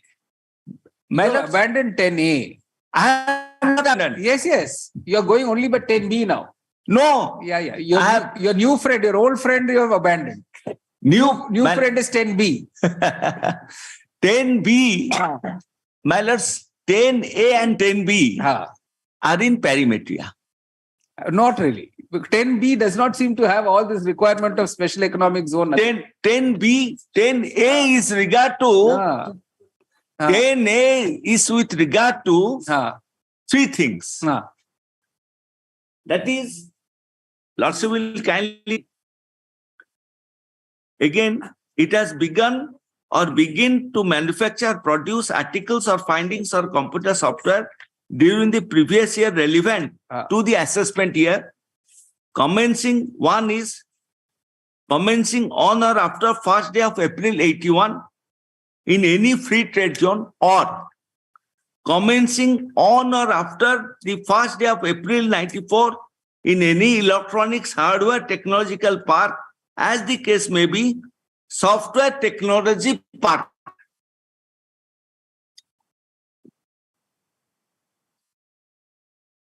Or commencing on or after first day of April 2001. So from the assessment, even this order which is in your favor, just read on towards the end. Yes, the first appellate authority says you are rightly claiming under 10B. 10B. Yeah. No, so far as the first appellate authority is concerned, my lords, he said that it's only a wrong form has been given. But the exemption, whatever it may be, my lords. No. See, this 69, that 7B.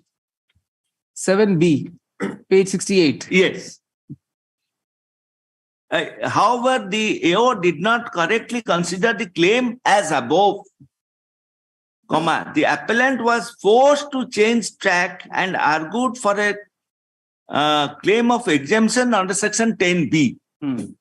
It is again clear that the appellant is entitled to claim of exemption / deduction under section 10B. My lords, I do agree with my lord. So even he is saying you are entitled to 10B. Yes, 10B. Now, my lords. So for 10B, yes, you can't produce 56F.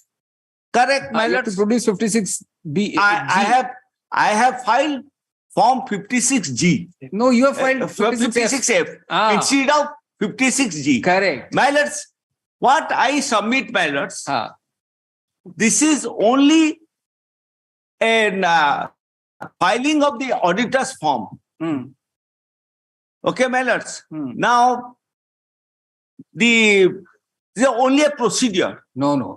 Yes. No, because just see what the rules, subsection 5 says. Yes. 10B5. It's one of the essential conditions, sir. 10B5. Deduction under subsection 1 shall not be admissible for any assessment year beginning after 1st April 2001. Correct, my lord. Unless the assessee furnishes in the prescribed form. Yes. So this is mandatory. Yes. Now, my lords, 56G was, the lordship have taken note of the fact that form 56G was filed. No, not filed, sir. Sorry. sorry, my lords. 56F. 56F was filed. And I was claiming exemption under 10B. 10B. Wrong form. Now, my lords, my entitlement was after the department allowed in the first appellate authority, by the first appellate authority. First appellate authority says you do either this or that. Yes. Gives you a free rein. Says you can do anything now. No, my lords. You make up your mind whether you want 10A or 10B according to Thing is, my lords, Lordship will kindly see. The order of the tribunal. He said that in order to claim exemption under section 10A, first requirement you is abandon 10A, sir. 10A is an unnecessary discussion now. Yes. You yourself abandoned 10A. You went and told both the assessing officer and the first appellate authority. Yes. That you want only a 10B exemption. 10B exemption. My lords, both these for 10B, the special economic zone is not relevant. Not required. Not required, not relevant. Not required, my Not lords. relevant also. And also for 10A. No. Also for 10A. No, sir. Since you're not claiming 10A, there's no need to go there. Correct, my lords. So why discuss 10A at all? My lords, 10A, Lordship has noted that I have filed the form 56F and claiming exemption under section 10B. That's what my lords have found out. Okay. Now, what you should have told, if you're clear in your mind, before the first appellate authority, you should have said, I have filed the correct form, but quoted the wrong section. So please let me claim under 10A. But you did not say that. You said the converse. You said, I am claiming under 10B, but I have filed the wrong form.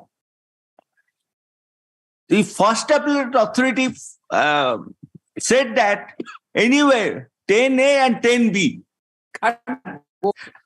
both are same, and that is the finding. No. It's not the same, and it's not the same. No, you can't say that I'll claim both. You can't claim both. You have to claim only one. No, either or. That's right. Either or. I know. I will not say that I am. Give me 10A and 10B. Both. That cannot be there. All right. That cannot be there. Correct. Now decide what you want. So the question was, what did you choose to claim? I choose to claim under section 10. No, that's the whole problem, sir. You went and told the first appellate authority, my choice is 10B. 10B, ballots.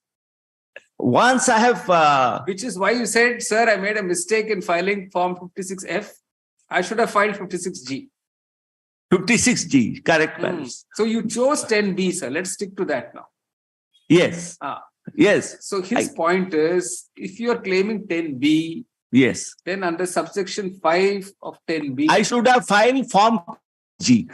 He says, okay, simple point, you go out. He says, the mandatory requirement, you've not filed form, out you go. My lords, the whole thing is that which are not being disputed. Yes. That it is an 100% export-oriented unit. Very well. It has been registered. Yes. By the government of India. Everything has been given. Only thing remains by filing a wrong form. And earlier, Lordship may kindly see, earlier from the assessment year 4-5 to 8-9, yes, I have been allowed exemption under section 10B of the Act. Now, yeah, whatever. So you are therefore in the same way continuing for this year also under 10B. No, there I am filing the form in 56, that form 56G. Now, my lords, somewhere or other why I changed it, this track. My lords, this section, Direct Tax, Finance Act section, my lords, we go to 10A, B, and recently, my lords, 1 month ago, I was arguing a case before the Income Tax Appellate Tribunal regarding 80IA. That section runs about 5 pages. That only there are at least a dozen of proviso and more dozen that explanations. Now we have to keep reading up and down in these new books because the older section is below, the new section is above. Everywhere where the Act is comes into force. The older section will be 10 pages, the new section will be 5 pages. No, new sections, new sections are more than that. And I don't understand why 10A, 10B, the intention of the legislature if is to give the relief. I mean, so far as the 100% export-oriented unit is concerned, my lords, there is no need to go to 10B.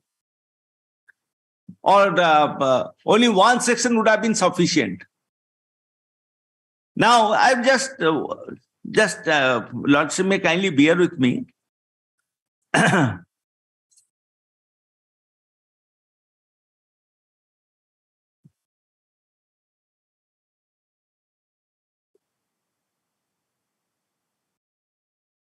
Just kindly, Lordship may kindly see page 66. Page 66, paragraph B. Section 10A was referred to by the assessing officer to hold that the deduction under section was available for 10 consecutive assessment years, beginning with the assessment year relevant to the previous assessment year, in which the undertaking began to manufacture or produce such article or things or computer software, full stop.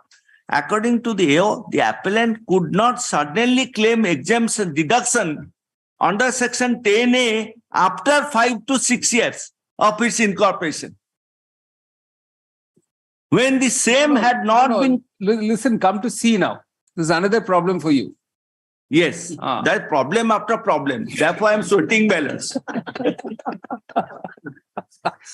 problem. I don't think the day will be suitable for me. In winter, I am sweating balance. In C, just C. Yes. In response to the queries of the AO, the appellant submitted in writing. Sunk himself. Beg your pardon, my lord. You sank yourself. Just see, the appellant submitted in writing that the company was 100% EOU. Yes. The exemption was being claimed at a 10B. 10B. So finally you put the nail in your own coffin. No, had it not been that, why should they come to me? Unless they sing. What is again. My lords and lordship have seen the judgment of the SP Gupta's case. Right. Rules are only handmaids of justice. It is only to subserve the section 82 Supreme Court, my lords. So, my lords, see, you boarded the wrong train. You wanted to go to Delhi, you boarded Howrah Mail. I think because of the guards. Taking you to Howrah. Station masters, I think there's some problem with the station master. He says you're not lucky as Columns. He boarded. Exactly, my lords. Today, actually, I didn't, I wanted to take time, but I didn't want to invite wrath from this, lordship. Because this section is so confusing, so many explanations, so many, lordship is correct. Now, I have said, it is no doubt, I have said, but the exemption was in claim under section 10B. I think your lordship is going to slice me. We don't have to do it. You have done it. Beg your pardon, my lord? We don't have to do it. You have done it. That's correct. No. That is always a last attempt. So, the more you argue, the more you go deep into. No. This is only an appeal. Correct. To CA. Correct. Substantial question of law. Substantial question of law is there. Yes. I think substantial question of law, my lord Chief Justice has given a lot of judgments. And Lordship will kindly see.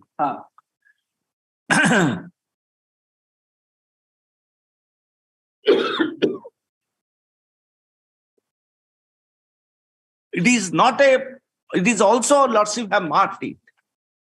It is not only alone fact, and by order dated 3/7/2015, that is during the pendency of the second appeal, they have accepted, they have given appeal effect, and this letter has never been brought to the notice of the tribunal. No, but like he's saying, that is subject to the outcome of the appeal, obviously. That is, my lords, at least this could have been the tribunal, instead of dismissing the assessees, allowing the appeal of the department, would have asked the question, how could you allow? Now, this was never stayed. This order of the order of the In fact, department. the question is wrongly framed, sir. The question framed by us, that question 1. Yes. 1 and 3. Whether the tribunal was justified to reject the tax exemption claim at 10A is wrongly framed. So because your claim was not under 10A. That's how you've developed your argument. You saw this question and developed your argument saying 10A claim, this CBDT circular is there, I need not be in special economic zone, so tribunal is wrong. That's how you developed your argument. No, my lords, maybe, I don't, I cannot stand on that way. Now, my lords, the questions of law also, my lords are competent under such that lordship will also, yes. Another 260, the proviso to 268(4) empowers, and that is the judgment of the Supreme Court, my lords. Justice Sapre has also given another judgment while he was in Madhya Pradesh High Court. 2 to 3 judgments I have come across. My lords, here another question will arise, for which whether the tribunal is justified in ignoring the appeal given by the department and by the appeal effort given by the department, my lords. And the secondly, my lords, whether some judgments yesterday, of course, it was a short time. It said that like the filing of the audit report, this 56G, 56F, and also like 10 CCB in ATIA. Some high courts have held that it is not mandatory. If you have given consecutive years, if it has been given consecutive years, for last 10 years, I have been given exemption. That question matter is very pertinent. If I have been enjoying the benefit since my inception of export, why should I be deprived of this?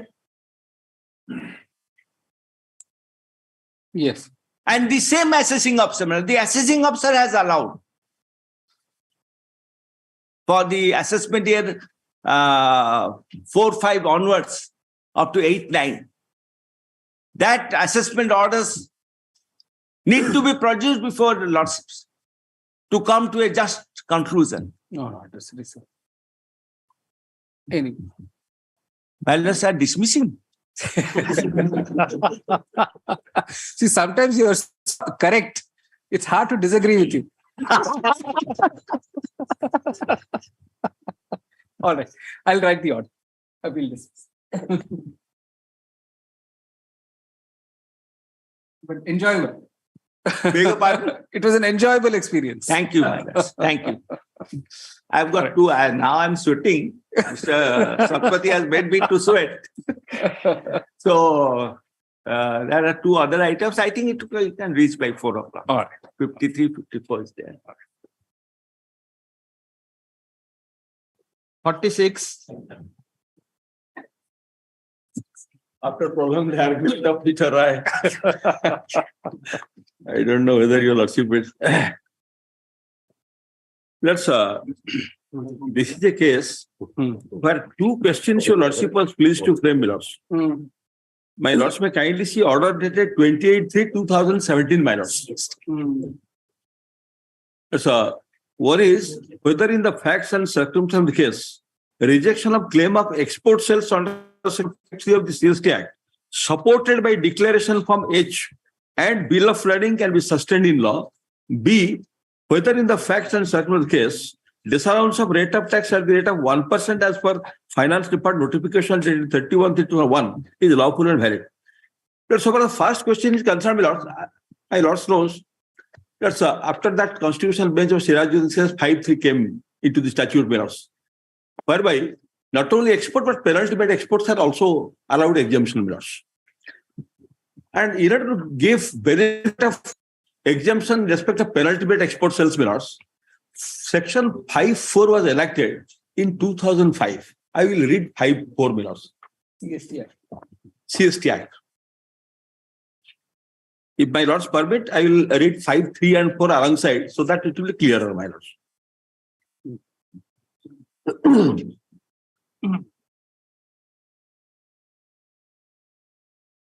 Let's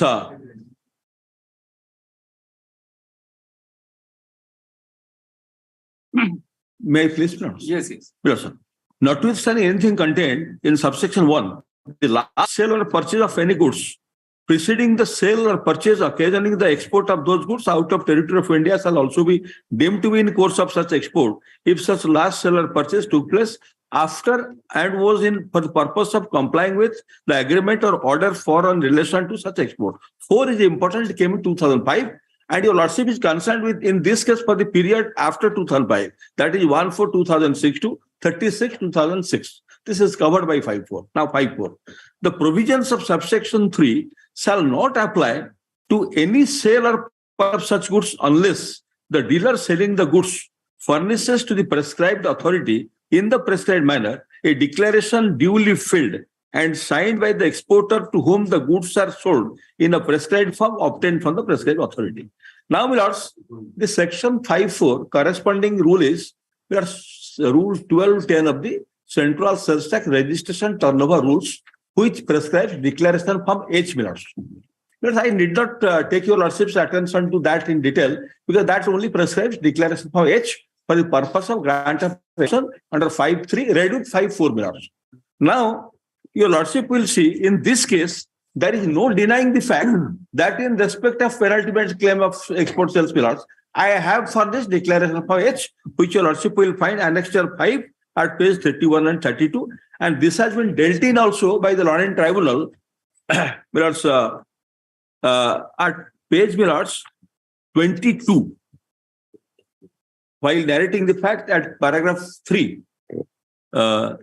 page 22. The appellant has sold ground kernel to Shakoma Exports Private Limited, Mumbai. He is the exporter. And Ribia Corporation Gujarat, exporter, who exported the groundnut kernel to foreign buyers. And accordingly, declaration in form H has been furnished and bill of lading were also placed before the Law and Assessing Authority. But what, in fact, I find that the Law and Tribunal, as well as the First Order Authority, they have not taken note of 5(4).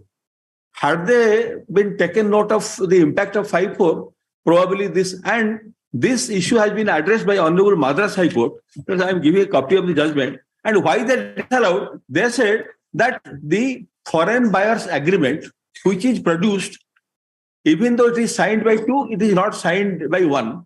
And Honorable Madras High Court said, I am giving, that is the 5(3) doesn't contemplate even that requirement of producing a copy of foreign buyers agreement. If I am giving bill of lading in support of export of goods, and I am giving declaration for H in terms of 5(4), that is not, I am giving a copy to my lords, my lords. My lords may kindly see. That is in the case of more copy.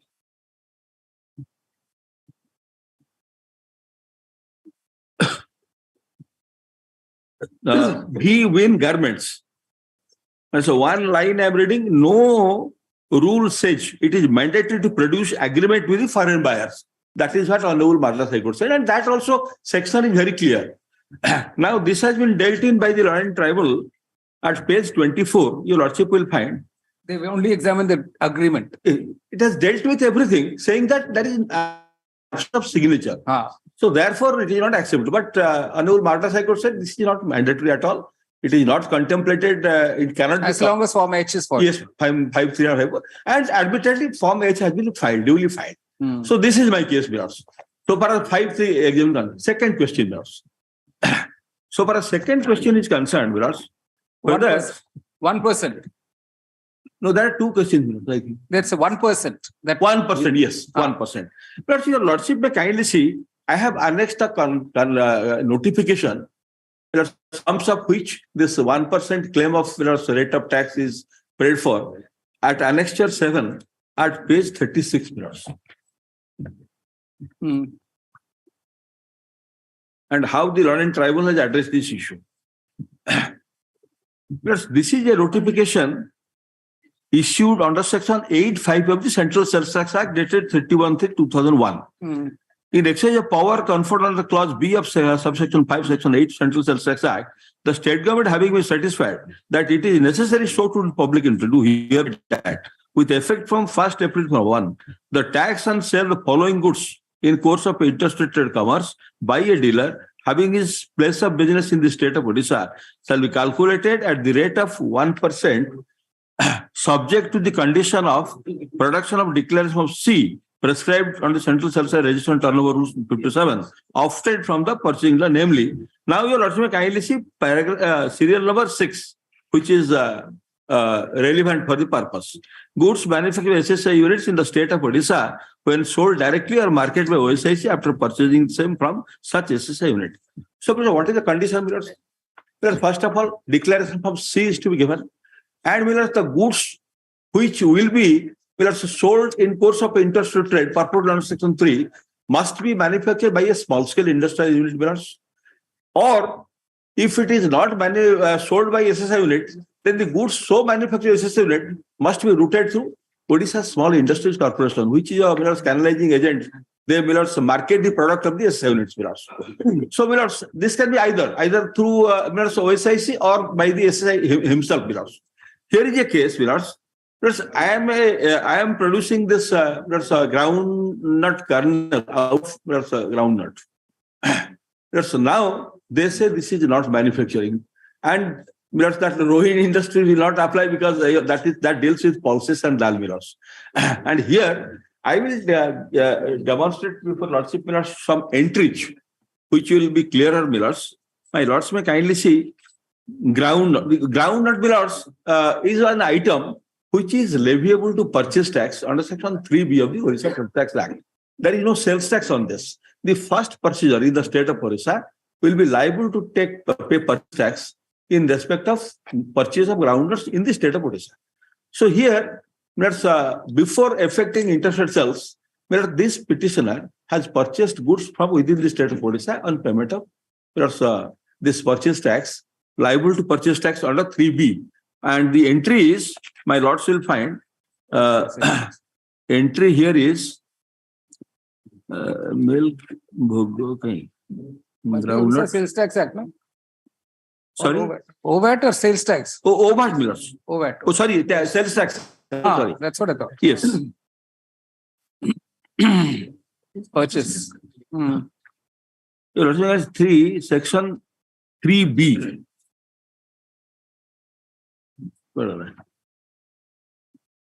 Tax free, good period. Yes. We can. Yeah?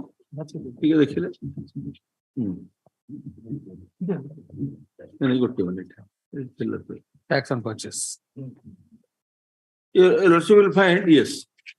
Groundnut or peanut? Yes. Groundnut. 14(1). Correct. Groundnut. Oil seeds. Oil seeds. Just a minute. 4%. Tax on self-formulation.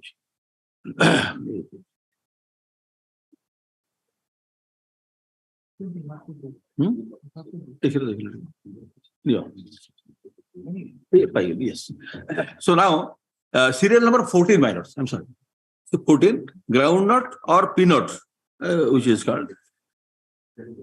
And next year, also may kindly see the rate of tax. 4%.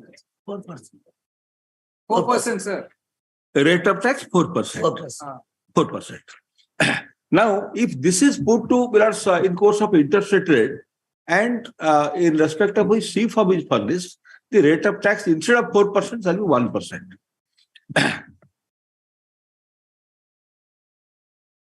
Now, admittedly, so far the case of the petition is concerned, I have effected sales in course of interstate and declaration form C has been filed. So now the question is, your Lordship may kindly see how the Law and Tribunal has addressed this issue that my Lords will find at page 23, my Lords. Page 23. It is a manufacturing activity. Definition of manufacture prescribed in section 2 quadri D of the OS Act is applicable up to 5/7/2006. So concession rate of tax as per section 8(5) of the CS Act under IPR 86 and 89, decorticating was considered as a manufacturing activity as per Finance Department notification dated 31/3/2001 issued under section 8(5) of the CS Act. The same is taxable at 1% up to 15/6/2006. Up to 15/6, they admit, Millers, and 2% thereafter. And Rule 22 of the CST Odisha rules and provisions of OST Act 40 were applicable till 5/7/2006 and from 6/7/2006 as modified by Finance Department in notification number so and so. The provisions of Odisha value tax has This been. was your submission. Yes, that is my submission. Now the question is how page 20 Law and Tribunal has addressed this issue. Your Lordship will find that is at page 25. Correct. 25. Basing on the examination of the document and categorical finding, we left with no room to accept contention advanced by the Law and Counsel for the apparent in this regard. Now we visit the next point of dispute, that is whether the decodification is a manufacturing activity or not. As pointed by revenue, the order of the tribunal passed on so and so date in full bench has been upheld by the Honorable High Court of Orissa in STRB 89 of 2009 on Ete, and the order of this tribunal SL number so and so passed in on 9/5/14 So full bench. decortication is not manufacturing. Pots is held not to be eligible for exemption under IPR. Here I am just putting emphasis on this. Yes, it is not a claim of exemption under IPR is completely different than claim of exemption under the statutory notification. Under IPR there are so even this has been declared to be ineligible unit. And if your Lordship will see IPR, it all depends whether the many there which are not essentially appear to be manufacturing, those are treated to be manufacturing for the purpose of granted IPR benefits. So applying to IPR notifications, 86 or 89, whatever it may be, to the exemption contemplated under section 8(5) itself is an independent exemption notification under the Central Sales Act. And nowhere 8(5) says or refers to or relies upon the exemption provision under the IPR Millers. So therefore, this Honorable Court holding in the context of IPR not to be eligible, because that was not eligible. It was declared by notification by the state government not to be eligible. So therefore, this is not a matter to be applied here, Millers, by referring to this Honorable Court's order.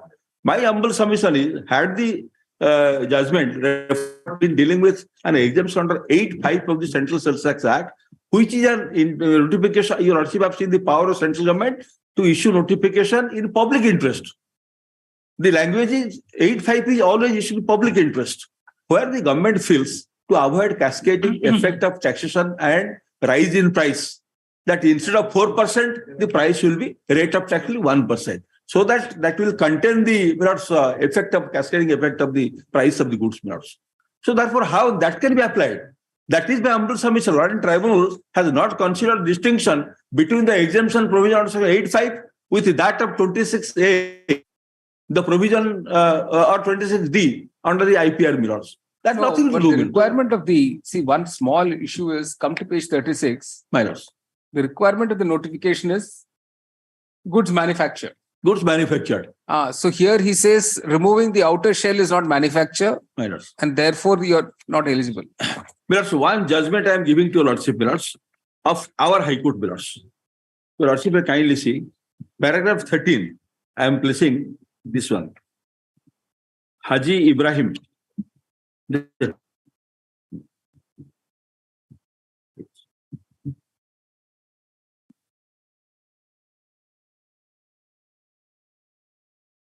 Paragraph 13, I am placing, minors. Only one paragraph.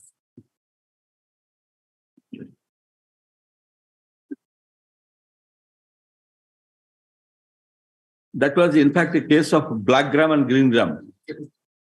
On the aforesaid analysis, paragraph 13, we sum up our conclusion thus. Black gram and green gram are different from dal produced out of them. Both cannot be treated as same goods, minors. So, minors, dal and black gram, two different commodities. But that's different from saying whether peanut and groundnut are same. And minors, the analysis of this on code is, minors, somebody asking for peanut cannot be given, minors, a wholesome of groundnut, minors. Why not? These are two distinct commercial commodities. Is it true? Is it true? If you go to the market, you say, I want groundnut, they could give you either the dehusked groundnut or that one with the husk. And this honorable court also, while dealing with one matter, Only people understand the same. Maybe the price may be slightly different. Separate distinction. Your lordship was also dealing with one matter, not false mill, besan out of dal. Your lordship said, besan out of dal. Yeah, that's because it's ground. Powder is a different form altogether. But in commercial parlance, you also lays such a wider amplitude, millards. But commercial parlance test, you will fail here. Because if you go into the market, you say I want groundnut, they could give you either the dehusked or the full groundnut. Decodification is a process, because unless I adapt the process of decodification with the help of machineries, we can't get the kernels. So kernels. Getting a different product. See, whether you're not, that's not edible separately, correct? Correct. Groundnut is not edible, whereas kernels are. Whereas kernels, seeds, groundnut seeds. So I'm saying when you purchase, even when you go into the market and purchase, and they give you this whole thing with the, you will not reject it. You bring it and you dehusk it and eat what is inside. Yes, that is why on the Central Sales Tax Act, Section 15D was introduced, where saying that paddy and rice. Whereas it is stated that if you have paid tax on paddy, purchase tax on paddy, then there will be no separate levy on rice. But here there's no such entry, nothing. I mean, there's no separate entry for this. There's no, only thing you will also have to inform whether the IPR exemption will not apply at all to 85 exemption. No, we go only by the notification. Notification. Go into the IPR question. Goods manufactured, yes. Goods manufactured. Yeah. So that is not satisfied. We deny you this one. So second question left to your lordship now, my lord. Yeah. So regarding question number 1, my lord, I am again placing section 5(4). The provisions of section 3 shall not apply to any sale or purchase of goods unless the dealer selling the goods furnishes to the prescribed authority in the prescribed manner a declaration duly filled and signed by the exporter to whom the goods are sold in a prescribed form obtained from the prescribed authority. That is Form H, my lord. Then, my lord, kindly have a glance to the Form H, my lord. What requires to be filled up by the...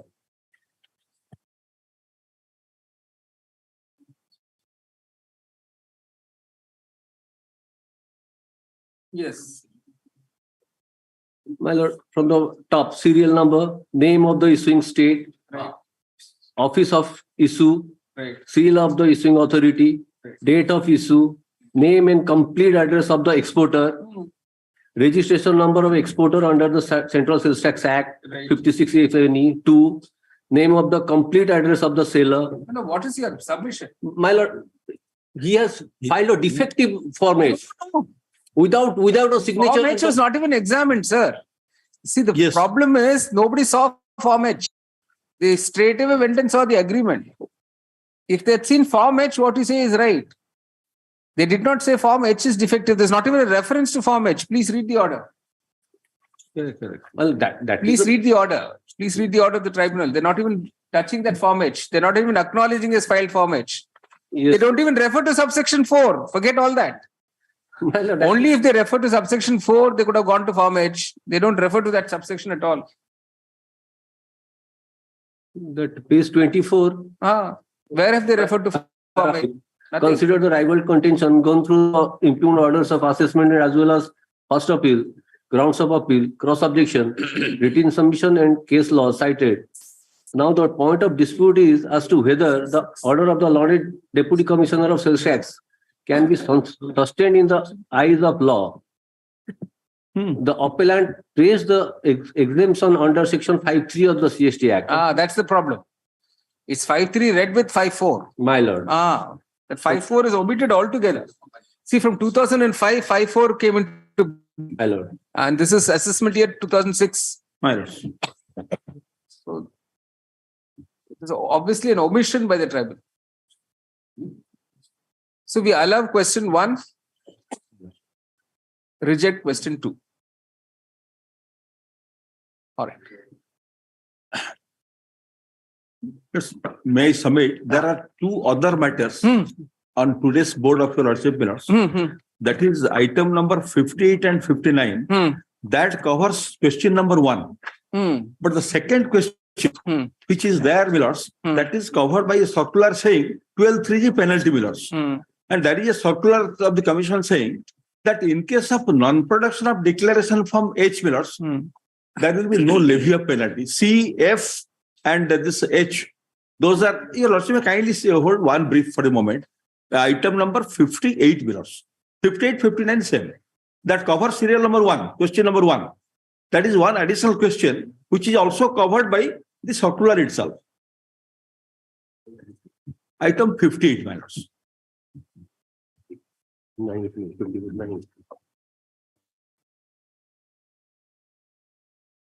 Question at page 14, same as question number 1 in this case, my lords. Question number A, my lords, your lordship may kindly see page 14.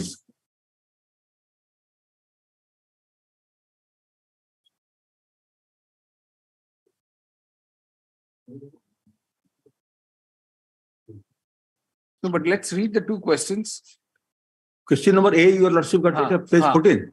Same as question number 1 in this case. Whether in view of production of H forms. Yes. Including bill of lading in respect of claim under 5.3 and 5.4, is lawful and proper for the first appellate authority to remand the matter to the assessing authority. You say there was no need to remand. My lord, page 23 of the. No, just a minute. The question whether disallowance of export sales under 5.3 of the CST Act supported by Form H, purchase order, and bill of lading by the London Tribunal for non-submission of contract between exporter and foreign buyer, this covered by this judgment, which I gave to lordship. Form F is there, bill of lading there, purchase order there. Despite of that, without referring also to 5.4, this has been not allowed. Question number 1 is identical. B, your lordship kindly see whether deletion of penalty. Actually, the questions are differently framed. You're referring to 64 of 2017? 64 of 2017 minus. Let's see the 28 November order. Copy. Copy. High Court order. Copy. So order dated 28 November 2000. 28/11, yes. Whether in view of production of H firm and export documents, including bill of lading in respect of claim of 5.3 and 5.4 of CST Act, it is lawful and proper for the first appellate authority to remand the matter to the assessing. This is more again in to the favor of the petitioner, my lord. Correct. So no need to remand according to you. No, exactly, my lord. No. Now come to second question. Second question is whether in the absence of appeal or cross objection by the state and view of circular dated 24/2015 Commission on Commercial Taxes, Odisha, the London Tribunal is justified to render findings for reconsideration of the issue of imposition. Same thing, here your lordship may kindly see, I have annexed the circular, and this circular basing upon on various judgments of High Courts and our full bench tribunal, Supreme Court had said that 12(3)G cannot be an enabling provision to levy penalty for absence of declaration from C, F, and H. My lords may kindly see page 34. It starts from page 34. There is no need to send that. It could have been decided. My lords may kindly see relevant 35. My lords may kindly see.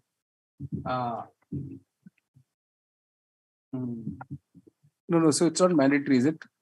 So this non-production of forms will not attract it.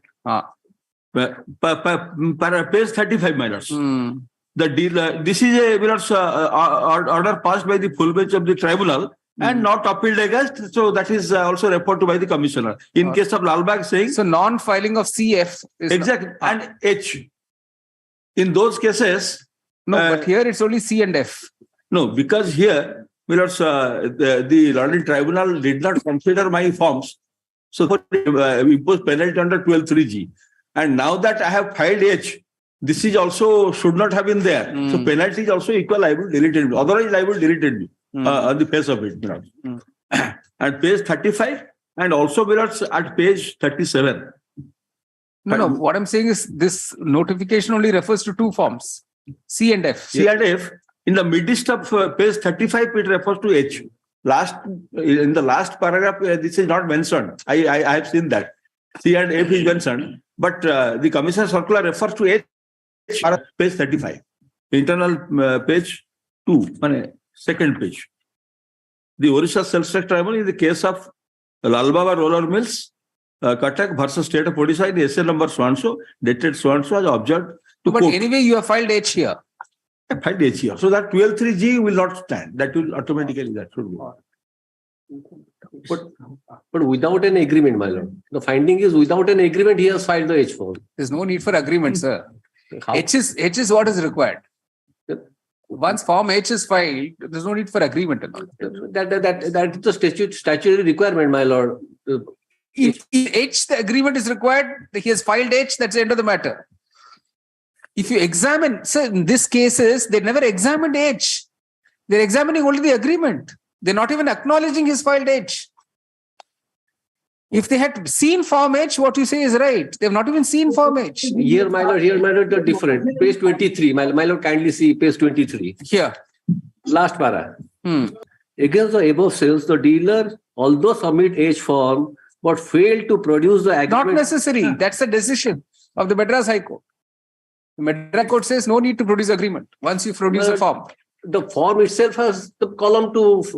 Once the form is there, then there's no need for anything else, sir.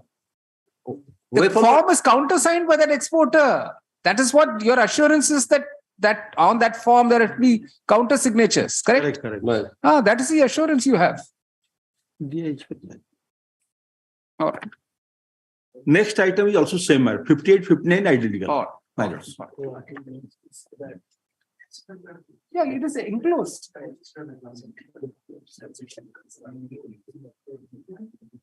Not agreement. Not agreement. Right. All right. Call it a day. Saturation. Lordship, I am filed for restoration of water connection. That may kindly be taken up. Tomorrow, your Lordship, take it in this matter in the PIL.